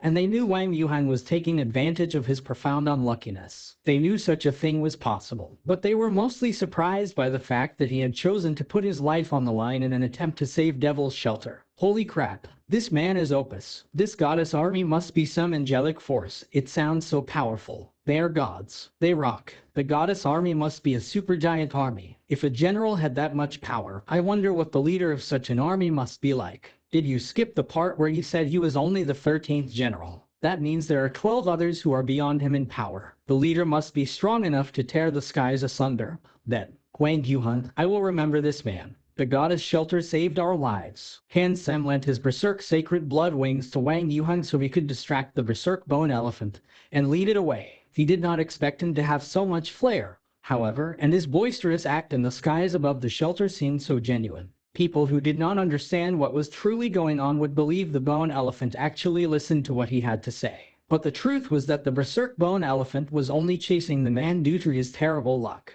Hansen and Zero went ahead first, thinking that the berserk bone elephant wasn't actually heading for Devil's Shelter. The shelter just happened to be in its way. So, Hansen made Wang Yuheng lead the bone elephant around Devil's Shelter. The beast could not fly, so there was no immediate danger, and as soon as Wang Yuheng was done, he could return to Hansen and allow it to go where it would. The elephant followed Wang Yuheng away from Devil's Shelter for about 50 miles. Then he took off further into the sky. The berserk bone elephant continued running forward, not paying any attention to Devil's Shelter. Bossman, your berserk sacred blood wings are wondrous. Would it be against your desire if I requested that you lend them to me for a few days? Wang Yuheng asked, with a big smile upon his face. Don't talk crap. Give me them back at once. And can I ask what kind of BS drivel you were spouting back there? Hansen took back his sacred blood wings as he asked. I was raising awareness of the goddess shelter. A deed like this will garner us much renown, and you'll have people crawling over each other in a bid to be enlisted. Wang Yuan laughed. And what is up with the 13th general nonsense? Hansen asked. Think about it. If people heard this, they'd assume we have swaths of elites in our ranks, enough so that we need at least 13 generals to manage them all. And if I was the 13th, then people would naturally assume there were 12 others who were even stronger than me. We would become the bee's knees, Wang Yuheng explained, with a proud and boisterous expression smeared across his face. Hansen was not sure how to respond, but he ultimately believed it to be a good thing. If the goddess shelter were to become more well-known, then inviting elites into the ranks of its army would be considerably easier. Hansen wanted to see where the berserk bone elephant was going, so he followed its shadow from a good distance. Little uncle, do you know which area lies ahead? Hansen asked Wang Yuhan, as he watched the bone elephant go further and further in a direction he wasn't familiar with. Let me think. Wang Yuan looked ahead and then, with a quick discoloration of his face, said, I think this leads to the haunted peach forest. What is the haunted peach forest? Hansen asked. It is a peach forest. The peach trees there are massive, each one being at least 100 meters tall. You can barely see the tops of such trees, and humans who go there tend to get lost with the greatest of ease. Furthermore, countless frightening monsters lurk beneath its boughs and many who enter there do not return. After a while, Wang Yuhang lowered his head in thought. Then, he said, "Fortunately, this is the season of the peach flowers opening. It isn't the season of peach production, so it shouldn't be too dangerous." "Why is that?" Hansen looked confused. "During the season for peaches, many powerful creatures visit there for a taste. That would also be the most dangerous time to even think about approaching the haunted peach forest," Wang Yuhang explained. "But now it is the flower opening season, correct? If the elephant was hungry for peaches, why would he be heading there now?" Hansen furrowed his brows.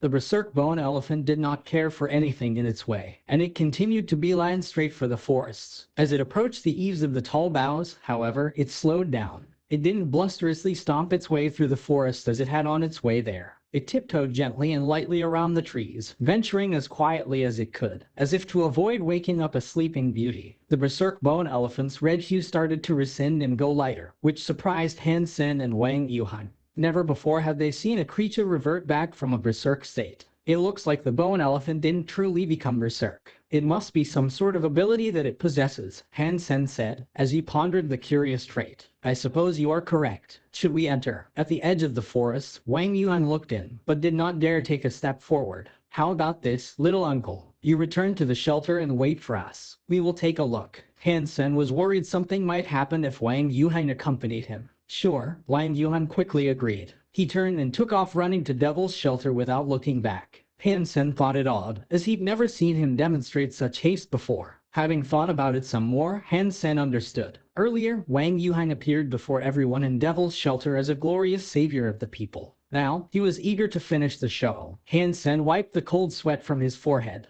Wang Mingmeng's little uncle was a legendarily strange man, with no equal in the entire world. "Do you want to go back and wait for me, too?" Hansen looked at Zero, who didn't say much. She just stepped closer to Hansen, signifying she was keen to continue. Hansen, without saying anything more, walked into the peach forest with Zero by his side.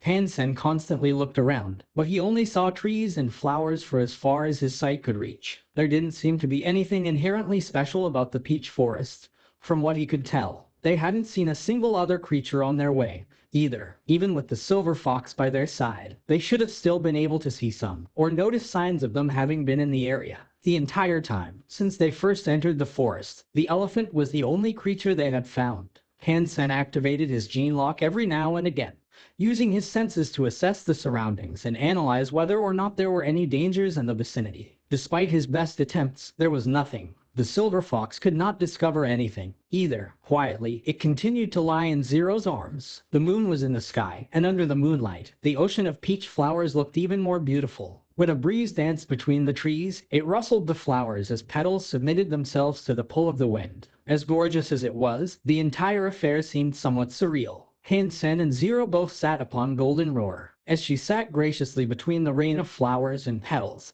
Zero's pretty face graced the view as a mesmerizingly beautiful image. Hansen could not help but pick up one of the flowers and place it in her hair. Now she was perfect. "Now you are even prettier." Hansen looked at Zero, who almost seemed to be one with the flowers. He was not sure whether her beauty was accentuated by the flower, or if the beauty of the flowers were accentuated by her presence. Zero, who had always appeared emotionless, started to look red in the cheeks. This made her even prettier, like some fairy that lived amidst the peach flower trees. The bone elephant, by this point, had been wandering through the forest for a few days now. Just when Hansen started to feel lost in the seemingly endless peach forest, he suddenly saw a giant peach tree up ahead. The trunk of the tree was bigger than the rest, leading upwards into the heavens. The flowers that graced and decorated its body spread out at the top like stars in the sky. The bone elephant seemed to be heading towards that tree. "What is this strangely big peach tree?" Hansen observed the peach tree from afar and couldn't believe its size. He did not sense any danger, and neither did the silver fox. All the silver fox did was stare at the peach tree, and all Hansen could do was wonder what it was thinking about. Since they were here already, Hansen wanted to see what the elephant wanted. Hansen followed the elephant but stayed a safe distance away from it, not daring to get too close. The giant bone elephant was heading straight for the perplexingly huge peach tree. As it approached, the massive elephant didn't look so big anymore. The elephant walked beneath the boughs of the tree gently and knelt. Then, it kowtowed before the tree, lowering its head as if it was praying before it. Hansen was frozen. He did not believe that a super creature like this, a monstrous elephant no less, would pray in front of a tree. It was unbelievable. "What is this strange peach tree?" Does something more powerful than a super creature even exist? Why would the elephant adore the tree and show so much respect? Hansen was puzzled. He watched the bone elephant kowtow before the tree for a very long time. But what happened next was even more unnerving. Under the moonlight, the bone elephant sat beside the tree in a human pose. With all the flowers flying around it, it appeared to be meditating. With the forest lit with the moonlight, and the flowers and petals continuing to skate the breeze, the bone elephant's body started to resemble the flowers from the peach tree. Then it started glowing. The gray and white bones now looked like jade crystals, which seemed to exude a holy light of some sort. Even the red eyes of the elephant seemed to fade away, and it didn't seem as if it wanted to kill anything anymore. The whole bone elephant was like a sacred Buddha beneath the peach tree, with a halo of divine light coming from it. What is going on here? The longer Hansen watched, the more confused he became. The bone elephant continued to sit beneath the tree without moving. A while later, Hansen heard a noise come from deeper within the peach forest, a sound that seemed to be coming their way. It wasn't long before it appeared. It was a small pink snake, slithering towards the giant peach tree. Quietly, it rested against the base of it. A blue tiger appeared from another direction and also sat down near the tree. Wings could be heard flapping in the sky.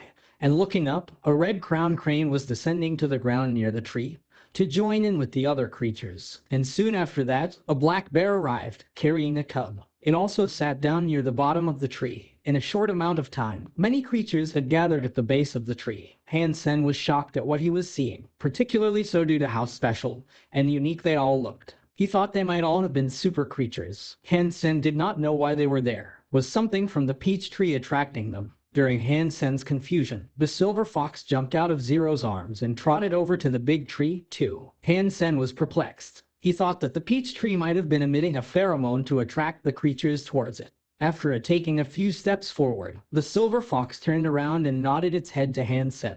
It looked as if it wanted him to follow. He was hesitant to comply, due to how many powerful creatures gathered up in one place and how dangerous it would be for him to go. Again, the silver fox flicked its head. Although the creatures were now undoubtedly aware of the silver fox's presence, they didn't bother doing anything about it. They hardly even looked its way. For the third time, the silver fox gestured for Hansen to join it. With gritted teeth, Hansen slowly withdrew from his shelter and tiptoed his way towards the peach tree. Hansen went forward as cautiously as he could. The moment he noticed something was off, or if the creatures even looked at him wrong, he'd take off running in the other direction. Zero, to his surprise, was less fearful. With glee, she ran to catch up with the silver fox. They were out in plain sight, before the creatures near the tree, but nothing happened. The creatures simply continued to sit where they were. With his heart playing hopscotch, Hansen followed the silver fox to the tree. After choosing a spot, they sat down near it. Aside from the bone elephant and the two bears, they were closest in proximity to the actual bark of the tree. 2 meters away from Hansen was the black bear. Although it was not as big as the bone elephant, it was at least 10 meters tall. Although it was kowtowing, it was like a giant truck, and its breathing was loud.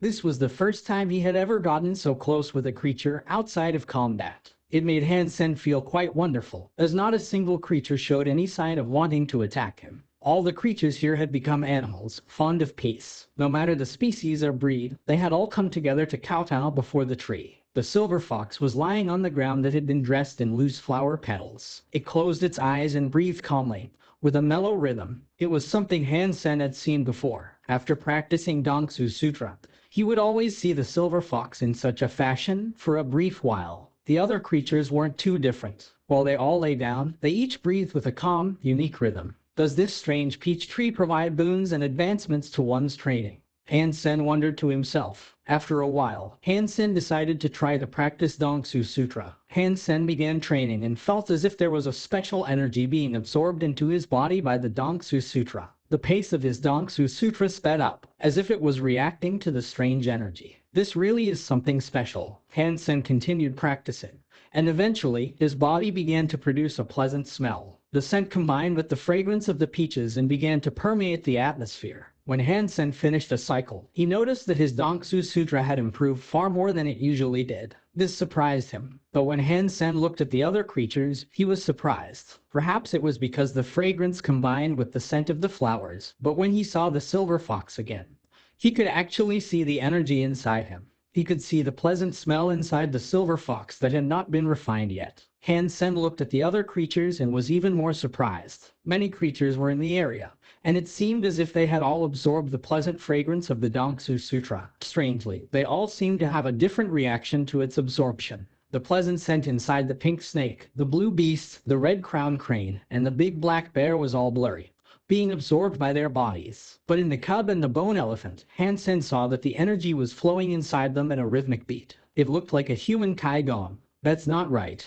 The black bear and the cub are of the same kind. So why the difference between the two? Hansen was shocked while looking at what was going on. Not long after, Hansen's pleasant fragrance had been refined by the cub and bone elephant. The crane and snake were continuing to refine it slowly, but Hansen could still sense it inside them. Creatures were usually birthed by their mothers, not their nests. The silver fox, the cub, and the gourd respawned in their nests, whereas the others had been birthed by their mothers. That made Hansen think back on the golden roar. He wasn't sure about the big golden roar, but when the small one died, it left behind its life geno-essence and body. If the big golden roar and the elephant were birthed by a creature, does that mean the children of super creatures are different than the super creatures themselves? Hansen theorized. But this train of thought only led to more and more questions. Why did some super creatures only leave their life essence behind and not their actual bodies? If the second or third generation of super creatures could leave their bodies, then there must have been something special inside them. Just like the silver fox and the cub, they were the children of super creatures, and it looked like they had special abilities that were different than their mothers.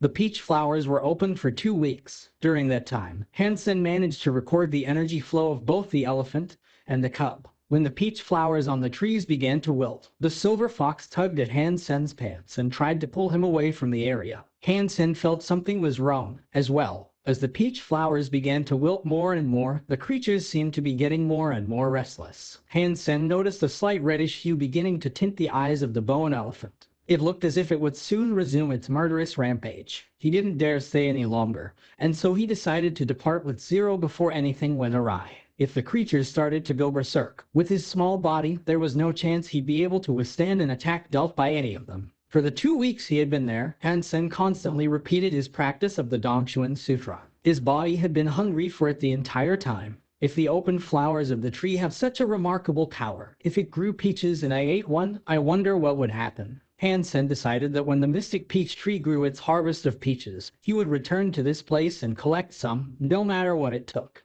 But Hansen imagined that when the mystic peach tree did grow its peaches, there would undoubtedly be chaos. Nabbing a few peaches for himself would most likely prove difficult. Back in the Alliance, Hansen considered choosing a new hyper-geno art that would go well with his flaming Rex spike. Hansen conducted a lot of research, but found it difficult to select a skill that would suit his needs. The flaming Rex spike was neither greatsword nor lance, and he couldn't even use it like a club. No wonder the shopkeeper sold it to me so cheaply, with a quick cash trade agreement.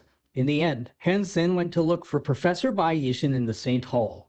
Hold on a second. Bai Yishin went peruse further information. Half an hour later, he returned to his communicator and told Hansen, "This weapon is very rare. But I do remember one fellow who created a weapon that operates similarly. It may look a little different, yes, but functionally it's the same. It is a single-handed weapon that is most suitable for jabbing or thrusting, and heavy swings. The man created a skill for it, but it wasn't anything exceptional. It was only ranked as a class skill here in the Saint Hall. It was called Toxic Dragon Drill. You should take a look at it if you're interested." "Thank you, Professor Bai." Hansen had no other choice. Being only a class, it was far worse than Hansen expected. Professor Bai himself had told him that there were no S-class hyper-geno arts that suited it. He suddenly felt the sea of soul shaking. The flaming T-Rex burst out, signifying the finishing of the flaming Rex Spike's evolution. He noticed the flaming T-Rex was living up to its name, as its whole body was wreathed in flame. It looked like a super T-Rex, but the body was blazing with red flames instead of gold flames. Hansen looked at the flaming T-Rex's introduction and saw the Berserk title. He summoned the flaming Rex Spike. The creepy, blood-red weapon was now blazing with a red flame. It looked very mighty. The fire of the weapon produced an incredibly intense heat. If it touched someone's body, Hansen imagined it wouldn't take much effort to instantly roast the skin and flesh. "This is a scary weapon." Hansen gave it a swing and liked how it felt. It seemed as powerful as he had hoped it would be. "Now that I have the weapon, I should find a super creature to test it on. Which one should I go for?" Hansen wondered. It was not difficult to find a super creature, though most of them resided in the deepest, most secluded mountain ranges, gullies, or swamps. He'd encounter one in no time if he brought Wang Yuheng along. The primary concern, however, was whether or not he could truly kill such a creature. Hansen's ideal target would be the red cloud donkey. It seemed as if it would be easier to kill, since it didn't pose much of a significant risk. The biggest problem was the raven that lived near it. No matter how strong the flaming Rex spike was, it would not matter if Hansen could not match the speed of such a foe and land a single hit. He was only afraid that before he even had a chance to raise his weapon, the raven would have already sliced his head clean off his shoulders. The target Hansen wanted to hunt the most was something that was slow and did not have a weak body. Something like the big black bear would have been fine to fight as well. A big-bodied creature would be fine, as the flaming Rex spike was most certainly long enough to reach it. If Hansen did go up against the bear and struck its head with all his might, he only imagined that the creature would be unable to withstand such a blow. But the peach forest was too creepy to return to, and he knew more than one super creature resided below its shadowed boughs. Hansen did not dare risk returning there, and since he wanted to bring Wang Yuheng with him, he knew they'd be swarmed by super creatures the moment they stepped inside. Leader, Lu Hui is here to see you. Back in the goddess shelter, young Manly delivered Hansen a surprise visitor. What is he doing here? There is no way he would come all the way out here to thank us for saving his shelter, would he? Hansen frowned and invited his guests in to see him. I have come here to thank you for pulling the bone elephant away. There is also a deal I would like to strike with you, if you'd be so kind as to hear what I have to propose. Lu Hui smiled in return. There is no need to thank me, but I can always make room for more business ventures. Hansen noticed Lu Hui had not brought any gifts with him and was quickly disappointed. We believe we have found a super creature, but our power alone is not enough to kill it. Therefore, I would like to cooperate with the goddess shelter and take on this monster together. Lu Hui did not beat around the bush. What kind of super creature is it? Hansen's attention had been quickly snared. It is a wolf, Lu Hui answered. What kind of wolf? Hansen frowned, thinking Lu Hui was being too vague. Lu Hui laughed and said, it is the king of a few 100,000 wolves. We have been unable to detect whether or not it has any elemental powers, but it is powerful, that much we do know. Its strength and speed are exceptional. A few 100,000 wolves. A little dangerous, no. Hansen frowned again, thinking that was quite the pack for a wolf to lead. If he agreed to lend his aid, it would be no trivial fight. Plus, if he wanted to kill it in the midst of the wolf pack, it'd be much harder. Fighting a super creature that was solo would be a far easier task. It will be a difficult foe to overcome, I must confess. If it wasn't, I wouldn't be requesting your aid. But the Wolf King's body is very balanced. It doesn't seem to have any outstanding attributes. The pelt is not too sturdy, its speed is not too fast, and its strength is nothing obscene. How will we cooperate? Hansen asked. I want you to help draw away the wolf pack. We can deal with the Wolf King afterwards. Aside from the beast soul, the loot will be shared. It was obvious what Lu Hui wanted, Wang Yuheng's ability. Lu Hui had been both shocked and impressed by Wang Yuheng's ability to attract creatures when he saved Devil's Shelter. Sorry, if things are like that then we cannot cooperate, Hansen firmly rejected. Why? Lu Hui asked. If you want to cooperate with us, then we must be granted the final blow on the super creature. That's how it must be, Hansen stated coldly. That is a shame. Maybe next time, eh? Lu Hui knew there was no point in pushing the subject further. Lu Hui did not think Hansen had the ability to kill a super creature. He only wanted Wang Yuheng's ability to attract creatures, but Hansen's ambitions were too big for him. Escort Lu Hui off the premises, Hansen commanded Yang Manly. Also, find out where he'll be fighting the Wolf King he speaks of. Hansen happily ran across the northern fields. Before he went into battle, he wanted to test the power of the flaming Rex spike first. The wolf pack was enormous. After asking around, Hansen knew where it was currently going. He went straight there, wanting to get to the king before Lu Hui and his people did. Hansen raced there, running throughout the day and subsequent night. Finally, he arrived. They looked like ordinary gray wolves, but it was their numbers that made their presence so intimidating. To prevent the Wolf King from escaping, Hansen ran straight to the center of the pack with the silver fox in hand. As expected, the wolves along the way parted and formed a path for Hansen. None dared to get close. Hansen walked 100 miles and finally found the Wolf King atop a small hill. It didn't look particularly striking, and it had no remarkable features. It looked almost like an ordinary gray wolf, save for being a bit larger and having a blue mark branding its forehead. There didn't seem to be any elemental attributes to its pelt, either. It's no wonder Lu Hui wants to kill this thing. It looks far too easy. Hansen summoned his flaming Rex spike, a 2-meter-long lance-like weapon, which he held with one hand. The flames that blazed across it made it look frightening. But before Hansen approached the Wolf King any closer, it stood up and howled to the sky. My little gray thing, simmer down. No other wolf will come and save you, no matter how loud you howl. Hansen looked at the Wolf King howling and laughed. The next second, Hansen's smile froze in place. A chorus of howls joined in, coming from all around him. He could see the shadows of other wolves inching closer from every direction, and the glare of their hungry eyes watched him intently. Impossible. How can these gray wolves not be afraid of the silver fox's presence? Hansen was shocked. There were now a few 100,000 wolves snarling at him. There were countless mutant-class wolves and a lot of sacred blood-class wolves. Even if Hansen stood there, ready to kill them, there were too many and he'd run out of stamina and become too exhausted to continue before being able to slay them all. But Hansen quickly understood, as he looked at the blue symbol on the Wolf King's forehead. The eyes of the other wolves were all starting to turn a menacing shade of blue, and even their fur was beginning to adopt the tint. Rage, cruelty, violence. These words were apt to describe each and every wolf that snarled in Hansen's direction. The Wolf King was still quietly standing on the hill as it peered down at Hansen. Around it, a dozen sacred blood-gray wolves formed a circle. Hansen, without hesitating, summoned his wings and tried to escape. He could kill sacred blood creatures, but his fitness was only a little bit better, which meant they could damage him. Plus, with the wretched number of wolves that were there in support of the Wolf King, even the Queen and little uncle wouldn't have been enough assistance, and the chance of victory would still have been slim to none. As Hansen took off into the skies, the Wolf King began howling upwards, too. The blue light on its forehead shone even brighter, like a beacon. Its gray body began to shine blue now, too. All the wolves began jumping up as high as they could, trying to capture the intruder. These ordinary wolves, though they did not possess wings, could still glide through the air. The wolf pack was like a tsunami, howling as they surfed the air in pursuit of their prey. The flaming wreck spike swept and sent a grand multitude of wolves flying away like shooting stars, alight with fire. Their bodies were burnt black in seconds. Some managed to stand back up and resume their pursuit, uncaring for the flames that continued to ravage their bodies. The gray wolves were like well-trained soldiers. They were using a formation to surround Hansen, and their precision and cooperative cohesion made him unable to escape the higher-class variants of wolves. He continued for 300 miles. Hansen thought he was going to drown under the waves of gray wolves when the horde finally began to thin out, and eventually retreated. Just as Hansen thought he could be spared some respite and recovery, he heard a sound from not too far away, across the fields in another direction. A stampede of horses came running towards him like the waves of the sea. Above them all, a handsome horse king commanded the skies, flapping its angelic wings as it surveyed the lands around it.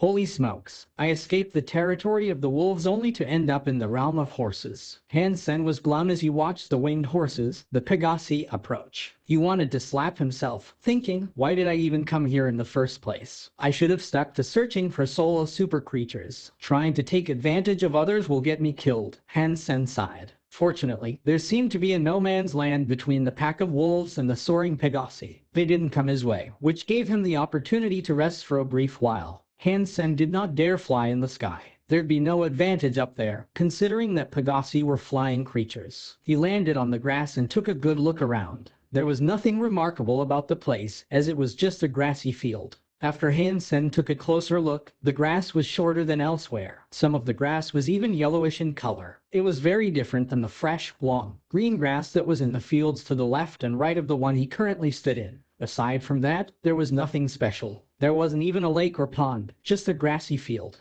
The wolves and horses stared at him but kept their distance. They weren't leaving, so Hansen decided to stay put while he was safe. He didn't think the wolves or horses could be bothered watching him like that for a long time. But quickly, Hansen realized something was wrong. The horses and wolves really did stay there, taking turns with others in their own groups to watch Hansen. Luckily, Hansen had brought many provisions with him, including nutrient solutions. He could remain in this field for 2 months if need be. But even if he did stay where he was for the next 2 months, what was the point? The wolves and horses did not want to leave. 2 weeks passed and they still remained outside the field watching Hansen, not allowing him to leave. Silver Fox, you're going to have to do something and help me find a way out of this mess. You're not going to wait until I'm dead before you run off, are you? Hansen put the Silver Fox in front of his face and said, this is not right. There's not much difference between a fox and a wolf, is there? Can't you go and talk to the Wolf King on my behalf and tell him it was all just a big misunderstanding?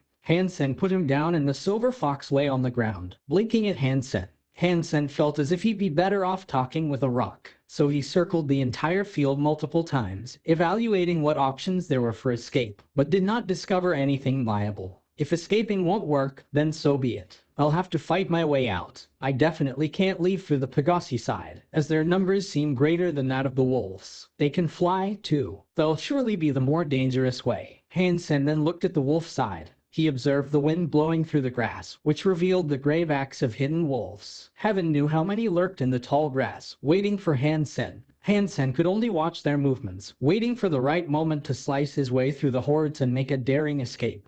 After a while, Hansen saw the horses in a state of mild unrest. In the group of horses, a red pony appeared. They parted and formed a path for it, not daring to touch it. Is that the child of a super creature? Hansen took a look and was surprised. The red pony did not seem to have been born very long ago. They looked rather curious, and even the sacred blood class Pegassi avoided its approach. If I kidnapped the red pony, could I use it to escape the crowd of horses? Hansen's heart burst this evil thought, wondering if he could put a knife to the red pony's neck and broker a deal with the horse king. But Hansen quickly dropped the idea. Creatures were not humans, and if they saw Hansen threaten the red pony, they'd probably opt to kill Hansen rather than negotiate. Although the red pony was small, it was a super creature. Hansen was not entirely sure he could deal with it solo anyway. The red pony seemed curious about everything. It opened its eyes wide and looked at Hansen and the silver fox with great interest. The red pony tried to enter Hansen's field on numerous occasions,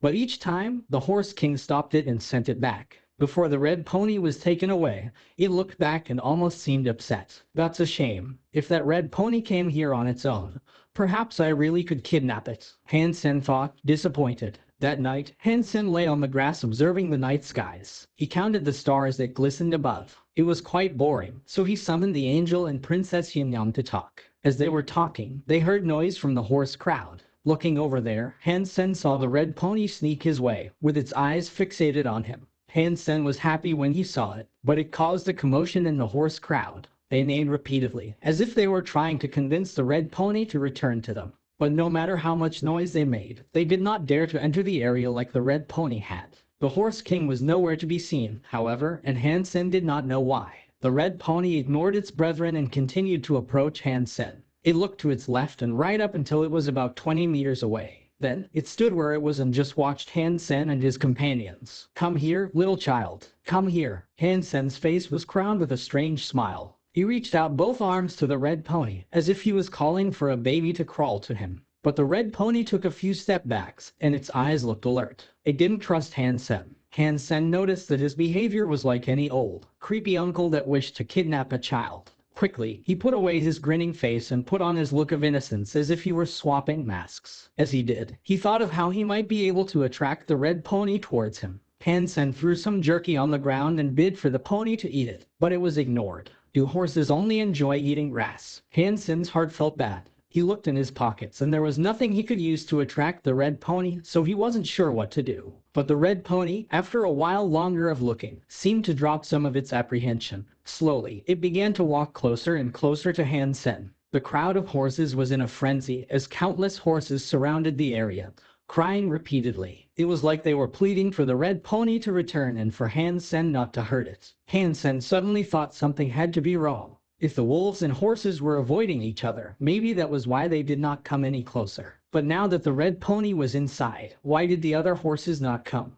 The red pony was hesitant to approach at first, but after circling them for some time, it acknowledged there was no danger. After coming to this realization, it was happy to stay in Hansen's company. Although Hansen still wanted to kidnap the red pony, he wasn't going to rush things until he was sure it was comfortable. If eyes could kill, Hansen would have been nothing but bits. But the silver fox looked a little upset. It jumped into Hansen's lap, gritted its teeth, and growled. The red pony was unnerved by this, which displeased Hansen. He was afraid that the silver fox would scare off the red pony, so he put it down on the ground. But the red pony was only given a jump scare. After taking a few steps, it looked at the silver fox that continued to growl and stare back at it with hostility. Strangely, it looked happier now. The red pony approached Hansen and buried its head into Hansen's chest and rubbed it. This made the silver fox really mad. If Hansen didn't shut him down now, the red pony would, quite literally, be in for a shock. Hansen reached out his hand to stroke the mane of the red pony. The pony remained where it was, allowing Hansen to touch it as much as he wanted.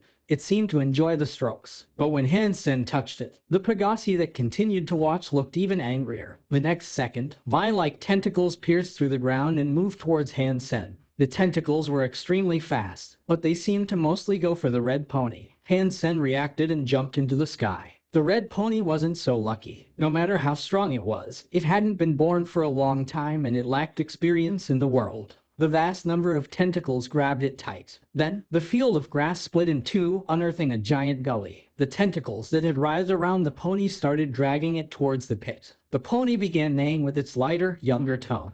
Its body shone red just like the ruby light of a police siren. The red light sliced through the vine-like tentacles, which then dropped to the ground spewing green blood. But more and more tentacles appeared, doing their best to choke the pony and drag it towards the hole. Hansen looked at the pit and could only see red in there. Sharp teeth, lined up like cogwheels, circled its entirety. Hansen was unable to fathom what manner of wretched creature had been lurking beneath his feet. It's no wonder why neither the wolves nor Pegasi dared approach me. With such a horrible creature lying here, Hansen saw that the red pony was only moments away from being pulled into the hungry, exposed mouth. He frowned and summoned his flaming Rex spike and began swinging it. The flames burned brightly as the heavy weapon annihilated any tentacle it came into contact with, quickly incinerating them into charcoal. The broken tentacles dropped onto the ground on fire. Soon after, the red pony was free from the monster's grasp. The pony had not yet developed the ability to fly. Since it was still grounded, it looked like it was going to be grabbed again by freshly sprouted tentacles. So Hansen picked up the red pony and flew off into the sky. The creature that had been lying beneath the ground was so strange. Hansen was not sure why it seemed to show so much interest in the red pony. Hansen and the silver fox had barely been given any attention. The subterranean monster seemed to only focus on the pony. Hansen, with the pony in his arms, began flying away. The unknown monster let out a soul-shriveling roar, which made the ground tremble. Tentacles burst forth from the ground, lifting the entirety of the grass field with it. It was like watching a creature emerge from the most rotten pits of hell. It was a giant worm that looked like a centipede. Only a portion of its body had been revealed. But it was already unimaginably big. Like a train, it was shooting out of a tunnel a few dozen meters into the air. The entirety of its back was hairy and the tentacles had Hansen and the red pony in their sights. Hansen let loose the power of his flaming Rex spike and hacked off a grand number of the monster's tentacles with a rage-fueled strike. Flames then shot across the sky. Casting arrow, Hansen used it to soar through the air and dodge the monster's assault. The Pegasi were also in the sky. They rushed down, all of them neighing in anger. It looked as if they were super keen on protecting their master. Without fear, they rushed down towards the monster that had previously been lurking beneath the earth. The hair on the monster seemed to regenerate. After being shaved, the tentacles started to grow back. Many of the Pegasi that charged into battle found themselves tangled in the brush of tentacles. Many of the winged horses were ripped apart and thrown away, casting blood across the ruined land. The body of the subterranean monster was massive, at least 100 meters long. Its shell was purple and black, and countless little legs wriggled beneath it, each one possessing their own tentacles. A long scream came from afar, signaling the arrival of the Pegasi king. It was cloaked in clouds, evidence of the wrath it brought with it. The Pegasi king's clouds began to spread, falling down on the massive creature below like bombs. They clung to the tentacles, restraining them like glue. Caught within the thick, muculent clouds, the monster could not get its tentacles free. It struggled and thrashed madly, but to no avail. But the monster was too big and its body was extremely strong. After a grand push, it managed to tear the white clouds and continue its pursuit of Hansen and the red pony. The Pegasi and Pegasi king no longer cared for Hansen, and they diverted all their attention to the monster. They assaulted its body, tentacles, and legs, biting everything they could with great ferocity. A chilling howl shrieked across the grassy field. At great speed, a gray wolf was dashing towards the scene of the battle. Behind it, the tsunami-like wolf pack followed. The mark on the Wolf King's forehead shone like a beacon once more, which made the other wolves turn blue. Their fur shone with a blue light and their eyes were each like sapphires. It was like a ghostly wolf pack. Hansen was shocked. He thought the wolf pack had come to attack the Pegasi, but the wolf pack, shrouded in a blue light, leapt into the fray with the monster of the Pegasi's strife and began tearing into its legs. Instead of fighting the Pegasi or causing trouble, they had come to the aid of the Pegasi, helping them in their battle. The Wolf King looked up at the sky and howled again. The blue mark on its forehead was shining brighter than Hansen had ever seen it. The light veiled many of the Pegasi above, and seemed to buff their abilities, too. The Pegasi appeared stronger and faster, and they fought with greater ferocity. The Pegasi king flapped its wings as white air swirled around it. Like arrows, short streams of white wind rained down on the monster, pegging down its tentacles and legs. The wolf pack in Pegasi attacked the monster without fear, which enraged it. It opened its mouth and swallowed a few horses and wolves. But it was no use, as it only resulted in more and more allies taking their places. The monster's body was covered with wolves and Pegasi, which hindered its mobility. With its agility suffering, the bites of its attackers came more frequently. Although most of the wolves and Pegasi were unable to hurt it, beneath the brutal suppression of their subordinates, the Pegasi king and wolf king were now free to enter the fight themselves. Hansen froze as he looked down from the sky. This was the first time he had ever witnessed such a large-scale fight between creatures take place. The fact that two different species were cooperating with each other in such a way was incredible. The fact that the Wolf King's abilities allowed it to buff the Pegasi surprised Hansen to no end. He thought that the Wolf King was an incredibly special creature. Although the Wolf King's personal power was below average when compared to other adult super creatures, the support skills it had were extremely effective. The wolf pack could not fly,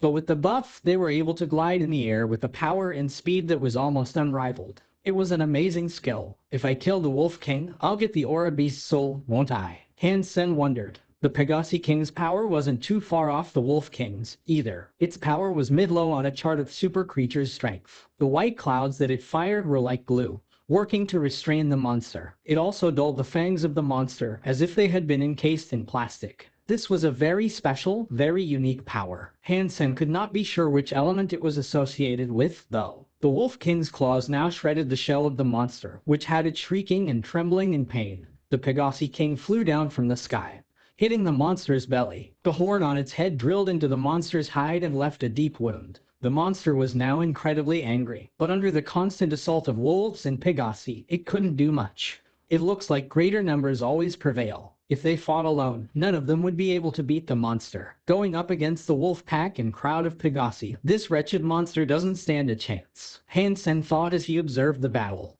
The Pegasi King is battling the monster. This is the best time for me to escape, with a pony in tow. Being able to escape and do so with a new super pony friend is a rare opportunity. And in many ways, I'll be hitting two birds with one stone. Hansen got excited at the prospect, so he turned around and prepared to leave. But as he did so, he discovered that not too far behind him, a group of Sacred Blood class Pegasi had been standing there staring at him the entire time. Hansen immediately gave up his plan of kidnapping the red pony. The Pegasi horde was far too big for him to compete with. If he really wanted to steal the red pony, it was unlikely he could escape whilst carrying it. It would be inevitable that the king would catch up and swiftly kill him. Hansen landed a good distance away from the battlefield and put the red pony down. He raised his hands and began to walk away, slowly. The Pegasi immediately swooped down to surround the red pony. Hansen tried to leave, but there were many more Pegasi blocking his departure. The red pony made in Hansen's direction, which prompted the Pegasi that prevented his departure to move aside and allow him to pass. Hansen was surprised by this. After today's events, he was well aware that there was far more to a creature's mind than he had previously believed there to be. He understood them a lot more, he felt. He turned around to look at the pony, waved, and then left. The monster was mostly dead by this point. Hansen was afraid that once the Pegasi King and Wolf King were done, they'd return to finish him off. Therefore, he did not plan on hanging around any more than he had to. The Pegasi crowd was dizzyingly large. There could very well have been 1,000,000 of them. It was no wonder why the monster could only hide underground. The only reason it came out was because of the red pony, which had been left alone. But even that attempt failed, which had the monster swiftly bombarded by the Pegasi and wolf horde, leading to a quick death. Hansen thought Lu Hui's plan to kill the Wolf King was ridiculous. The wolf pack itself was incredibly powerful, but what if the Pegasi horde had also come to its aid? They'd stand no chance. The Wolf King's buffs were incredibly powerful, strengthening its pack more than anyone could guess. Hansen did not believe humans could kill the Wolf King for as long as the wolf pack lived. Hansen heard one final scream erupt from the maw of the wicked subterranean monster, and then silence. After walking for a whole day, Hansen was finally away from the grassy plainlands. Suddenly, clouds formed in the air around him and a Pegasus flew by, carrying a red pony. The pony's head was lifted high in a look of pride.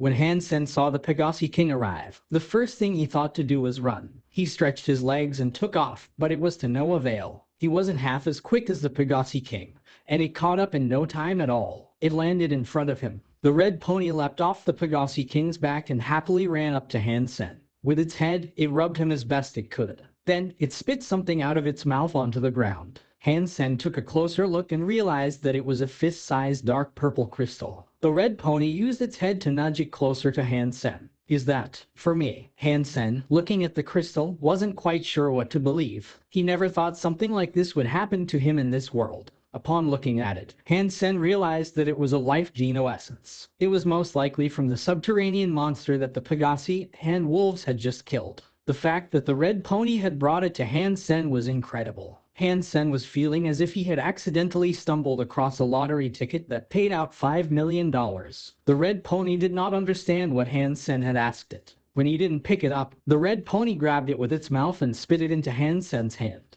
The red pony rubbed Hansen's leg until the Pegasi King neighed for it to return. Then it did. The red pony leapt back up onto the Pegasi King's back, looked at Hansen, and made a noise. It must have meant goodbye. The Pegasi King flapped its glorious wings and shot off into the sky, disappearing in but a few seconds. Good things can just spring upon you. I thought my time out here would have been a waste. I couldn't have been more wrong. What a delightful surprise. Hansen held the dark purple crystal in his hand. There was nothing special about it, and it most certainly wasn't like the life geno essence of the fire-scale T-Rex that burnt so hot that no one could even touch it. I should be able to eat this life geno essence, no problem. Hansen licked it. It did not melt as it had in the first God's sanctuary. However, the dark purple crystal was like a real crystal. It was hard. That's strange. Why can't I eat it? Is this not a life geno essence? Hansen licked it a few more times, but nothing happened. No matter which way he considered it, it had to be a life geno essence. It looks like if you want to eat a life geno essence in the second God's sanctuary, you've got to do something special. Hansen did not dare swallow the crystal whole. Clearly, randomly swallowing a crystal wouldn't be the solution. If neither the Pegasi King nor Wolf King wanted it, there had to be something up with the life geno essence. As such, Hansen didn't dare eat it just yet, on account of his suspicion. Hansen already had a few guesses, but he wasn't too sure. He'd have to wait a while longer before proving whether or not his ideas were correct. The toxic dragon drill was clearly not strong enough to suit his needs, so he decided to modify it and bring it up to par with an S-class skill. If he did that, it'd be far more useful in his fights against super creatures. The best way to modify a hyper-geno art was through combat, so Hansen used the scanner to scan the flaming Rex spike. Huey Hefeng had been on a roll lately, and he had just taken first place in the military fellowship tournament. Although it was only for the league that used spears, he was still satisfied with the result. Even if it was just a single award, it wasn't something easily obtainable. After entering the arena, Huey Hefeng was taken aback. The weapon his opponent was using was very strange. It was 2 meters long, giant sharp weapon. It looked like a big folder umbrella. The metal folds looked lethal, and the weapon itself was quite scary. What kind of strange weapon is this? It looks like a greatsword and a medieval lance combined. But it looks so much cooler than they could ever look. How do you even use that thing? As a spear elite, he thought the weapon was a little too big as well. It was definitely not a weapon that could be used effectively as a spear, but neither could it be used as a sword. With its cylindrical body, few skills could be cast efficiently with it. The weapon interested Huey Hefeng greatly. He was looking forward to seeing what skills could be performed with such a weapon. Huey Hefeng, who had come here with empty hands, now summoned a big spear. It was 2 meters long and as thick as an arm. Hansen noticed his opponent was using a champion spear, and at this, he looked happy. This was because the thrusting skill of his flaming Rex spike was derived from that same weapon. Hansen was wielding the Rex spike, sprinting towards Seawind. The Rex spike in his hand began spinning, the opener for Toxic Dragon Drill. Seawind lifted his champion spear, knocking up the incoming, spinning Rex spike. Unfortunately for Hansen, his move wasn't as effective as he had hoped. Because the Rex spike was just a virtual object that the system had scanned, it lacked the real flame and toughness of the original object. The only characteristics that translated over were its weight and shape. The Rex spike should have been heavier than the champion spear. If this hit made the system determine that Hansen had to take 2 steps back, it meant that his opponent was stronger than he was. This wasn't a ludicrous thing. If he was an evolver, then Sea-Wind had a fitness of around 150. But Hansen was far past that number. His weapon was heavier than his opponent's, and his power and strength exceeded his opponent's as well. Yet, for some reason, he lost the clash and had to fall back. Dong. Another collision of blades, and Hansen was beaten back by the champion's spear again. The system couldn't be incorrect, and there was now no doubt that his opponent was stronger than he was. Sea-Wind swung his spear towards Hansen, aligning his Rex spike horizontally. He blocked the incoming spear. Huey Hefeng was a little disappointed in his opponent. He thought Hansen's weapon was something special. But now, he was only using it like a big mutant spear. Aside from the screw attack he had performed, the rest of his performance was subpar. Although Hansen was being brutally suppressed, he did not panic. His opponent's spear skills were powerful, but Hansen's fitness was higher. It'd still be extremely difficult for Sea-Wind to win. As Hansen continued to block his attacks, he also analyzed the skills used against him. He wanted to do a deep dive on them all and learn their ins and outs. The powerful spear skills he was witnessing were ideal for a powerful weapon like his own, and if he could learn those skills, perhaps he could modify them to improve Toxic Dragon Drill. He remained like that for a while. Hansen was eventually able to notice that the reason his opponent's attacks were so strong was because he was using a Hyper Geno art for support. It wasn't purely down to the skills he used. If Hansen could not watch the flow of his energy, then he'd be unable to learn anything from him. That would be a waste. Huey Hefeng's attacks escalated in their ferocity and strength. He wanted to end the fight, out of boredom. The strange weapon Hansen wielded did not surprise him as he expected it to, so he grew tired of the battle. After fighting for some time, Huey Hefeng's perception began to change. Although Hansen's fighting skills were ordinary, he had a lot of stamina. Furthermore, his formation was strange and unique. Although Huey Hefeng had an advantage, and was constantly on the offensive, he wasn't any closer to victory than when the fight first began. Interesting. Huey Hefeng raised his lips. A person's strength was not derived solely from their physical attack power, it came from their endurance as well. Under his wild attacks, Hansen was no longer falling back. Hansen was blocking to the best of his abilities. Blocking did not cost much, and it was a way to keep the fight going. Huey Hefeng's eyes flickered with a glint of evil as he changed up his moveset. The powerful spear skills from earlier suddenly became soft. The skills were so gentle and elegant. The heavy champion spear suddenly became like a needle in a little girl's hand. Every strike was so small and fast, it was like he was sewing beautiful embroidery on Jiang and cloth. The toughness and softness had totally changed, without error. He couldn't imagine how a person could use such a big spear with that much grace and finesse. The Rex spike was a blunt heavy weapon, and against those delicate spear skills, he wasn't quite sure what to do. The style was restricting his momentum and the situation had just taken a turn for the worse.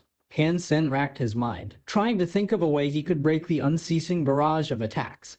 But he couldn't. The spear skills cast against him were too fast for his current lumbering usage of the Rex spike. Further and further, Hansen was pushed back. He was nearing the wall of the arena, still unable to turn the tides. His health had now dropped below 10 points and he could no longer dodge. For all intents and purposes, the battle was already lost. Huey Hefeng's champion spear then became a blinding flash of light, driven towards Hansen with a speed that was greater than that of a meteor. Although Huey Hefeng admired Hansen, if he insisted on sticking to that weapon and not using something else that would draw out his true strength, then Huey Hefeng had no choice but to end things here and now. Hansen watched the flash of light coming and felt that it was unfair, losing a battle like this. It upset him. But he was here for the Rex spike and for that, he was not willing to throw in the towel, not now, not ever. Hansen did not want to lose the battle like this. If he had already lost, then it didn't matter. Dropping his defense, he lifted up the Rex spike and swung it towards his opponent's head. Hansen fueled this strike with all the anger and sadness that had welled up inside him. Even though it was highly likely his opponent would evade it and he'd still end up suffering the final blow. He was going to lose either way, but it was better to go out in a blaze of glory than to wither away.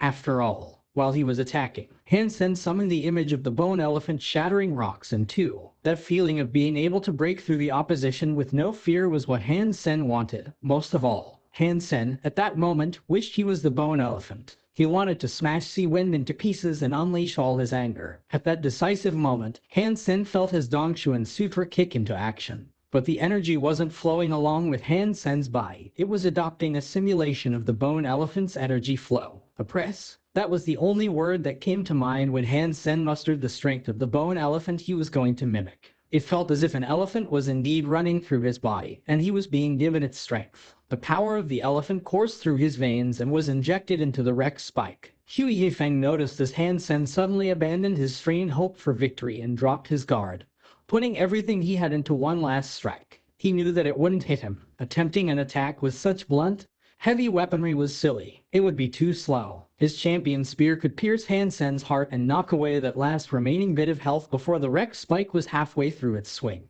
Huey Hefeng was holding his massive champion spear, yet he used it with the delicate precision of a needle, and his opponent's heart was where it was set to poke and weave the bitter tangs of defeat. But just as the tip neared his heart, his face changed. The weapon in Hansen's hand accelerated. The mighty, heavy weapon split the air, producing a deafening sound as it soared. It made Huey Hefeng feel as if the world was shrinking, as the hideous weapon obscured his vision. In his eyes, its image became bigger and bigger. Huey Hefeng was shocked. He didn't understand how or why his opponent's skills had suddenly become so scary. He clutched the spear with both hands and brought it before the incoming attack. Huey Hefeng was like paper, cruelly smashed in half. 100 HP points were depleted in a single moment, and he was taken out of the arena. Holy sugar, is this guy cheating? How can an evolver possibly possess such power? After Huey Hefeng exited the arena, he was gobsmacked. Hansen himself was taken aback by the power he had summoned for that attack. He didn't expect to be able to simulate the bone elephant's energy so well, but by doing so, he had been given the power to defeat his opponent in a single,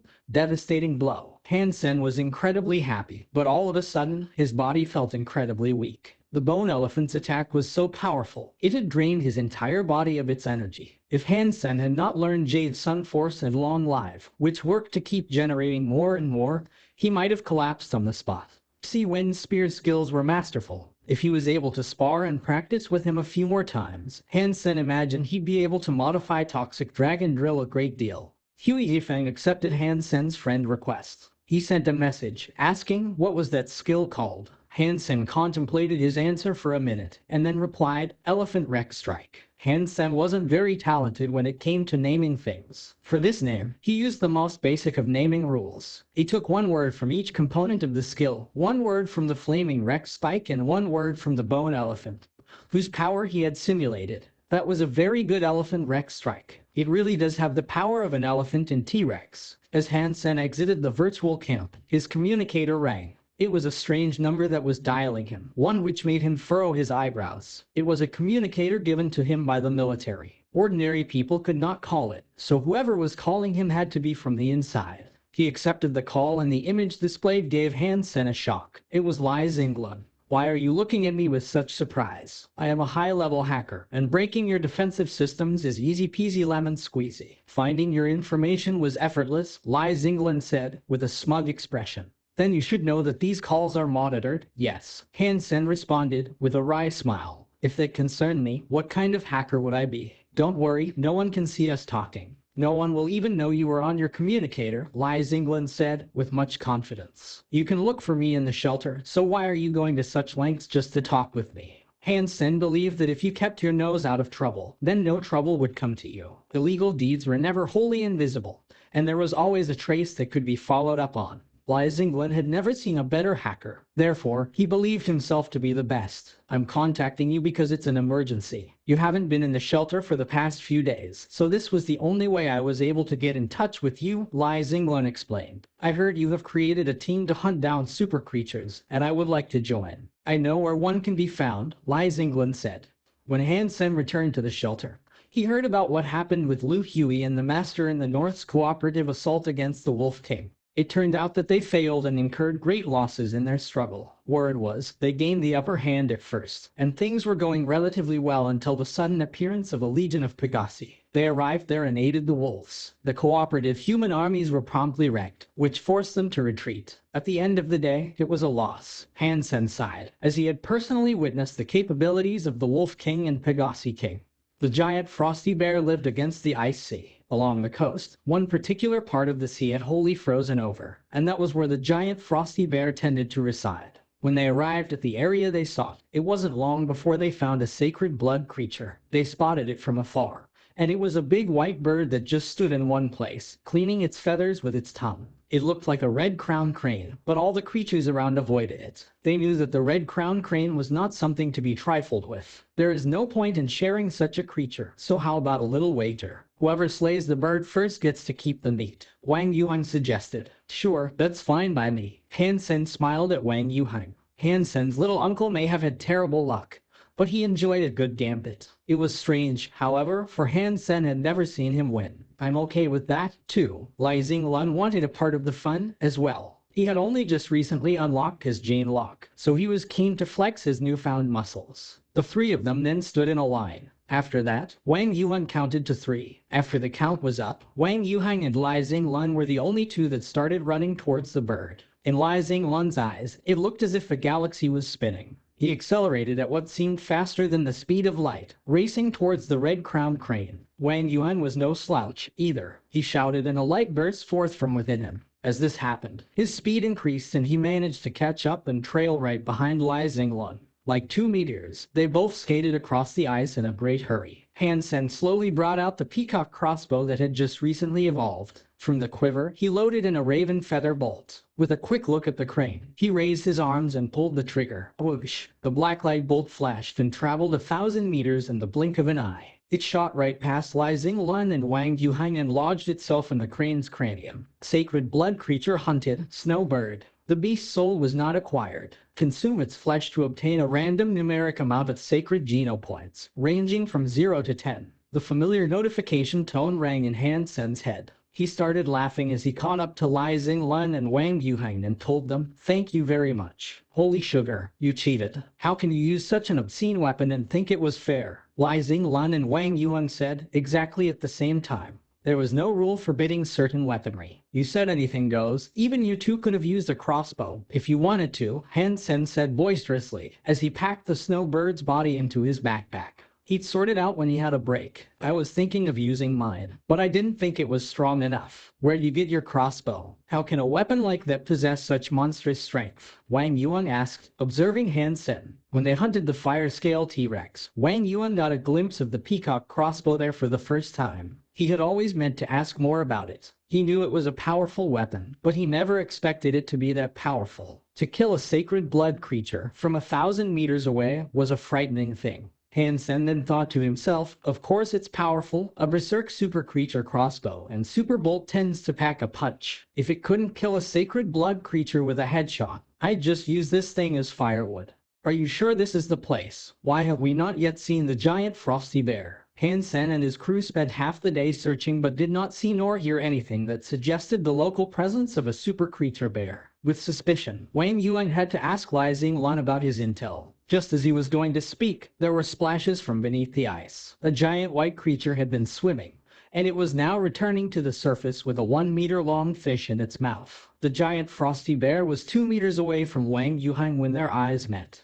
The man and the bear stared at each other for 3 seconds. Then, Wang Yuan screamed, turned, and started running away. The giant white bear heaved itself out the water, and with the big fish still in its mouth, gave chase to the running man. It ignored Hansen and Lai Xinglun completely. That little uncle can really. Lai Xinglun was motionless as he watched the scene. Those words were the only few he could conjure. Hansen had already summoned his peacock crossbow and loaded it with 7 raven bolts. Without delay, he was hot on the creature's heels. Wang Yuan continued to scream aloud as he ran, and in the midst of his frightened flight, managed to plead, "What are you guys doing? Help me. If you don't, I'll be the bear's next ice lolly." The 8-meter-tall white bear occasionally jumped as it chased after Wang Yuan, trying to pounce on him. Whenever it hopped, 1-foot-thick paw-shaped craters were left behind in the ice that separated those on top and the freezing waters below. Shards and chips of ice were cast about 10 meters after each paw returned to the pulverized ice. The chips of ice pelleted Wang Yuan a few times, which caused him to shiver. His face was drawn of color and a white, frosty webbing formed on his skin.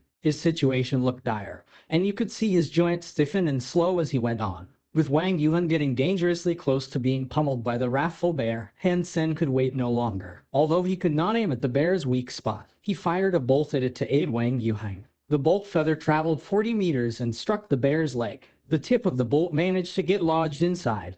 which surprised Hansen. He had already assumed the pelt and hide of the bear was really thick, and despite firing the bolt to just strike anywhere, the fact that the bolt managed to pierce the creature was a testament to the crossbow's new strength. Its evolution was a worthy investment, and it was most certainly capable of slaying super creatures. The frosty bear roared, scratched off the bolt in its leg, and snapped it. Hansen's heart died a little when he watched the bear do that. It meant that he only had 6 bolts left. The frosty bear forsook its pursuit of Wang Yuhang and turned its attention to Hansen. Its eyes were full of anger, and it desired nothing more than to brutally murder the person who had just dealt it minor harm. Hansen then summoned his flaming Rex spike. As the bear leapt towards him, he cast his toxic dragon drill. The 2-meter-long sharp weapon spun like a tornado and drilled into the bear's chest. The hide of its front chest was torn open by the ravenous Rex spike. Although the wound wasn't too deep, blood was drawn by the whirling blade. The flames singed the fur, too, lighting the borders of the wound like a ring of fire. This result made Hansen's heart so happy. He felt confident in pushing even further, driving the weapon in deeper. The frosty bear's paws, however, slapped the flaming Rex spike. Dong!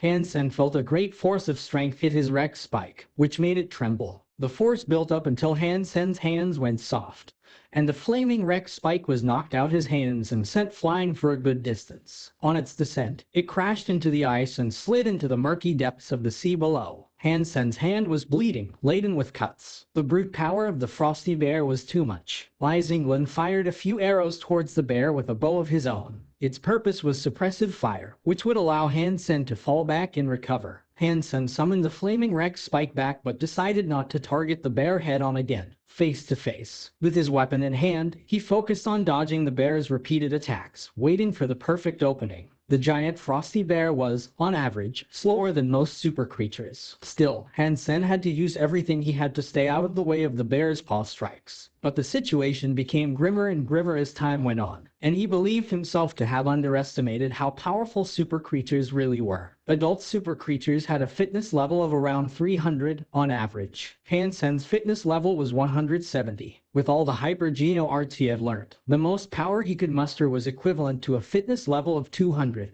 He was still far weaker than the super creatures he was anxious to hunt, especially in terms of raw power. The frosty bear's power was far stronger than Hansen's, but its lower than average speed was the boon he needed. Its speed provided Hansen the perfect opportunity to fight back. Li Zinglin opened his gene lock and fired a few more arrows toward the frosty bear. One of the sacred blood arrows he fired hit the bear's ear, which enraged the creature. The bear then changed its target again, opting to pursue Li Zinglin. Li Zinglin's movement was quite good. He may have lacked the mobility and precise agility Hansen possessed, but Li Zinglin's speed was top-notch when going in a relatively straight line. This was what Li Zinglin now tried to do. Unfortunately, the frosty bear was not entirely outpaced, and it managed to remain quite close in its chase. Wang Yuheng's body was finally starting to get better. He quickly grabbed some ice and threw it at the bear to draw its attention back to himself again. The frosty bear then abandoned its hunt of Li Zinglin and resumed its pursuit of Wang Yuheng.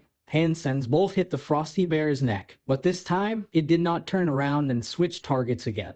It remained fixated on its chase of Wang Yuheng.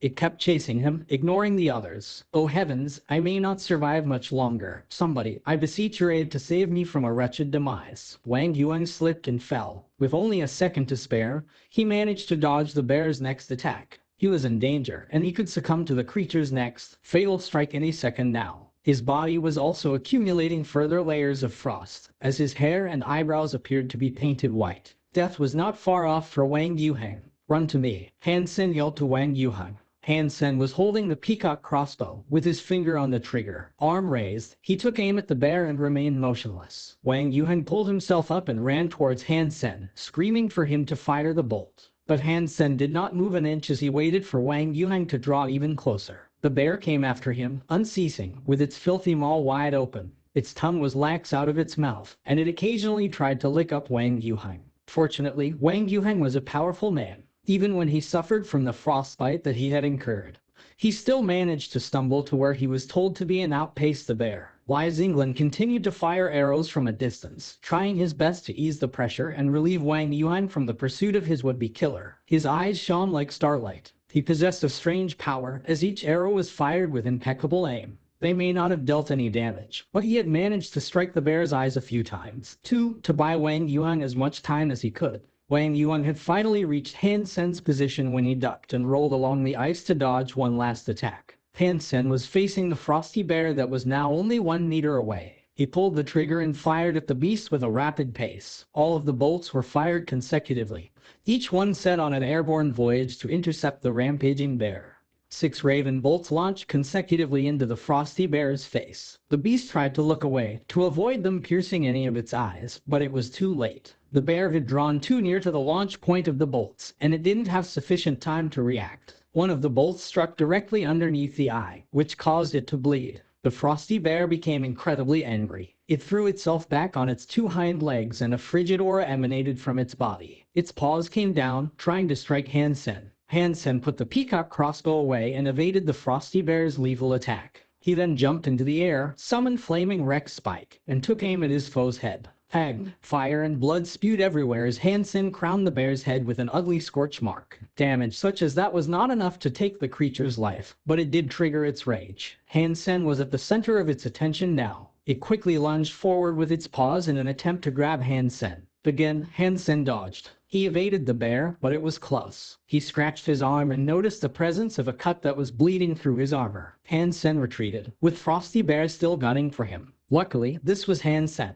and he did not fear the fatal, chilly aura of the bear. If the roles were reversed, and Wang Yuan was on the run, he'd be dead right now. Big dumb bear, over here. Wang Yuan had already run a great distance away. After his swift recovery, he noticed Hansen was in danger and so he did his best to provoke the bear. This simple touting always worked in the past, and its winning streak did not end this day. Despite the hatred the bear felt for Hansen, it was once again attracted by Wang Yuan. It was as if Wang Yuan had murdered its parents or something. Hansen knew that if this were to continue, they'd be unable to win the fight. The flaming Rex Spike was strong enough to wreck the bear's body, but Hansen wasn't. His fitness was not high enough, which meant he was unable to deal the deadly damage he needed to bring an end to the bear. But Hansen knew what to do. Without saying a word, he rushed after the frosty bear, and at the same time, he cast the Dongshuan Sutra to simulate the energy of the bone elephant. The overwhelming power of a super elephant now buffed Hansen. His body almost imploded under the duress of handling such supreme power, as his muscles and bones struggled to maintain control. Wang Yuan continued running forward. Li Zinglan continued firing arrows to aid how he could, but they were useless against the enraged beast. The frosty bear was closing in on Wang Yuan. Hansen was pushing his potential power to the max, and it was reaching a tipping point. The bones inside him rattled and screamed for reprieve, but the bear still focused on Wang Yuan. Hansen leapt into the air with both of his hands clutching the flaming Rex Spike. He swung his weapon and all the terrifying power that accumulated inside him was unleashed. It was as if space-time itself was dealt a blow by the attack, and the air thundered with frightening sound. The Rex Spike, blazing with fire, brought down a hideous, devastating blow against the bear's head. A deep, squelching thud accompanied its landing as the skull of its target sunk somewhat. The flames snapped in a dizzying crowd of embers as the fur of the bear's head turned to soot. After that hit, Hansen immediately summoned his wings to fly up to the sky. Most of his energy had been drained following the strike. If the bear was not killed by that attack and immediately retaliated, Hansen wouldn't have had the energy to dodge the foe. Hansen observed the field of battle from above and noticed the bear had stopped moving. Blood seeped from the wounds of its caved-in skull as its body wobbled. The frosty bear blasted, which shocked Hansen. Then the frosty bear ran off. Hansen's heart was brought much joy. He knew that his elephant Rex strike must have dealt an insane amount of damage to the bear, otherwise, it wouldn't have tried to run off. After it, we cannot lose it, Hansen called out from the air as he took off in airborne pursuit. Hansen's body felt weak, though. He couldn't attack the bear again for a short while. It was lucky that the flying beast's soul did not draw from an individual's strength. If it did, he wouldn't have been able to keep up with the fleeing creature. Wang Yuan and Li Zinglan obeyed the command and also went after it. They tried to cut off and surround the escaping bear, but their attempts failed. They did not have super beast soul weapons, so they could not even deal damage to the bear's pelt. But the frosty bear's brain